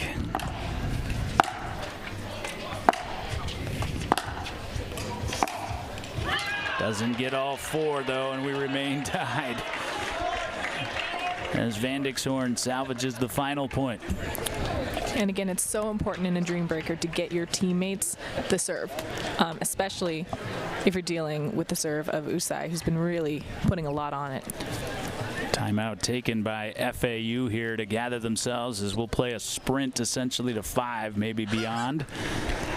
High pressure pickleball coming up. No doubt about that. These dream breaker scenarios, if you've ever played in an MILP or higher, like my broadcast partners, you know the isolating feeling of being the one out there.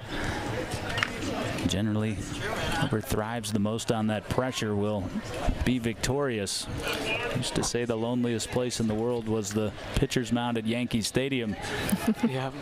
Not right now.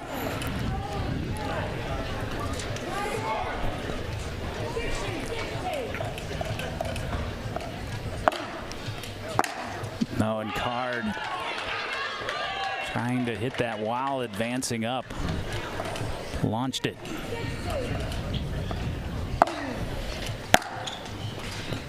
It was big on the return regardless. Oh, Zach Card sent that first return long, undeterred. He sent the second one right to the baseline. Yeah, I actually really like him going for his returns, even if it's a little bit low margin. He's been losing most of the points against Usai when he's not going for that return. It's a good adjustment. Yeah, Usai won that point a couple strokes earlier. Card had made a great attack on him, but Pierre Carlo picked it up from below the net too. Yep. Really impressive. And took it cross court somehow.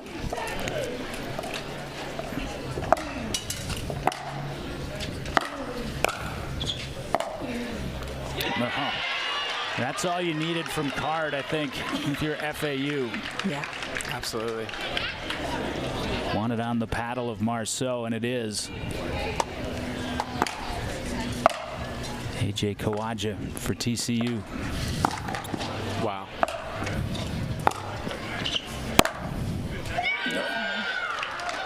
Great point from both players. The ball was indeed out. Yeah, you heard the eruption from FAU's contingent right there as it landed. They're all just mere feet away.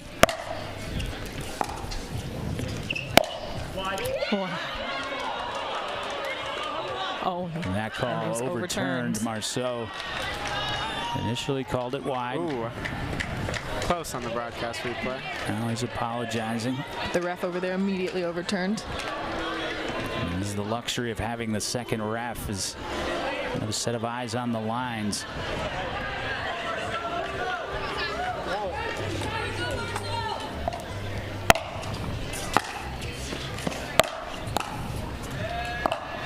Oh, what a shot by Kawaja.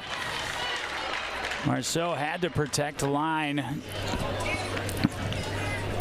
what you would pay to have the ability to pull that shot out in that moment. Marceau taking a long, slow walk over here to get the ball. I like it. It's a great idea. Giving him a chance to collect himself. Yep. Well, Marceau's job is just to try to get it to his teammate, Ava Cavatayo. Kawaja bouncing around. He wants to end it for the Horned Frogs right here.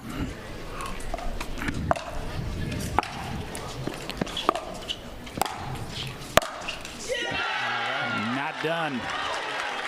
Here we go, John. 2020. We've got the third player in the lineup coming out for each team. So Cavatayo scored all 4 the first time through. Ellie Douglas responded, taking 3 of 4 the second pass. Crowd coming to life here.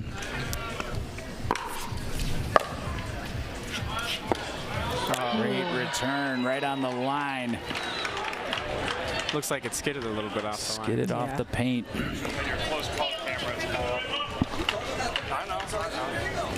That's a drama. Match point.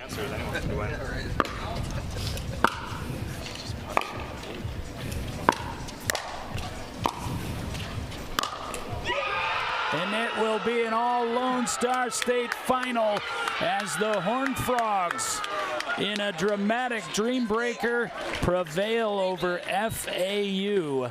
And the only question remaining now as the championship trophy prepares to travel to Texas is whether it will be heading to Austin or Fort Worth. Frogs, Horns for the national championship. Next. When the world sleeps, greatness rises. And while others dream of the next level, we chase it, challenging every limit, turning obstacles into stepping stones. Because the next level isn't just handed to you, it's earned. Go next level with 6-0 pickleball.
What's your DUPR?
start hitting stuff. They're like, we can hit it past far.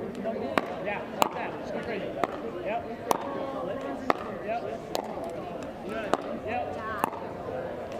Yep. Yep. Well, but that's not fair. Purdue was playing doubles. Boom. He was playing singles. And you shall receive.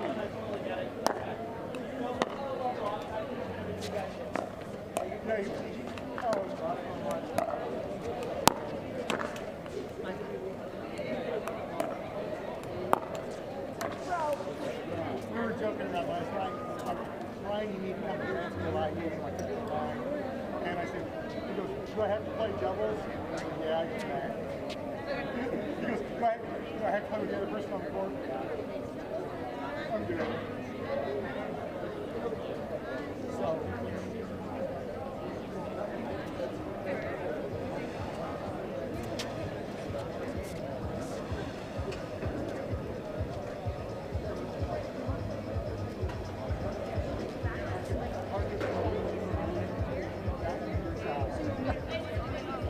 They've had a little pop-up.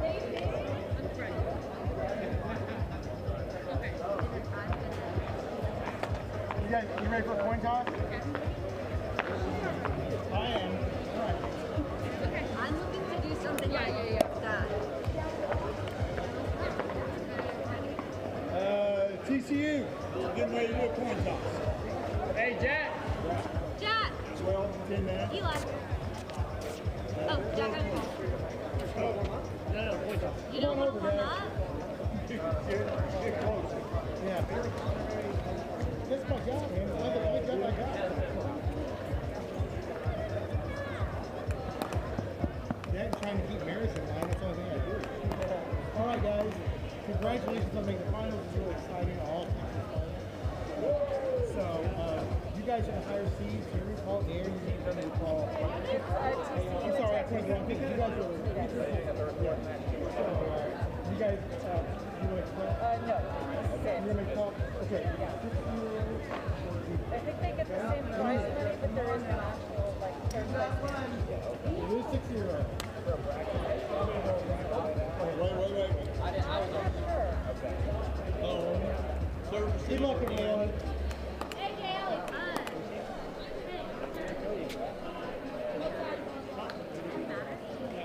Actually, I think this is. Everybody just did? Get one, lady. Come on. Yeah. Come on. Just talking with the court. Does Jack want to warm up too? We have 2 courts. I don't know. Just go. The girls.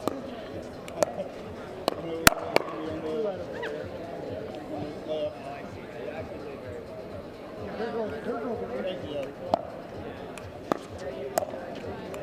Well, we may take off here. Now I'm done with all our stuff.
sorry.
Yes, ma'am.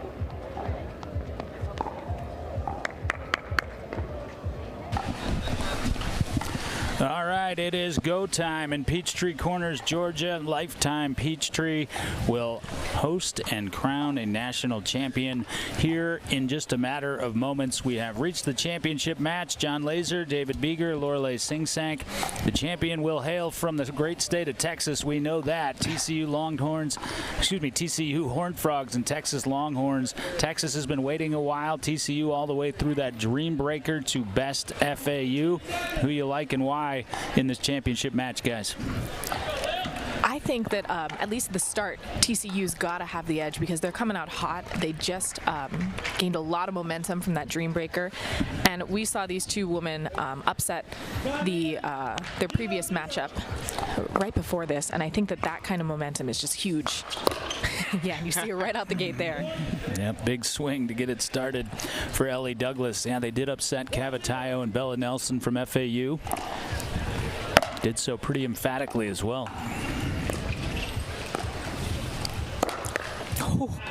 I'm curious to see what the crowd kind of leans into here. Are we going to have a silent crowd?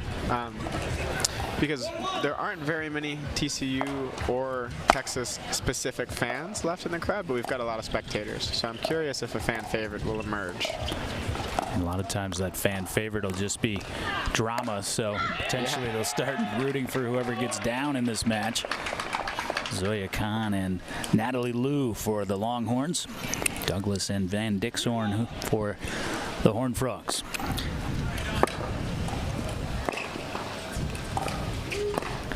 And Lou is already looking a lot more comfortable in this matchup than she did earlier this morning, which is good to see. Yeah, I think that mixed doubles win with Monroe, the way that they got it, coming from behind. I'm so impressed with Ellie Douglas. Whew. Yeah. I actually really liked that speed up and combination from Zoya Khan. Ellie Douglas's hands were just the better in that matchup.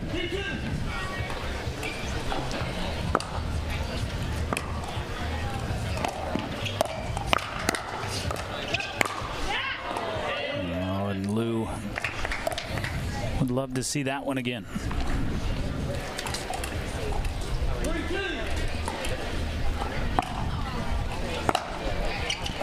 Both these teams will compete MLP Grand Rapids as part of the reward for advancing this collegiate national championship.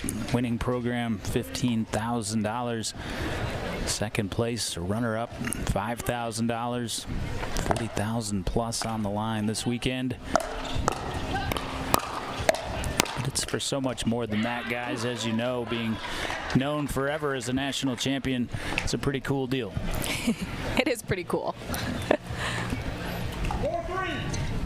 I think it's safe to say these players are chasing glory, in addition to all of those cool perks you mentioned, John.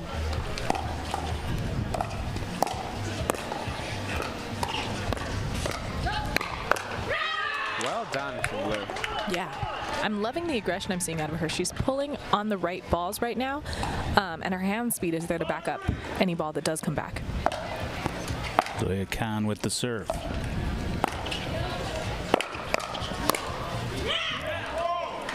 Good read by Lily Van Dixhoorn.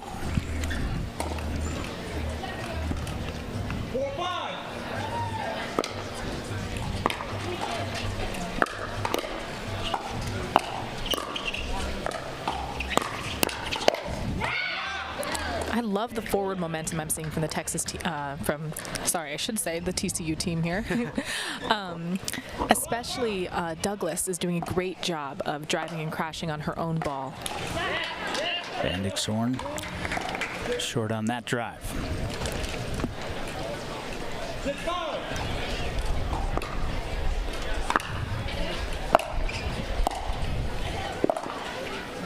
Great get. Oh, and love that spot chosen by Ellie Douglas. Khan and Lou a little out of position, so found the middle, found the feet of Natalie Lou.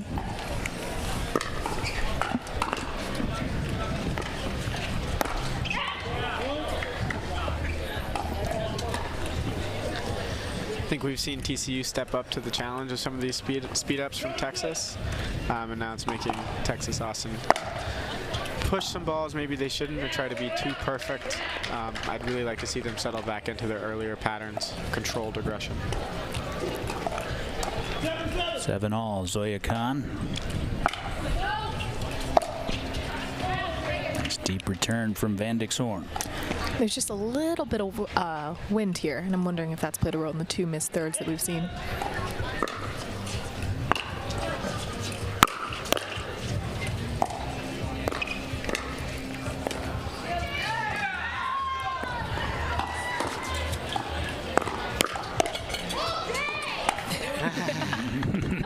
And Ellie Douglas is not shying away from the moment. There's no doubt about that. Yeah, and her backhand has really been on fire all day today, even from the middle.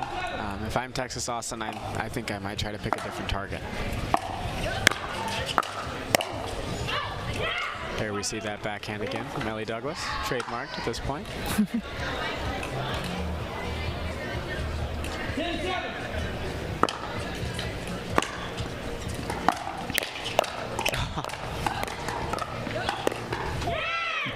11-7 for TCU at the change of ends.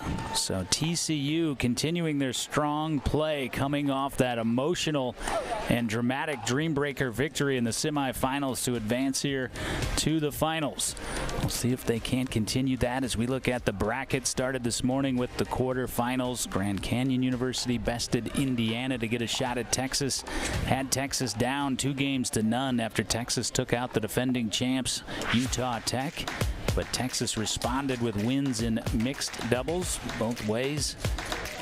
Texas actually in 4 games. FAU, meanwhile, dropped Samford this morning. TCU over USC. And it was TCU most recently in that dream breaker over FAU. Texas and TCU, where we are in this championship match.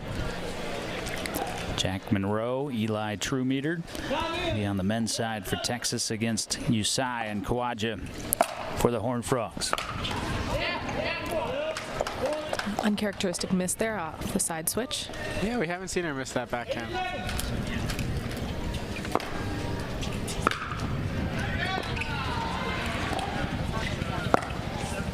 Oh, she's there. I think Lou couldn't believe that Douglas popped it up to her. Kind of short-armed that forehand. 12-8 for the Horned Frogs.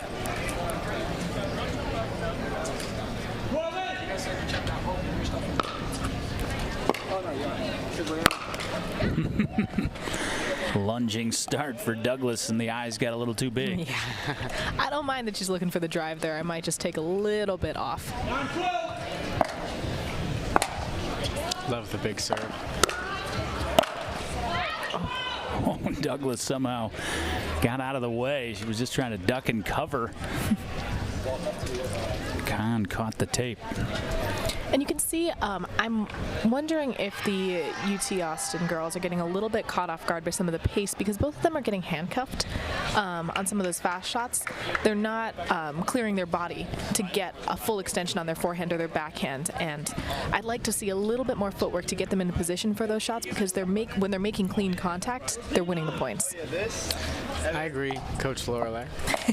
TCU's doing a very good job right now of sliding left and right to get that ball in their strike zone. And then we see that full extension by Zoya Khan. Really beautiful. A little low for Douglas to be swinging that big, I think. Agreed, but I don't mind it because she's made it pretty much every time until here, right? Yeah, fair enough. Sliced that one right onto the sideline. Skidded a bit on Natalie Liu. So 14-10. And again, whenever you're mentioning the Texas Longhorns, you immediately go to Jack Monroe. Always going to feel good about the 2 games that he'll compete in. So women's doubles is not a must-have. It's a luxury item. Doesn't mean you don't want to possess it. And timeout taken by the Texas Longhorns. Well, again, this TCU team has been so impressive throughout the course of this weekend. Douglas and Van Dixhoorn trying to give TCU again that 1-0 edge. Yeah, and I think TCU really embodies college pickleball in the play style that they've chosen. You see on the college side, typically the faster and the more aggressive you can play, the better your results are. And all 4 of these players have fast hands, good drives, great movement on the court, and it's really paying off. I mean, that's what's gotten them to this point. I totally agree. It's one of the reasons I love to watch TCU so much. All 4 of their players are so athletic. It's really a brand new style of pickleball. Much less thinking, much more driving, very fast hands. It's very entertaining for sure.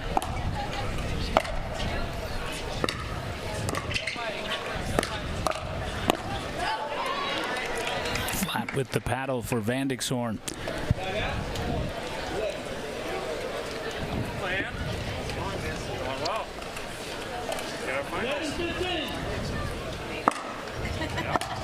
I saw the drink right there.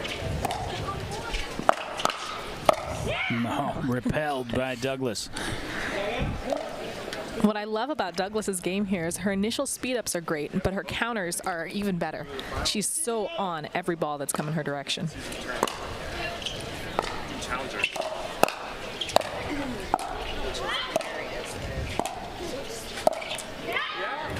TCU continues to stretch that lead for the Horned Frogs to 17-11. to say, so I'm sure there's a place to graduate this spring. If I want like this season, that makes sense. Yeah. I kind of hope it's competitive. It's not like 11-0. Ah, tricky. The changeup, you haven't seen that much from Douglas. That's really smart. You can watch in that replay. Both Texas Austin players are split stepping away from the middle. Ellie Douglas notices this, threads the needle, doesn't have to hit it too hard.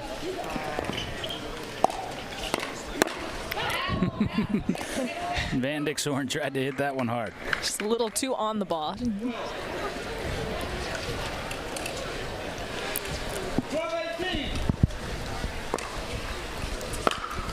I can't say either. 19-12.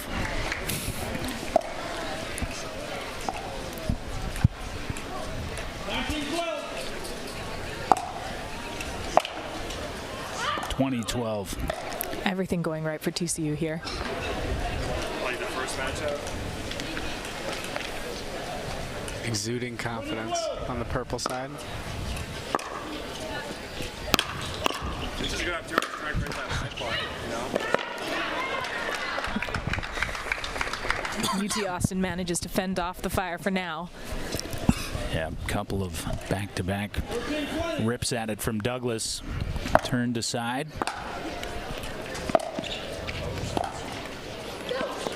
Great grab from Lou.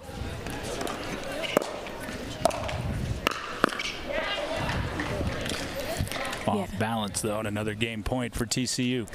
Yeah, and if I'm Con there, I'm probably not loving that speed up.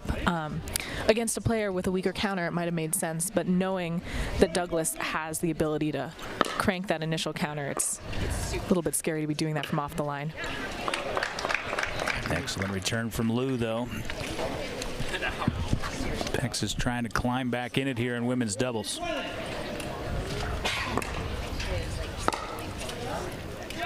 It's going to wander long, 15-20.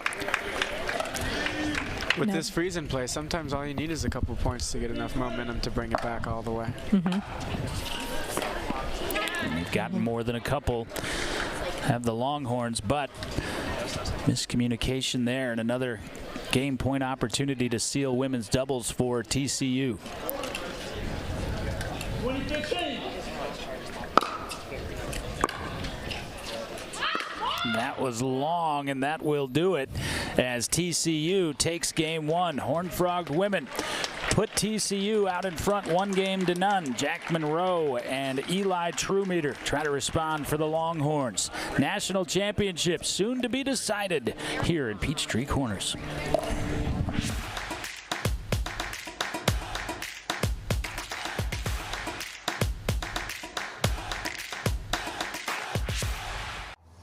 When the world sleeps, greatness rises. And while others dream of the next level, we chase it. Challenging every limit, turning obstacles into stepping stones. Because the next level isn't just handed to you, it's earned. Go next level with 6-0 pickleball.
What's your DUPR?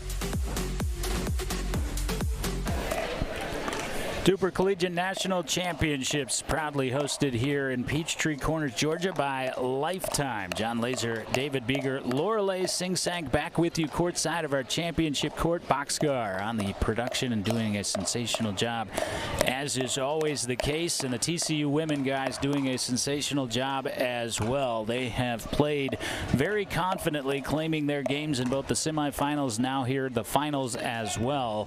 And now for TCU, they've got to try to accomplish something that really no one else has this weekend, and that's to take a game off Jack Monroe. Really, it's either a dream breaker or take one from Monroe. You're only past to victory. And I think he's dropped one, right, to University of Washington the whole weekend? Yes. That's a pretty remarkable record for Jack Monroe. Yeah. This will be an interesting matchup, though. We saw previously the TCU guys certainly like to play fast. A lot of times it's easier to isolate a player when you are playing fast, to give them less time to insert themselves into that point.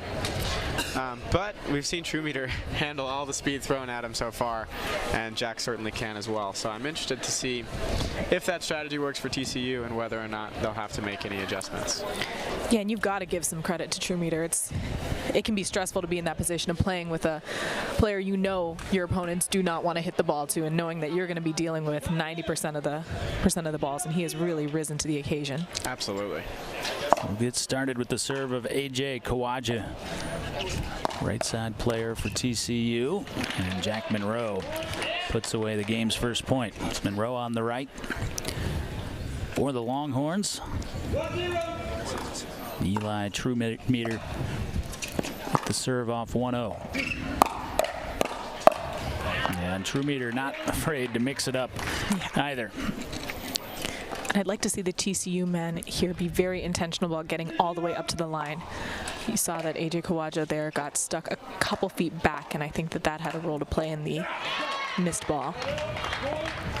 You saw Trumeter go for that left-handed pickup again. He's been learning from Jack. Mm-hmm. And Jack again ambidextrous.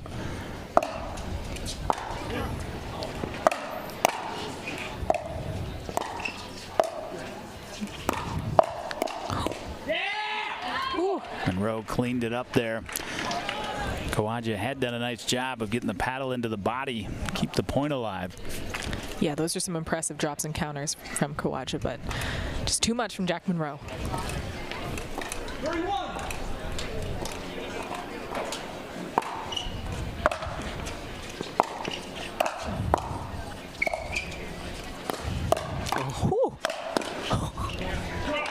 Wow. Point.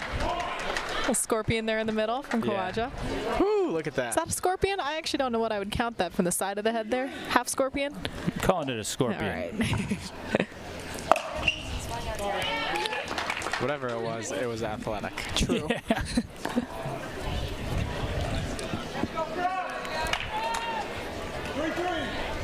Yeah, you're right. Right now, it's kind of a hush over the crowd.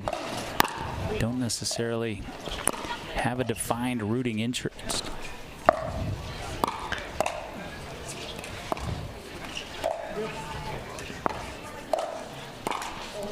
Got what he wanted. Great dink pattern. And Trumeter had the ball. He thought high enough. Couldn't go out and reel it in. TCU has the advantage. Yeah, and I do think here whichever team gets loud and stays loud is going to get the crowd behind them. And so if you're an energy player, this is the time to start showing it.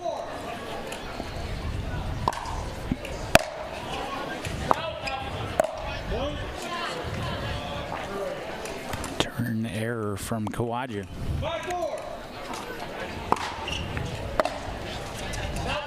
And then doubled up by Usai. Just like you mentioned, Lorelei, they happen back-to-back very often. Yep, I've been a victim of that many times. Monroe trying to tell Trumeter that it was out and get turned back around. I believe one of those outs occurred after Trumeter hit the ball. More for the crowd than anyone. Yeah.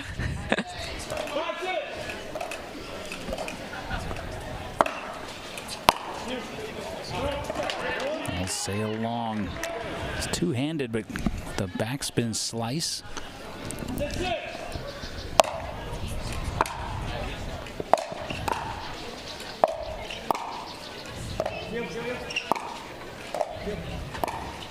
Oh, that's pretty. And wide, went middle, did Trumeter. Great control on that backhand flick. Didn't swing too hard, just put it in the opening. Took the point. Already been announced.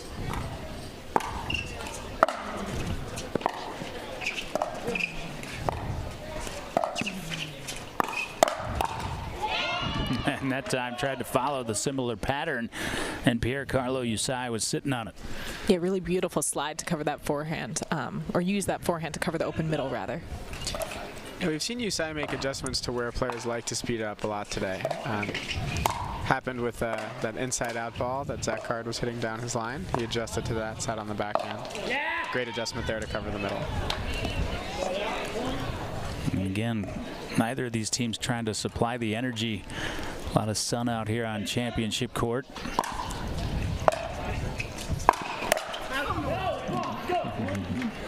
And you can hear Monroe kind of leading that for Texas right now. 9-7.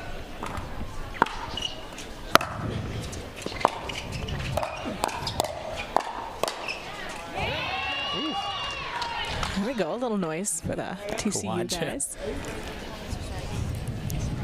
8-9.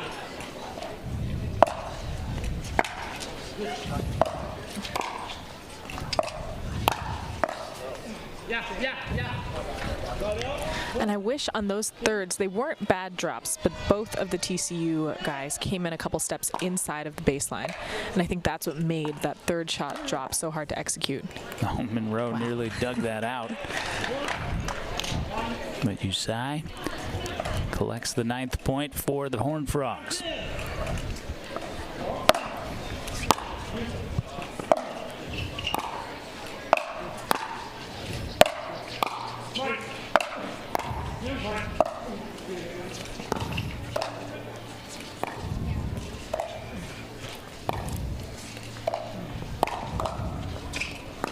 Wow. Well played by Trumeter. Great play. And I loved how the TCU guys made it up to the kitchen line, but they've had some issues with the middle communication, both at the kitchen and at the baseline, and I'm hoping they can use this timeout to clean some of that up. Yeah, the timeout as we change ends comes with Texas on top 11-9, but TCU having claimed women's doubles with the 1-game-to-none lead. Again, the pursuit of a first-time national champion. Neither of these two programs have ever been on this stage in the national championship match. Therefore, neither has ever hoisted that national champions trophy either. And $15,000 to the winning program. Both have earned spots in an MLP event in Grand Rapids. Yeah, it's going to be so much fun getting to watch them compete against the best talent in the world. I think really it's going to put college pickleball front and center. Monroe and Trumeter own the serve.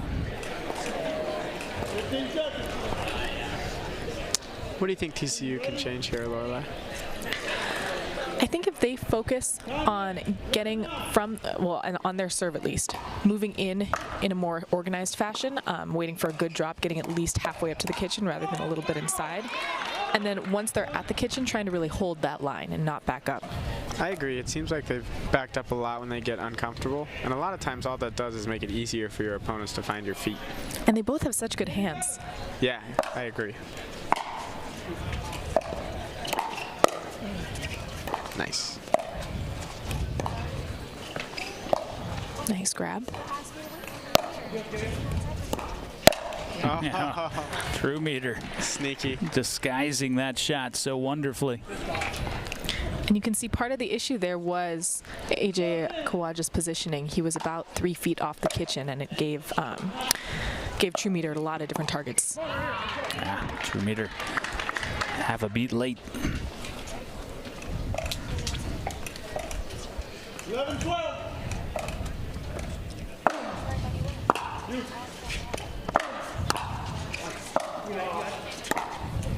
Oh.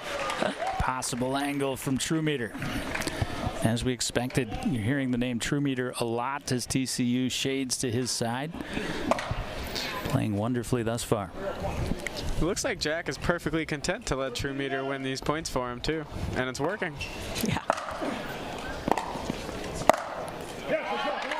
Well, that was like pickleball's version of horse right there. Hit the same shot back to True Meter. Yeah. 12-13.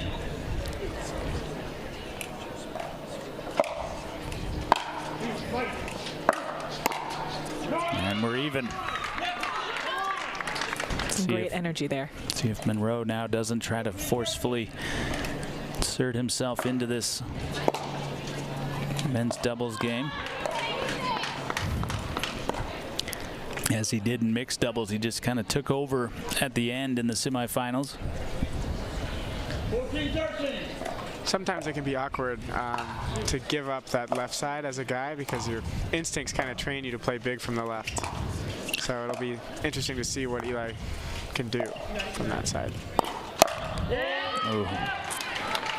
Or he can just win the points like that. Yeah, Kawaja went a little too big there. 14-14.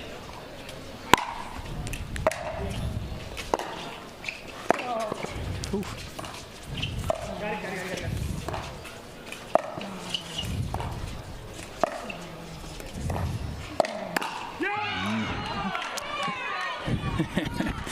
And Pierre-Carlo Usai keeping the pressure on. Playing with a lot of confidence right now. We did see Jack sneak over there and take a ding. First time so far.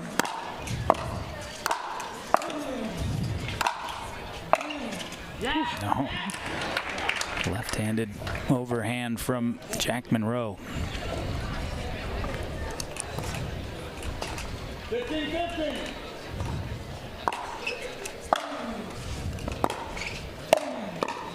Nice.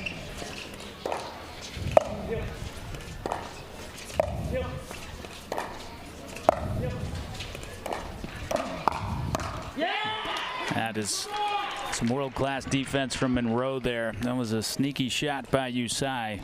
Don't think he was expecting to see it again. I don't mind that ball to speed up, but going at Monroe, you better be pretty sure that you can do something real good with it. Fantastic angle there. Yeah, reverse angle.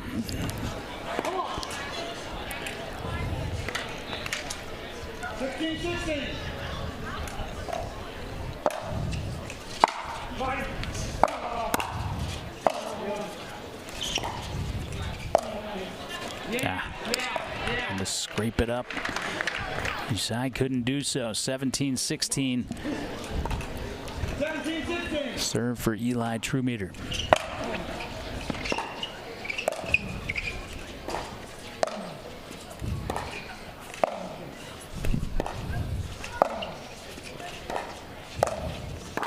Oh, beautiful. Yep, that's precisely how you do it. Yeah, and you can see Usai here has been short hopping or taking his dinks out of the air for the most part, which has made them really consistent, but it also leads to a couple pop-ups. And so depending on Truemeter's confidence, I think that's really the determining factor in how many of those balls get attacked. I'd like to see Usai volley some of the dinks. Ooh, wow. And Jack Monroe just coming forward at Kawaja.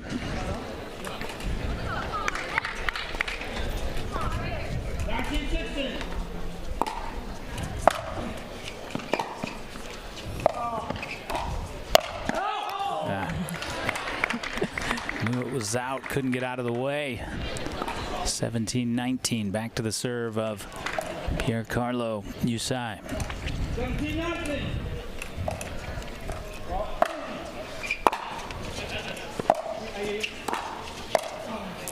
Nice grab there. Oh, another nice grab.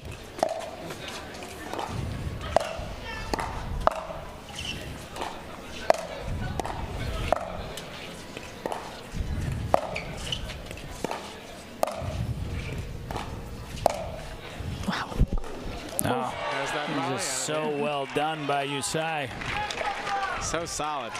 His backhand slice there, you know who it's reminding me of a little bit is Tyler Leung, actually, with that the slice volley out of the air.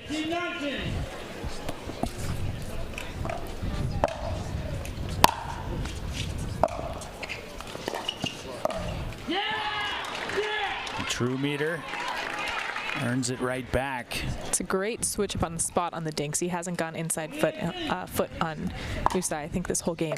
Game point.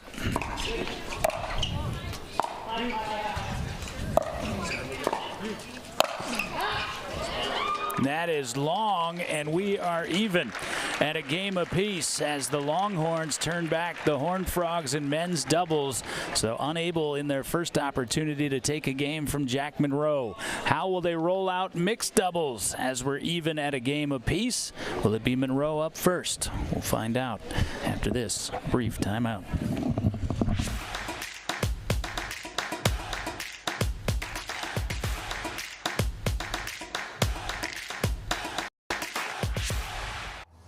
When the world sleeps, greatness rises. And while others dream of the next level, we chase it. Challenging every limit, turning obstacles into stepping stones. Because the next level isn't just handed to you, it's earned. Go next level with 6-0 pickleball.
What's your DUPR?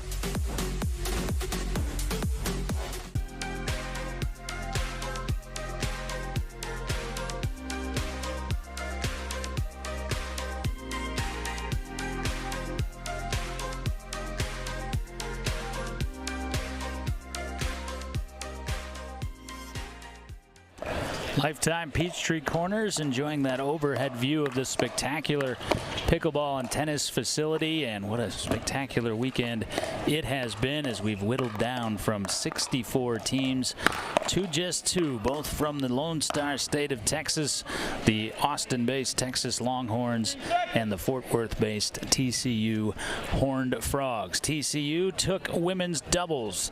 Texas responded by claiming men's doubles, and now Texas will reverse course here, whether responding or not here in the championship match, to what they did in the quarterfinals earlier this morning and the semifinals. In both of those matches, they sent out Jack Monroe first, along with Natalie Liu. Here, they will send out instead Eli Trumeter and Zoya Khan. So, interesting change-up here from the Longhorns. That might mean confident to try to take both. First matchup will be AJ Kawaja and Ellie Douglas for TCU. Yeah, and both teams have sent out their harder-hitting female player, and I'm wondering what that's going to look like when they're cross-court, if they're going to be, you know, in patient dinking battles more often or speeding up more often. And I have a feeling we're going to see a lot of speed ups, a lot of drives out of both of these women. I agree. Yeah, a lot of fireworks potentially here in first mixed. Yep.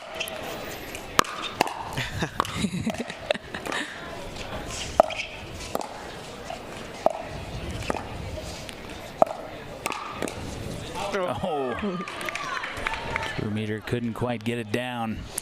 Caught it just a little bit late. It looked like he flung it, meaning it hit the paddle multiple times. They're not protesting whether or not it was in or out. They're asking if it caught the hair, I think, of Ellie Douglas. The answer is it did not. That is always something I'm worried about. I always play with my hair up for that reason, because I've lost points off of the hair too many times. And Kawaja was all over that one. I know he's wishing he could have it back. You hear the collective gasp from the crowd. Well, that's why, Lorelei, I allowed myself to go bald. Strategic pickleball decision. Yeah, that's right. Trumeter coming forward and get himself fired up again. Not a lot of partial leaning in their massive group of spectators here. So, BYOE match. Bring your own energy. I like that. I'd like to see TCU get a little more fired up here. We've seen Ellie Douglas get very loud in previous matches. I'm guessing she's one good point away from it.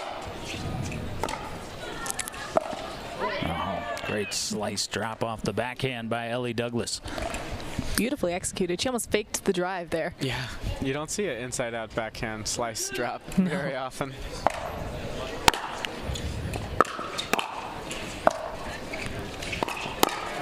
Oh.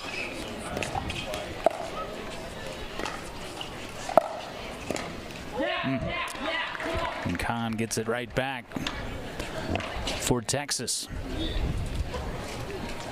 Couldn't have scripted a better weather day. Not a cloud in the sky here. Yeah, it's just fantastic pickle weather out there today.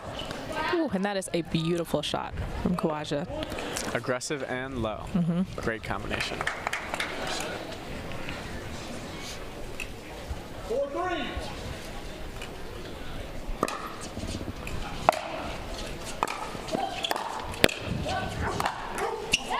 Oh, wow, Trumeter.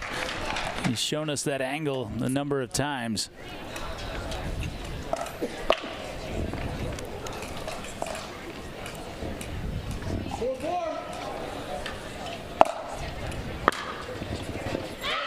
Serve from Kahn. 5-4 for Texas.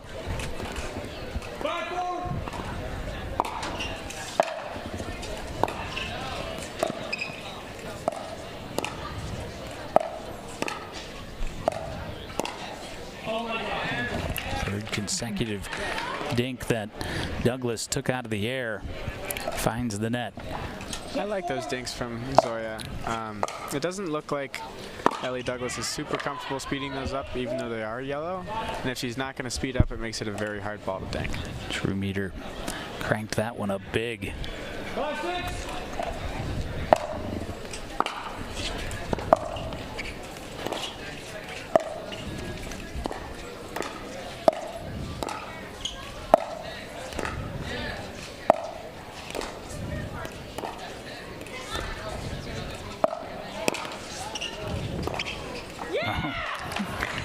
Lucky for Douglas. But I love that she's looking for that inside out there, even though she did get a bit lucky off the tape. The shot that she was going for might have been just as good for her. Arguably better. Yeah.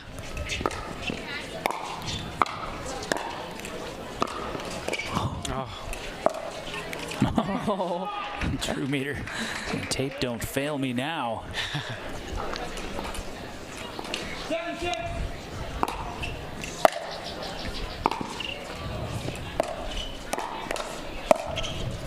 Oh, that's just gorgeous from Douglas. Turned it back from Trumeter and turned it into an offensive opportunity. Yeah, and if I'm Trumeter here and I'm speeding up straight ahead at Douglas, I'm wanting to make sure that both myself and Kahn are right on the line, ready for that counter, because you know that that Douglas is going to be a little off the line, low, ready to full send a counter, and it's coming back hard. 7-7. Stumble from Trumeter. He's gotten his feet tangled there. I like that both of these teams are going after their serves. It's becoming more and more common in high-level pickleball today.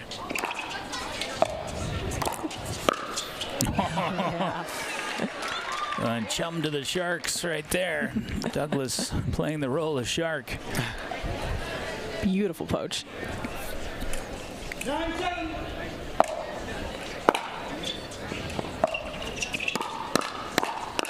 Ooh, great hands, Trumeter. And that's exactly what I was talking about. He sped the first one up. He knew it was coming back hard, and he was more prepared there. Looked like he was anticipating a hard ball coming back.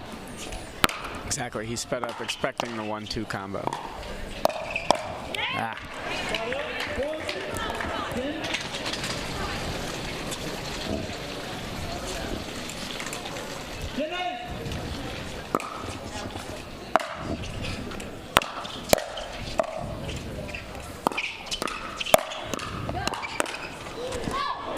Oh, almost had it. Zoya Khan had to pull back. She was already all the way cocked back. 9-10. 9-10.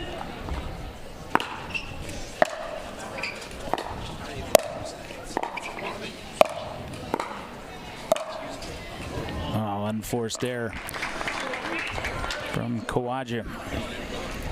Good defense from True Meter. Just makes Kawaja feel like he has to hit it a little bit more perfect. Leads to that unforced error.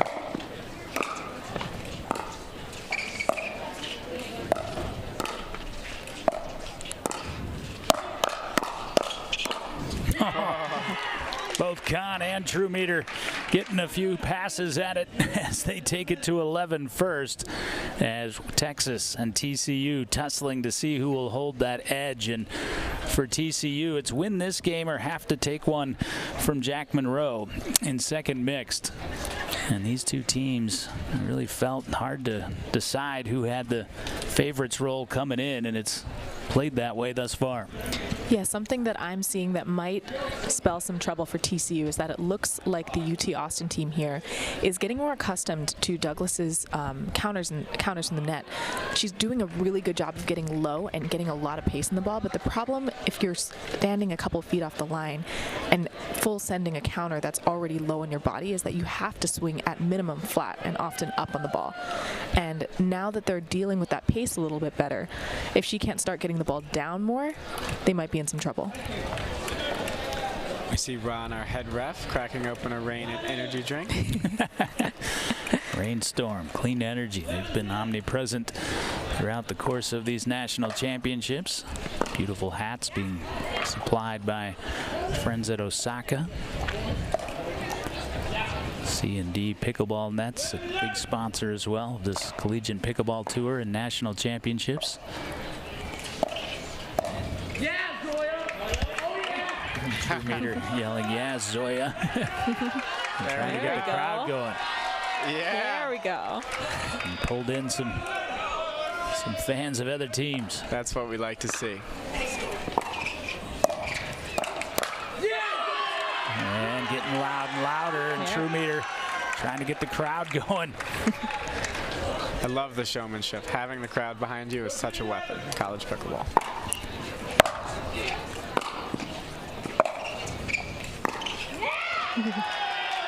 Oh, there we go. Excited from Ellie like Douglas. They have the GCU squad on their side now, another purple and white school. I wonder if it's just who's sitting beside who. I think that might have more of a role. 12-13.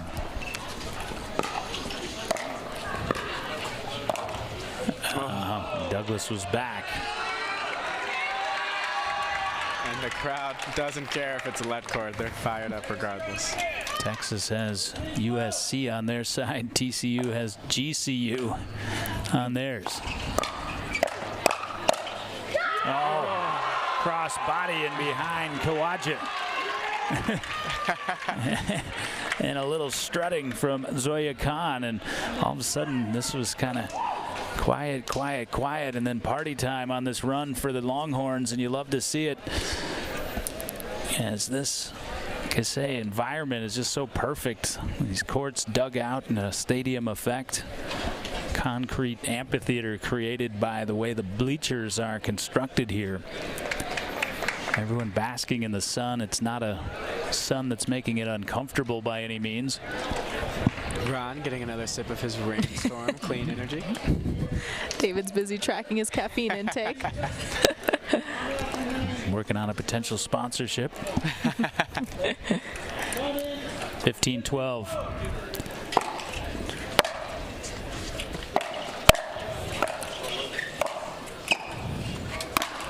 Oh, almost. That is a different AJ Kawaja than we've been seeing the last few points. A lot of aggression from the kitchen. I love it.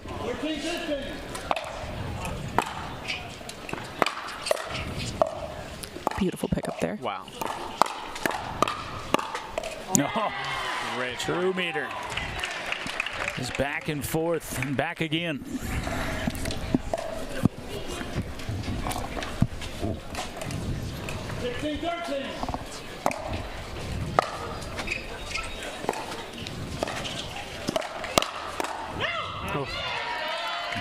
Khan let that get a little lower to take that three-quarter pass at it. What I love from Douglas there is she realizes she pops the ball up, so she does back up, but she sets her feet before the opponents hit the ball, so she's ready to counter at full force. Wow. Angle created for Khan. 17-14 for Texas.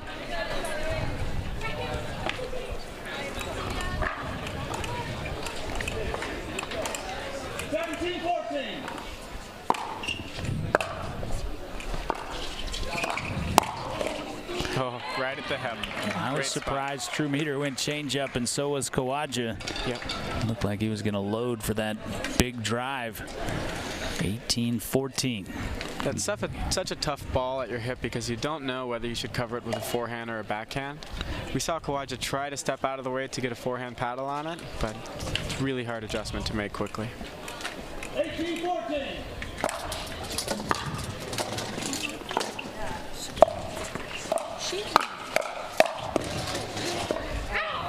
Just long.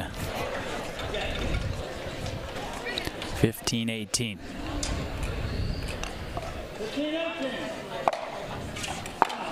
Great serve.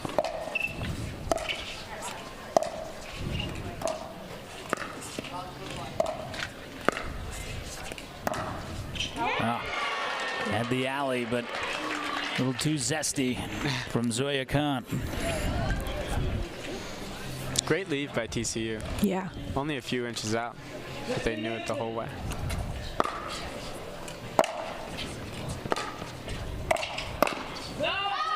And that's wide. Trumeter recoiled, but never came forward. And I like that look from Douglas because she has been making that all day.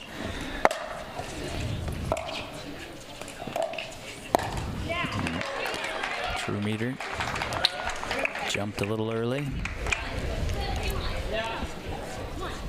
17-19.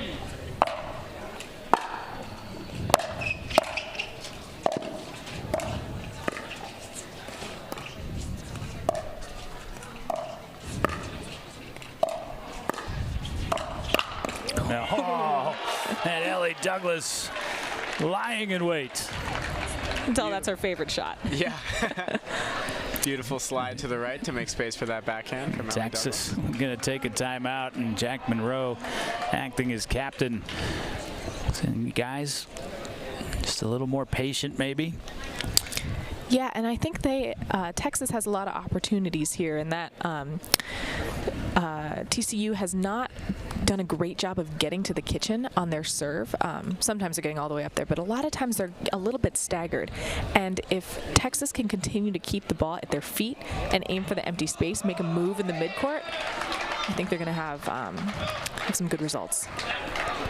18-19. Timeout trying to set up a side out to give yourselves a game point, but TCU has the serve.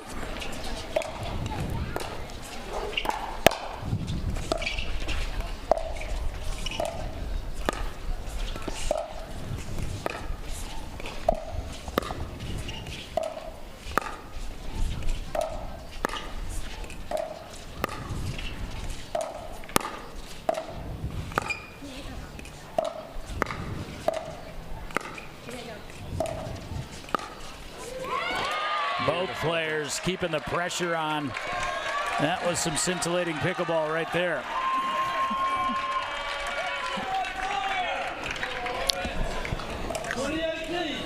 Game point for the Horns.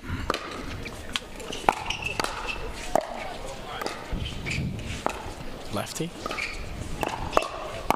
Oh, righty, lefty. And the 1-2-3 for Texas earns them their second game win in mixed one. And now Jack Monroe and Natalie Liu will try to deliver a national championship back to Austin. Can't say enough about the play of Eli Trumeter. Of course, we all know the level at which Zoya Khan and Jack Monroe are competing professionally right now, but Trumeter, man, he's playing with some moxie right now. Absolutely. I've been very impressed with him all weekend. Aggressive, consistent, and very fun to watch with his showmanship. Now, this is not by any means a foregone conclusion. Monroe, of course, the highest DUPR in all of college pickleball and one of the highest DUPRs in the world, but Natalie Liu, the more inexperienced of the 4 players that will compete here in Mix 2. Pierre-Carlo Usai has certainly played wonderfully throughout the course of this tournament, but the X factor here, I think, is Lily Vandixhorn, guys, and whether or not she can make it about her versus Liu. Absolutely. Here we know Jack plays the right, so we're going to have the guys straight up from each other and the girls straight up from each other. If I'm TCU, I really want to keep the hands battles away from Jack, so that would be Vandixhorn versus Liu. But we'll see how well they can do that, considering Jack is going to do everything in his power to control these points. Yeah, I think this is going to be a game of who has the better down the line dink. And I think that that's going to have a huge outsized impact on who wins this match. So it's going to be Vandixhorn and Usai. Monroe and Liu. We'll take a timeout. We'll come back and we will see if it's a dream breaker scenario or if it's a Texas national title.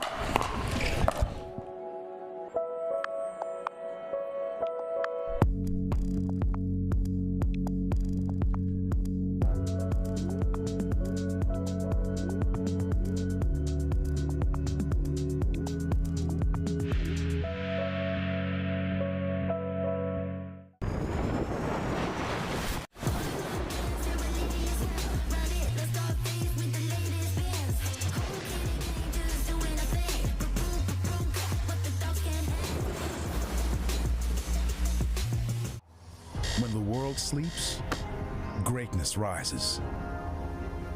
And while others dream of the next level, we chase it. Challenging every limit, turning obstacles into stepping stones. Because the next level isn't just handed to you, it's earned. Go next level with 6-0 pickleball. DUPR Collegiate National Championships from Peachtree Corners, and the Lifetime Tennis and Pickleball facility that has hosted this championship for the second time this weekend. And again, just a perfect setup. You really understand why DUPR came back here for the second time, just outside of Atlanta. Actually held a super regional in this general area as well at Pickle and Social. And now we have arrived at the moment of truth here, as TCU must have it to force a dream breaker. Texas trying to claim their first national title here behind Jack Monroe and Natalie Liu, as Lily Vandixhorn gets us started with the serve, and a loose shot to begin by Usai. Yeah, that's a pretty uncharacteristic miss, a forehand drive for Usai. He's been showing us great drives all day, and it might have something to do with the ball. And checking the ball, Looks took like an odd bounce potentially on Usai. Looks like they'll play through it.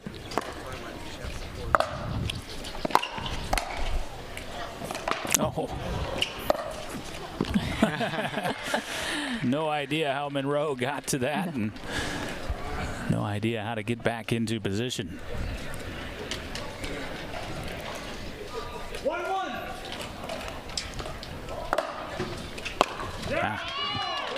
Now it's Liu looking at the bounce of the ball on the big serve from Usai. And this is another thing about having that left-to-left pattern be Usai to Liu, is that Liu won't have a chance to escape that huge serve, which I anticipate is going to give the UT Austin team some trouble. Monroe trying to speed it up straight into Vandixhorn. Lily able to sidestep to a 3-1 lead. You're going to see Monroe play the vast majority of the balls. Oh. Wow.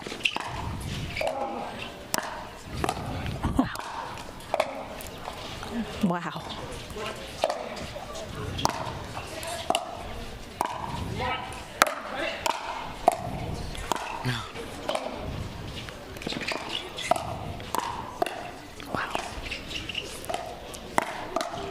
All you can do is gasp at that point.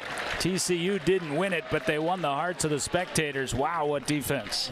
Fantastic defense. They got back to the kitchen, which is the hard part at that point. Couldn't quite close it from there.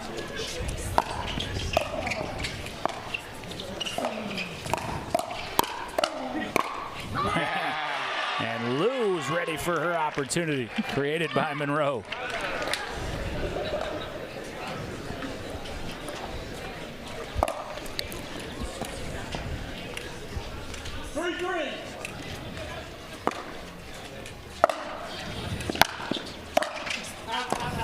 It's 4-3 now for Texas as that volley held a little too long by Piercarlo Usai.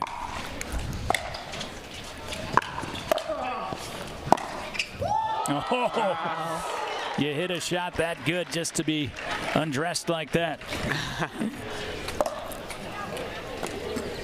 Yeah, that's an incredible inside-out two-handed backhand from Monroe.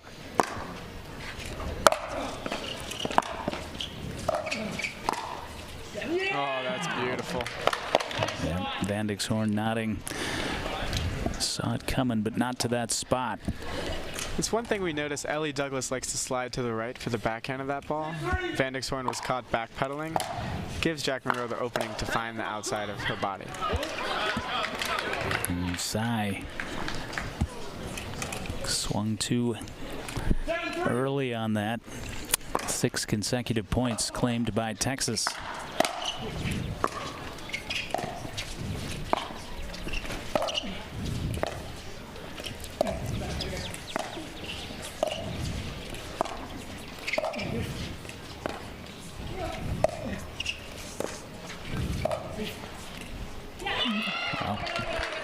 Had the reverse spin on it, leaves Lou laughing.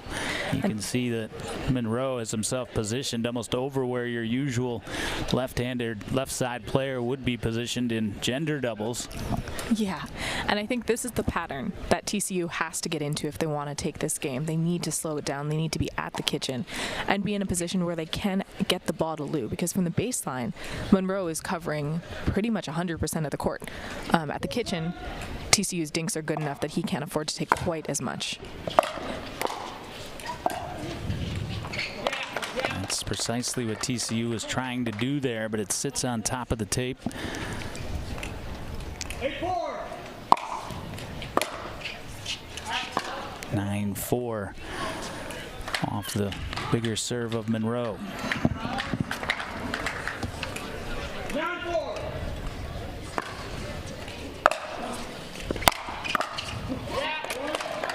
High drive to the backhand side, and Piercarlo Usai early stab at it.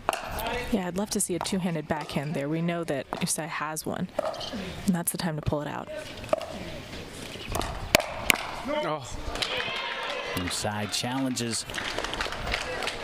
It's a great counter. Monroe was ready for it, but Usai was also so ready that he could hit it harder than Jack Monroe was expecting. It's Texas at the change, 11-5. It's Texas with a 2-1 lead. It's Texas as a 4 seed trying to make a run all the way through this madness bracket that started with 64 teams. A win in the quarters this morning in 4, a win in the semis this afternoon in 4, and now trying to take the title in 4 as well. TCU needs some adjustments. Lorelei, you already mentioned what those might be, but then you have to add the caveat to that that even the best game plan can be blown up by Jack Monroe. Yeah, I think that that's really the crux of it, right? Is that Jack Monroe is making TCU's job incredibly difficult. I think, in all honesty, the answer here is probably for Usai to keep driving. I know he's missed a couple, but when they're dropping, Jack is able to cover the entire kitchen line, and they're having a hard time getting in. If he can stick with that drive and keep it a little bit higher percentage, I'm betting he'll be able to make the UT Austin team more uncomfortable. Great read. Monroe assisting Natalie Liu make that call.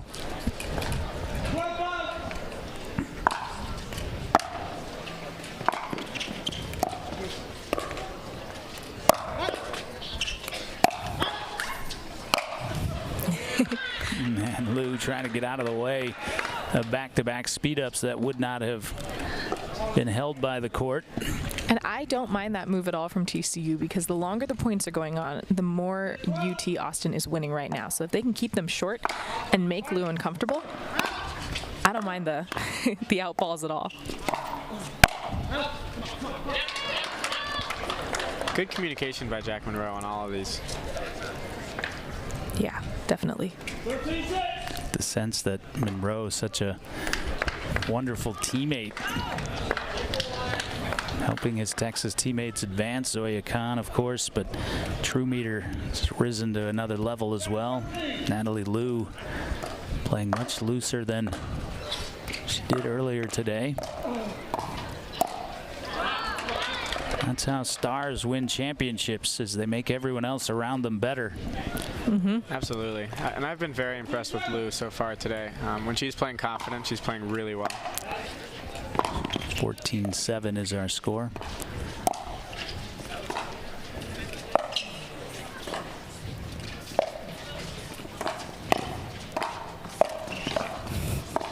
Great scramble.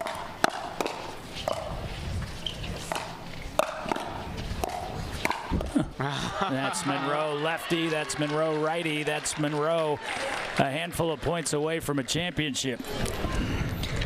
And I would love to see the TCU team try to stay a little closer to the line here. They're both getting caught a couple steps off on points where they probably do have a bit of an advantage.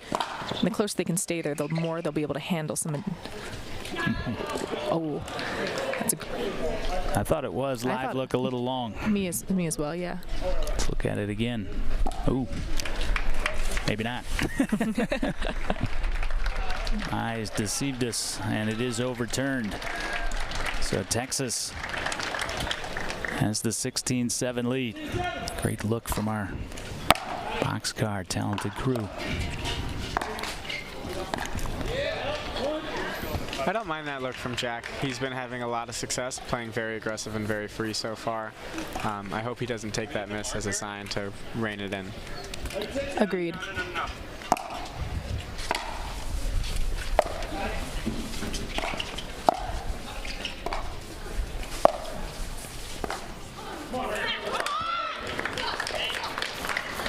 Yeah, I think I've been really impressed with Jack Monroe's improvement at playing the college style since we saw him get started last year when David and I had the pleasure of playing against him. And within the past year, he's gotten much better at taking more court, playing more aggressive, really differentiating his style from what he plays most of the time in his professional career to the different, much faster, more aggressive style of college. And I think it's really, it suits his game very well.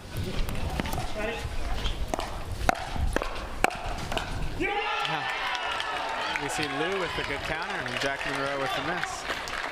Yeah, Liu has done a nice job when her number's been called. TCU pulling back in. If I'm Liu, I'm telling Jack you have to make that. Got all mine.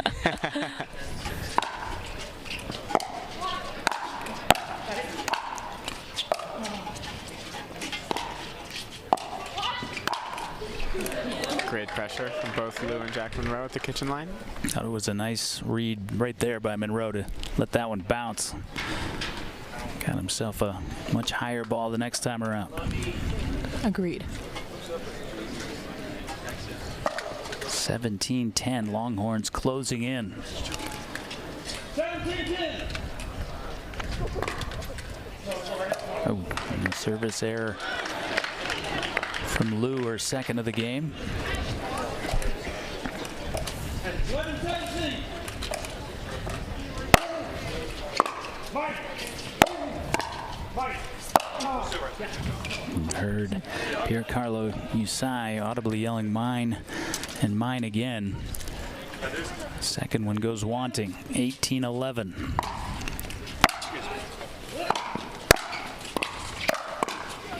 Oh. Beautiful drop off that lob.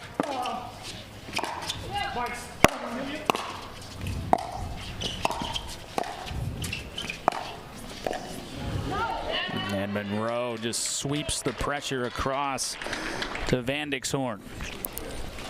Yeah, and I'd love to see a little more aggression from Van Dixhoorn there. If she's feeling comfortable to swing on that high ball, I think she could have gotten the point there. Championship point for the Texas Longhorns.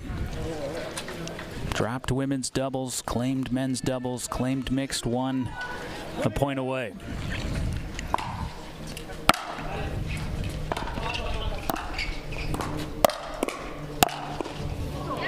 There we go. That's the aggression that I was looking for from Van Dixhoorn.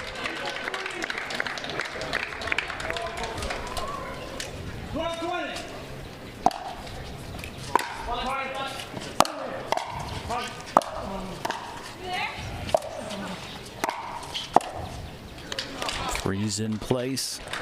Second championship point.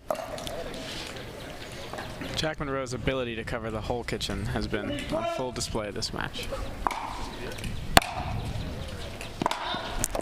That is back, and that is it. Don't mess with Texas. The Longhorns, your national champion.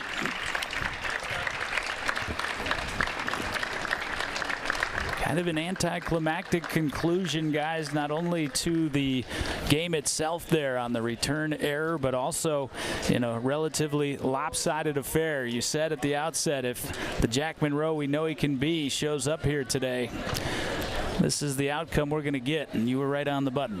Absolutely. I think that's the best doubles that we've seen him play in this whole tournament. Jack Monroe has been known to step up and play higher level when the situation calls for it. And this is the biggest college stage in the world, and man, did he show up today. Yeah, it was so impressive getting to watch. Frankly, all of the teams that we've seen today have really come to play, but Jack Monroe and the UT Austin Longhorns have just really impressed me with their ability to dig deep, get through some difficult moments, and come out swinging. Bringing out the big check from DUPR for $15,000 to that Texas Pickleball Club. Phenomenal run for TCU as well. They'll go back to Fort Worth with a lot of great memories of their play this weekend.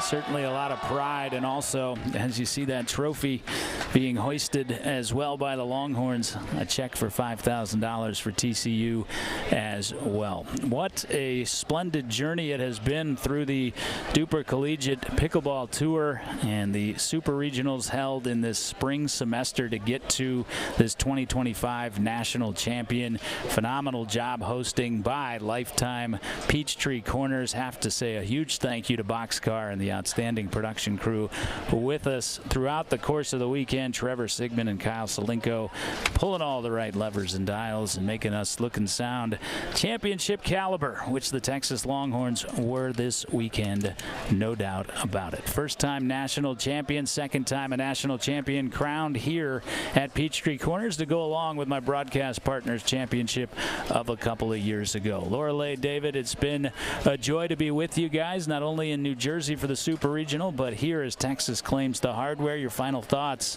on this DUPR Collegiate Pickleball Tour experience and national championships? Yeah, it was a pleasure to be here. It's awesome seeing how the college level has grown across the boards. We've seen 64 teams at this weekend make the main draw. And how about Eli Trumeter and Lou? They played fantastic in this match. Obviously, Jack Monroe and Zoya Khan are both accomplished professional players, but watching them play and step up the level to match that of their teammates is really awesome to see. Yeah, that's one of the best things about college pickleball is the teamwork. You can't come out here with two individuals and win a national championship. You need all four. And you really see the power of that teamwork, of that trust in their partners, in their team, in their fans, and it paid off very well today. Superheroes need a dynamic supporting cast, and Jack Monroe certainly got that and then some from Zoya Khan, Eli Trumeter, and Natalie Liu. Spot on with those points, guys. And again, a treat to be with you. Hope to do it again, but for now, back to your aspirations on the court, and we will be looking for both of you at the professional level, as we will so many of the outstanding players that we were able to commentate on throughout the course of yet another successful season. To Jacob Smith, the entire crew for DUPR, our pleasure, as always, to be with you. For my broadcast partners, David and Lorelei, our entire Boxcar Productions crew, I'm John Laser. What a weekend it was. Congratulations, and hook 'em horns. So long, everybody.